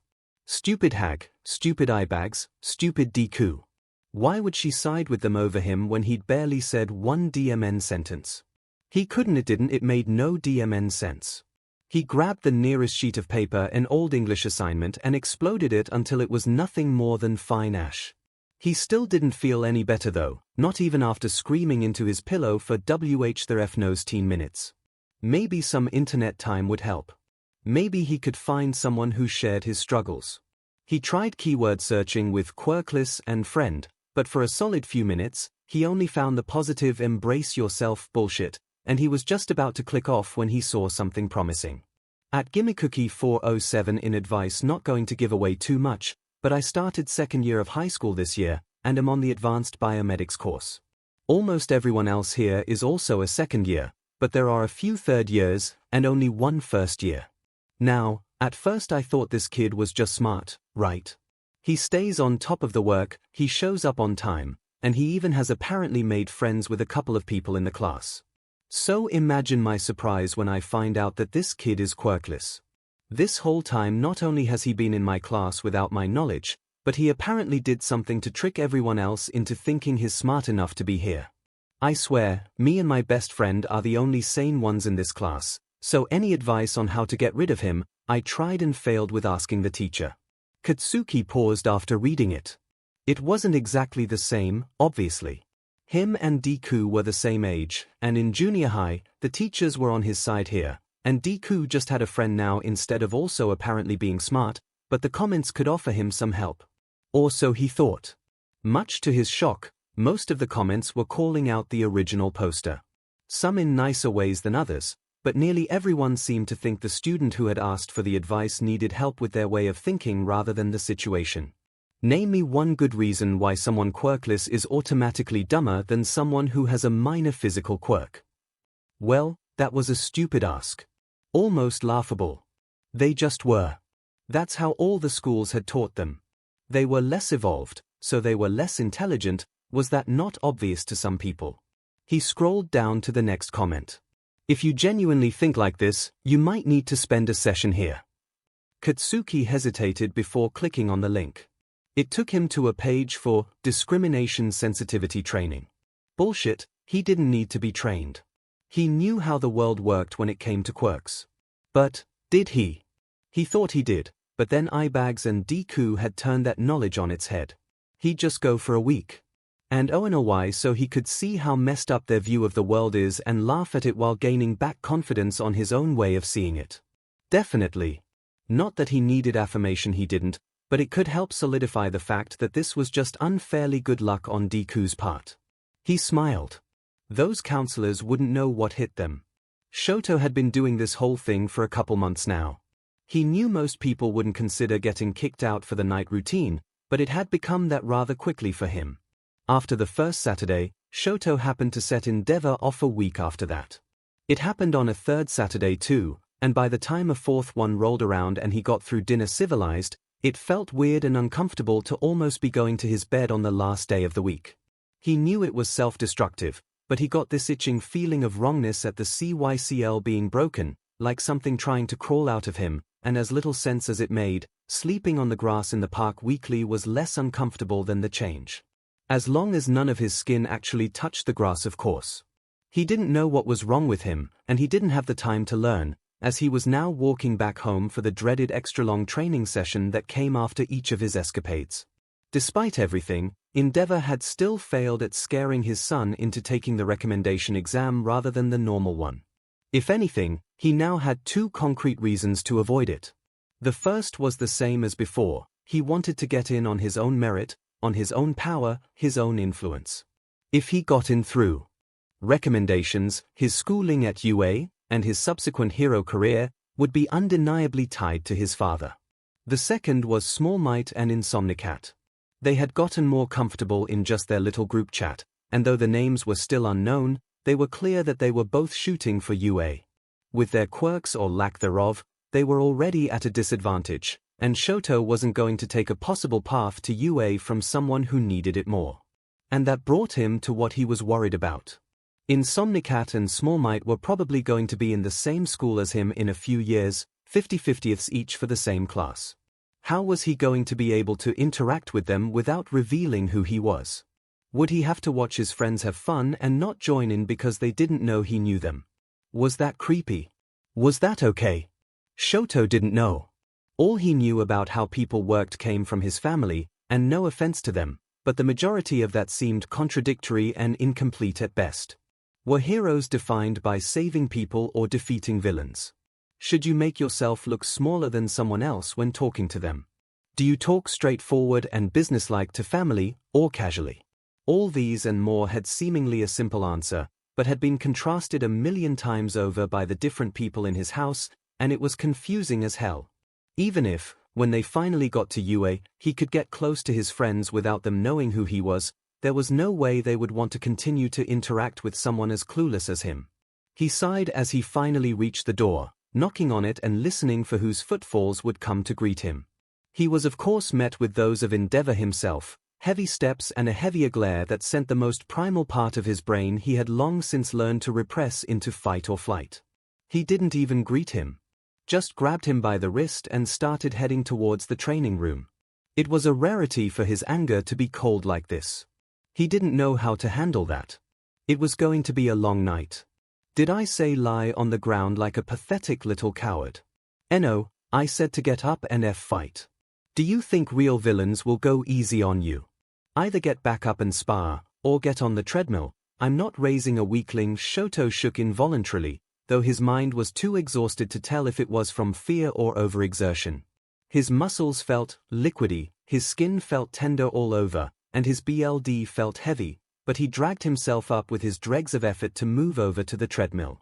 This was hell, but it was better than sparring, and no question better than the consequences of refusing his old man. His brain filled with static as he made his way to his feet, and grey dots and waves danced in his vision in pulses the more and more he ran. He couldn't think, just move. Full pain. Izuku was stressed out. It wasn't due to any of his normal anxieties, which is what made it so stressful. This was new territory, and he was about to ruin everything, and everyone was going to hate him cause he always fed SHT up, and it was going to be too personal or not personal enough, but not doing it at all would be even worse. He took a deep breath, trying, and drastically failing to silence his thoughts as he stepped into the store. 5 days. If there wasn't anything good, and there wasn't going to be because Izuku could never be able to find anything good enough, he still had 5 more days. Actually, it was probably better to just come tomorrow anyway. No. He used that logic the past 4 days. Now was the time. He had to stop procrastinating.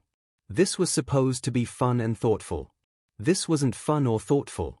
He's going to hate it. He's going to hate him. No, he's not. Yes, 𝐒𝐿, why was it so hard to just pick out a gift for someone? He had easily been able to offer to host a sleepover at his apartment for 𝐿 birthday, but that was something he knew the other boy wanted. Here he didn't. Should he just ask what sort of gift he'd like? Would that be more or less rude than getting a bad one? What kind of person didn't know what their best and only friend even wanted or liked? He was a horrible friend for not even being able to figure this out. Everyone was right about him not deserving relationships. Okay, no, Izuku, focus now, panic later. What did 𝐿 like? Heroics, cats, poetry, and sarcasm. Yeah, he was doomed. He signed as he made his way over to his usual section, the notebooks. Maybe he could find a cat-themed one to write some poetry in. Unless 𝐿 wanted something more discreet and would find that embarrassing, but what if he chose the plain one and then 𝐿 thought it was impersonal? Oi, Deku. His body and mind froze momentarily at the familiar voice behind him. Kaken. Don't ignore me, the voice was getting louder, and he turned around to see that sure enough Kaken was there and fast approaching. He lowered his voice from a shout to a just as dangerous hiss. You're gonna tell me what the F is up with you and eyebags?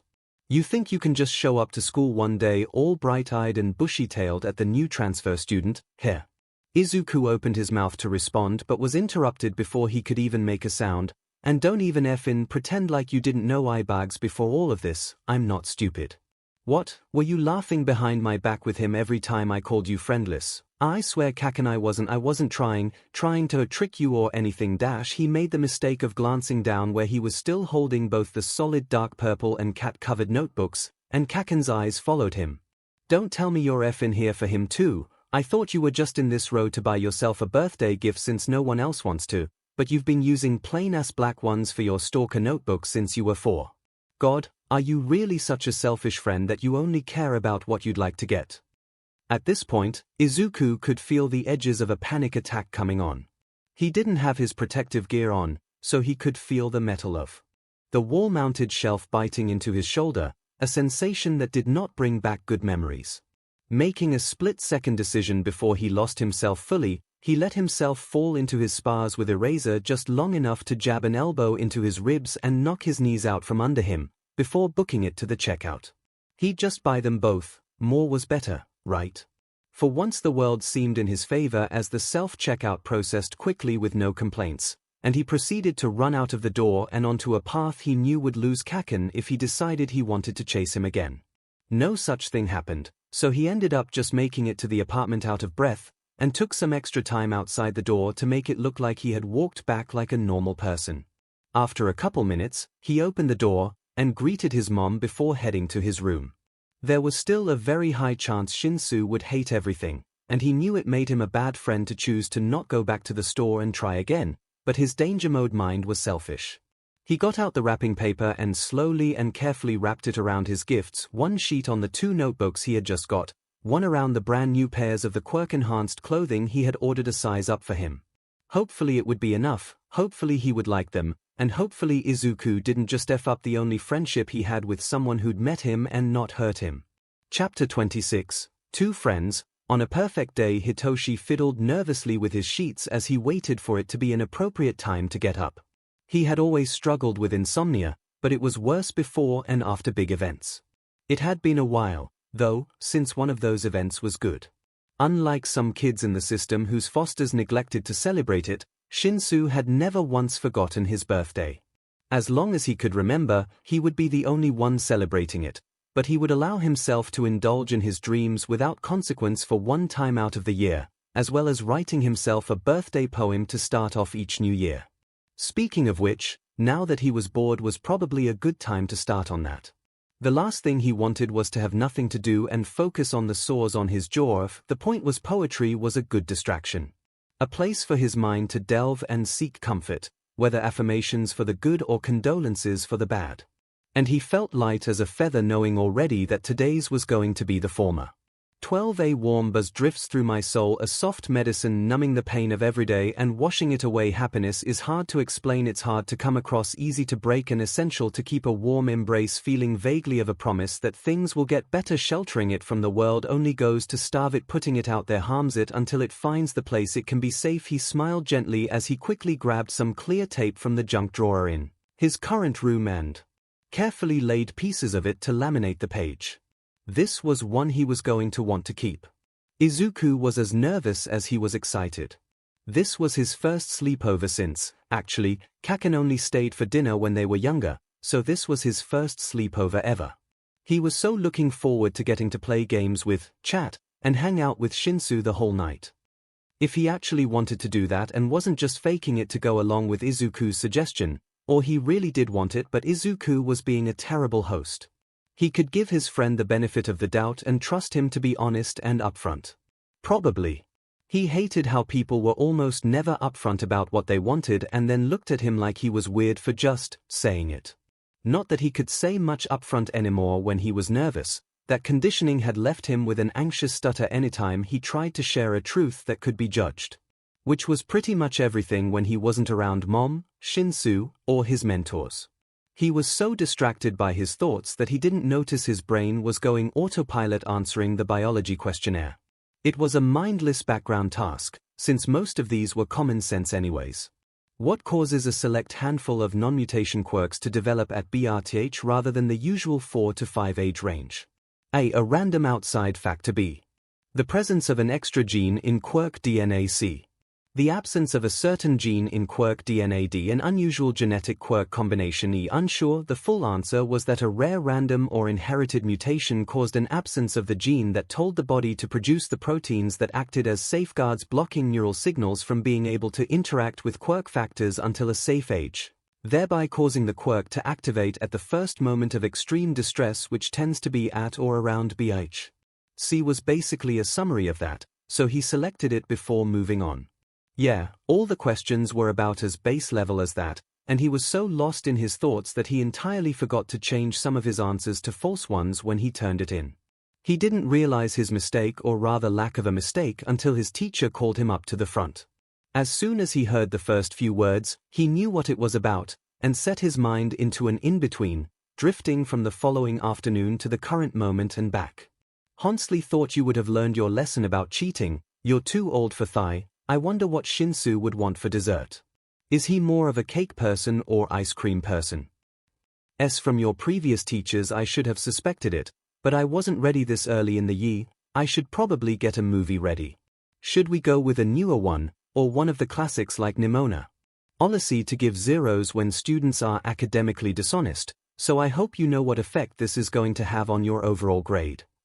He was used to the words having more effect on him, but he wasn't complaining. The effects of this could wait. Today, it was party time.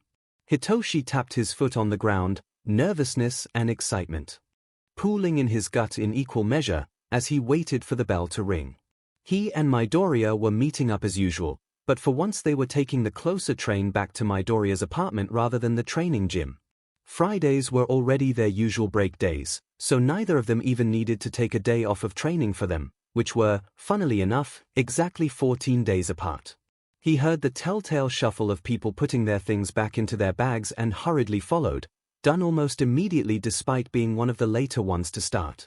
He got up from his chair second, so as not to risk getting scolded, and made his way over to the door as he listened up for the telltale chime on the announcements. "Where are you going in such a hurry?" "Wait. Don't answer that." The bell chimed and he was out the door and down the hallway against the crowd before the kid could even finish his taunt. Midoriya was already out the door by the time he got to it, and somehow seemed to look even more excited about it than Hitoshi himself. "Oh my gosh, area ready. I didn't think Thizes my first ever sleepover, not to mention my first time hosting or attending a birthday pie with people my since was 7. I'd like everything and thegif 𝐔𝐬𝐽 plus ugatania game and switch. Well, not a sajif since you'dn't these which butwa Coldplay it since it just came it on and he seemed to notice at this point that they were still standing in the middle of the hallway, unmoving with him rambling and everyone avoiding them, and he immediately blushed in embarrassment before seemingly having excitement overpower the emotion once again. and just convert the previous talking energy into power walking and donning that positively adorable sunshine smile. How anyone could hate this boy for anything was beyond him, let alone his energy. It was positively infectious.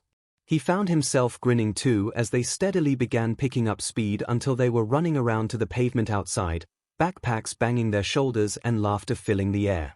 They slowed down only once they got to the train station, and it was a testament to the month or so of training he had thus far that he only got a little winded. Every now and again he caught a weird look from someone waiting by them, but he couldn't find it in himself to care. He knew Midoriya might though, so he did his best to keep him rambling and therefore distracted. The train ride over to his house was much shorter than the one to the training gym, and soon enough they were climbing the stairs to the apartment. Then though the test itself didn't take that much time, it got me thinking of a new experiment we could try to test if that's an additional difference between your and MIC's quirks or not. He ended the final ramble with a series of steadying breaths as they stood outside of the door, before switching his talking to both a more comprehensible speed and topic. Anyways, sorry I got that off topic. Me and Mom spent yesterday after training setting up decorations, so I hope you don't mind. I really didn't know what sort of thing you liked, but, yeah, hopefully we should have fun. Midoriya slowly opened the door, and Hitoshi felt his breath hitch in his chest. From the Genkan, he could only see the living room and attached kitchen, but it was already more than he would ever deserve. Black, purple, and silver balloons were everywhere, taped in bundles to walls as well as scattered around the floor, and even a few helium ones hanging lazily from the ceiling. There were those paper streamer things in rainbow colors decorating the walls, several wrapped presents sitting on the table, a stack of both video games and board games that looked ready for the picking and playing in the following hours, and to top it all off, a chocolate cake sitting on the counter. You don't deserve, no, stop it brain, he wasn't thinking like that, not today. Regardless, Hitoshi felt tears prick in the corners of his eyes, followed by a sharp tensing next to him. I'm sorry I should have asked, didn't want a big thing dash. His brain caught up to his friend's words after only a few half-formed thoughts, and he promptly interrupted the rest with an appropriate level of bafflement. What? No, Midoriya, this is amazing, you didn't do anything wrong, you did the opposite. His next words came out immediately after the last ones, though in a quieter voice. No one's cared that much about me before, I just got overwhelmed I guess. What I meant to say is thank you. For everything. He grimaced. He probably sounded so awkward and pathetic. Midoriya was probably laughing at him. He looked over reluctantly, and tears were still shimmering in the corners of his eyes, but other than that, he was looking at Hitoshi like he had hung the moon and stars in the sky, and hell, what his poor little gay heart wouldn't give to see that look forever. Those appealing green eyes shining with reverence and hope, looking at him of all people, like he was some sort of shining savior, like he was everything but a burden to him. He didn't know what he did to deserve it, what he did to deserve him, but for once in his life, that look made him feel like he did deserve the world.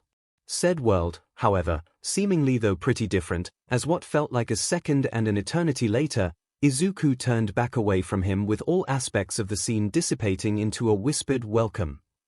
The feeling reduced to a dull bittersweet ache, and he let it as he calmly followed the other boy into the apartment. By the time he had put his bag down, Midoriya-san was greeting them, and welcoming them with a level of excitement that told him she had not hosted a party like this in a long time. That was probably the only dash. One of the reasons they went all out like this. Oh, Shinsu-kun, I'm so happy we could host this year. I don't think I or Izuku is exactly the best at hosting, or parties, or people, but has been so excited, so there should be plenty of things for you to do. Would either of you like something to drink? I bought extra sodas for the occasion, she said while walking into the kitchen where the aforementioned drinks presumably lied. Hitoshi didn't know what to say. Or do. What were you supposed to do when someone did this for you? He had thanked them, but after the first wave of happiness he felt guilt. Wait, no, stop. He is not feeling bad today, he just needs a distraction. Yeah. So what games do you have to play? He asked quickly, and Izuku lit up. Oh, we have a ton, most can be played with only 2 people anyway since, you know, but there's a lot of ones I think you'd really enjoy. Do you want a short or long one, simple or complex, and digital or physical? The directness of the categories took him aback more than they should have, given how methodical the other boy's thinking tended to be, but only for a moment. It was better than the eggshells he was used to walking on at the very least. Complex long game, and I guess I'd prefer physical, he said cautiously. Great. I have a couple games in that category I think you'd like. Izuku quickly rushed over to the game pile and grabbed several boxes. He looked over them for a minute before pointing at one with a square lid that read Kaiten, and had a field and sunset on the cover. How's that one work? An excited smile erupted across the other boy's face as he started explaining a shade slower than his usual ramble while taking out the different pieces. Each different tile has a number, and if the dice rolls that number, every settlement bordering it gets one of the resource, and every city gets 2. However, there is no 7, so when you roll, the front of Hitoshi's mind was trying its best to keep up with the rules. It was going moderately well, all things considered, but the back of his mind was on a different page altogether, instead looping the same thought over and over. He's even more appealing than ever when he's just being himself like this. Hitoshi was enjoying the night, but not for the same reasons he presumed he would. He assumed that he would enjoy getting the gifts, enjoy hanging out with his friend, enjoy feeling appreciated and letting loose. He did like all those things once he got over the guilt of making others feel obligated to them, but above all, he just enjoyed being able to breathe. There was no shouting. No arguments, no hitting, no silencing. No empty bellies while looking at full cupboards, no cutting metal restricting his mouth and smile, no locked or removed doors for forgetting or breaking a rule, rules which were practically non-existent anyways, no flinch and terror at his every move and word. It didn't feel empty though. No, the 2 Midoriyas somehow filled the apartment beyond bursting with other things instead. There were books, hero merch, plants, and pottery covering every nook and cranny throughout, making the place feel like both of their personalities and interests had been woven together seamlessly, day after day after day. There was laughter filling the air, and witty remarks that were met with joking retorts instead of scowls and fists. It was messy, not in the way that some of the hoarder houses he had been in were, but in the way that it felt solid. Permanent. No one could just pack up and leave. It would take weeks. Maybe months. It was stable. It was everything he would never be allowed to have outside of these short visits. It was sinking into a hot bath, muscles aching from years of non-stop running. In simpler terms, it was bliss. Izuku stared at Shinsu in shock. He was joking, right? He did that a lot. Then again, from what he knew of the environment the other boy grew up in, it wouldn't exactly lend itself to this. Knowing that and hearing it were 2 different things though. Wait. Are you being serious right now? He asked directly. Better safe than sorry. Yeah. I've only had a TV in some of the homes I've been in, and they don't usually like me using it, he responded hesitantly. Well, yeah, I know that logically, but, it seems like such a fundamental truth and interest, it's just kinda we need to change that, okay? Okay. Which one do you want me to watch? Shinsu replied with only slightly more confidence this time. Depends. Where do you want to fall on a scale of sweet moments that are deeper than they seem, to completely mentally dissect and wring me? Izuku asked, excitement peeking through on both sides of the statement. Is there really that much variety in, let me see, are really old classic kids movies that have characters face what's coded as queerphobic and or quirkist situations even though they came out centuries before quirks? Doesn't seem like a very wide category to me. He read the exact wording from the heading of the paper Izuku was writing movie titles under, eliciting a small snort. You'd be surprised. Okay, I think this is in order from least to most intense.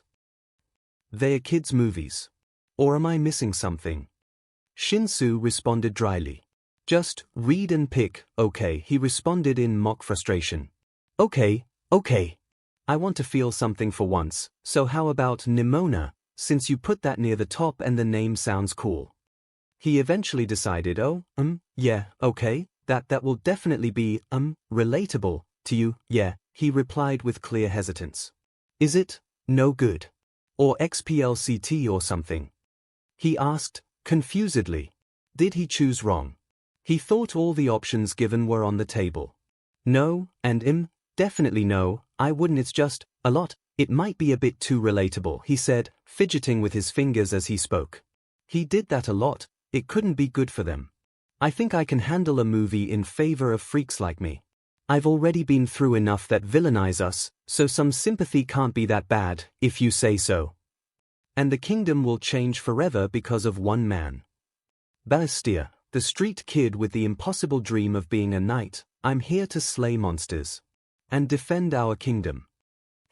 Sounds rather familiar, Mr. Soon-to-be first quirkless hero. Hey, I never said it couldn't be relatable to both of us, wait your turn. Plus, this is still up in your issues, just less so, guess you're right, but he might. Just have the heart of a hero, not even 3 minutes in and we both already needed the same line, will the kingdom accept this knight that might not be right? An actually realistic response to increasing diversity instead of the old everyone stopped being prejudiced storyline. Will the kingdom accept this knight who might not be right? Alright, and will Balestier be broody on the biggest day of his life? I'm not brooding, I'm thinking. This is my thinking face. Hey, thinky face, look at me. You were better, and worked harder than all of us. You're gonna be a knight, Bal. Watch this be me hyping you up before the licensing exam. Yeah, higher. Okay. But what if they still hate me? No one hates a hero of the realm. They're gonna love you, like I do. That escalated dash. So, you still think it'll be us at the exams? That's totally why you reacted so awkwardly to me saying that. Oh well, let's keep watching, okay? I hereby announce you, Balestier Boldheart, hero of the realm. They better clap. Clap you BSters, don't you see how sad he's getting? There we go. May a new era of heroes begin with you. Why did the music get so OOH? What? Wait, who gave him the sword again? I'm not telling you spoilers, you'll just have to wait and see.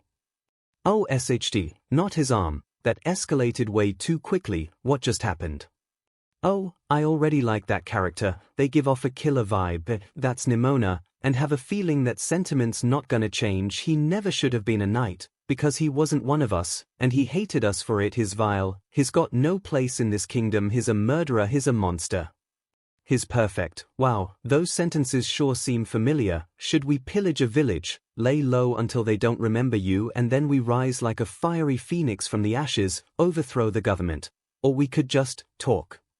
Is it just me, or do both of those later options actually sound equally appealing in different ways? Nah, you're right, the government is super messed up right now, that's why we're going to work intrinsically to fix it once we become heroes.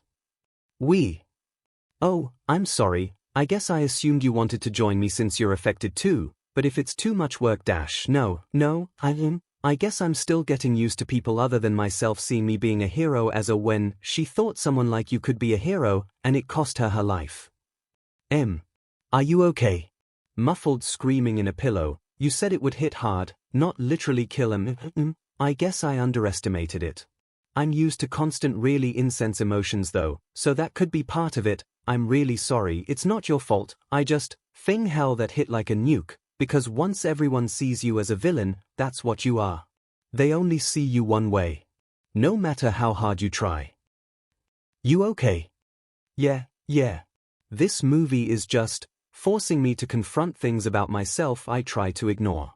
Can I just take a 5-minute break? I feel really exposed like every 5 seconds in this movie. Sure. You want some popcorn or cookies or something? You'd let me do that. Why wouldn't I? It's your birthday, do whatever you want. Plus I'm your friend, so I wouldn't mind anyways. Oh, yeah sorry, I'll look for something I like. I guess watching it happen even to someone else put me back in a weird mindset. We can stop the movie if you want. No. I feel obligated to hear their story somehow. Like I won't be able to change anything if I don't face it, you know.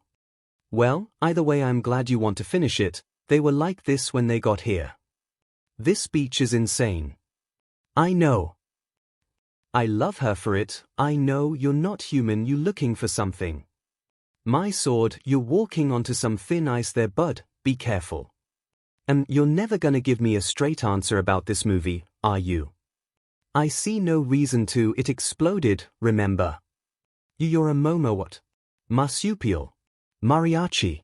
Meatball, you're a monster, do not call me that, and he broke that ice. Great.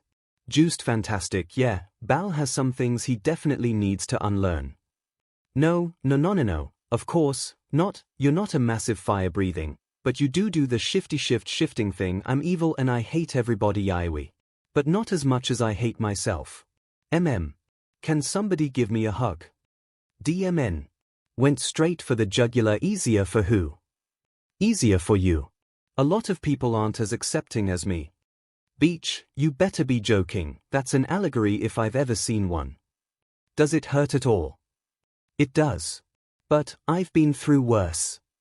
This movie knows what it's doing, and it's important, but God, does it hit a little too close to home. Yeah. I think I cried myself dry the first time I watched this. Not that it's exactly hard to make me cry, I'm kinda a mess. Don't say that, it's true. Okay, this is the part you have to see. Oh, did not expect that. How are we gonna? She's the one in charge right now, right? Now that the queen is dead, okay, I'ma take a break on commentating for a while, the plot is getting thicker. A monster, I don't. It needs to stop doing this. Did you see the way that little girl looked at me? Kids, little kids. They grew up believing that they can be a hero if they drive a sword into the heart of anything different. And I'm the monster. I don't know what's scarier. The fact that everyone in this kingdom wants to run a sword through my heart, or that sometimes, I just wanna let them. Hitoshi reached for the remote and paused the movie. He numbly registered tears streaming down his face, but they were nothing in comparison to the aching, gnawing sensation in his heart and gut. How could something so understanding be so painful? Or, maybe that was why it was painful. He couldn't run away from his struggles. He couldn't pretend they weren't real, but above all, he couldn't handle the fact that there was something. Acknowledging his pain. It had been shunned for years, locked in a box and boarded tight, which was now busted open. He couldn't feel much other than crumbling. Other than exploding from the inside with all the tears and emotions he could no longer stop. He was slipping away to somewhere, and he was crying more than he had ever remembered since suddenly he felt something drape over his shoulders. He looked up to see a blurry shape through his clouded eyes. Izuku. The arms started and tensed, and it took him a second to figure out why. It was the first time he called him that, and he hadn't even given him permission. I'm so sorry, I didn't mean to call you dear. Why can leave, he stuttered out between his sobs. Hitoshi was rude, and now the other boy probably felt weird and uncomfortable. He had crossed a line, a boundary, had forced a level of intimacy on him. He would be fully justified in hating him, not that he wasn't before this, but he was stopped by the arm on his shoulders shifting, but instead of pushing him away, it brought him closer. It swung him sideways and started squeezing as the other arm wrapped around his waist and did the same. He couldn't help but return the favor, squeezing out all his emotion as the tears that never really stopped overflowed once again. It's fine. You can call me that. I'm sorry, I didn't know you'd react like this. I thought you would like it. I'm so stupid, I ruined your birthday for something you didn't even want. No, this wasn't how it was supposed to happen. He wasn't the cause of his suffering. He was in no way the reason he was crying. Izuku had been nothing but a light in the dark of his messed up life since they met. He blinked his eyes in an attempt to remove some of the tears and thereby Izuku's guilt. He was met with the realization that he was, in fact, not the only one that had been crying. Hey, no. Stop that. He reassured and moved his hand to Izuku's face, even though Hitoshi's voice and body were both still a bit shaky. Listen to me, okay? You have been nothing but kind, and sweet, and supportive to me since before we even met. I'm not crying because you hurt my feelings, I'm crying because you are one of the only people who ever made me feel anything other than what she just described. I just got overwhelmed is all. I'm not upset. I don't know, play that new game to distract ourselves. Oh okay, and you sure I didn't ruin everything?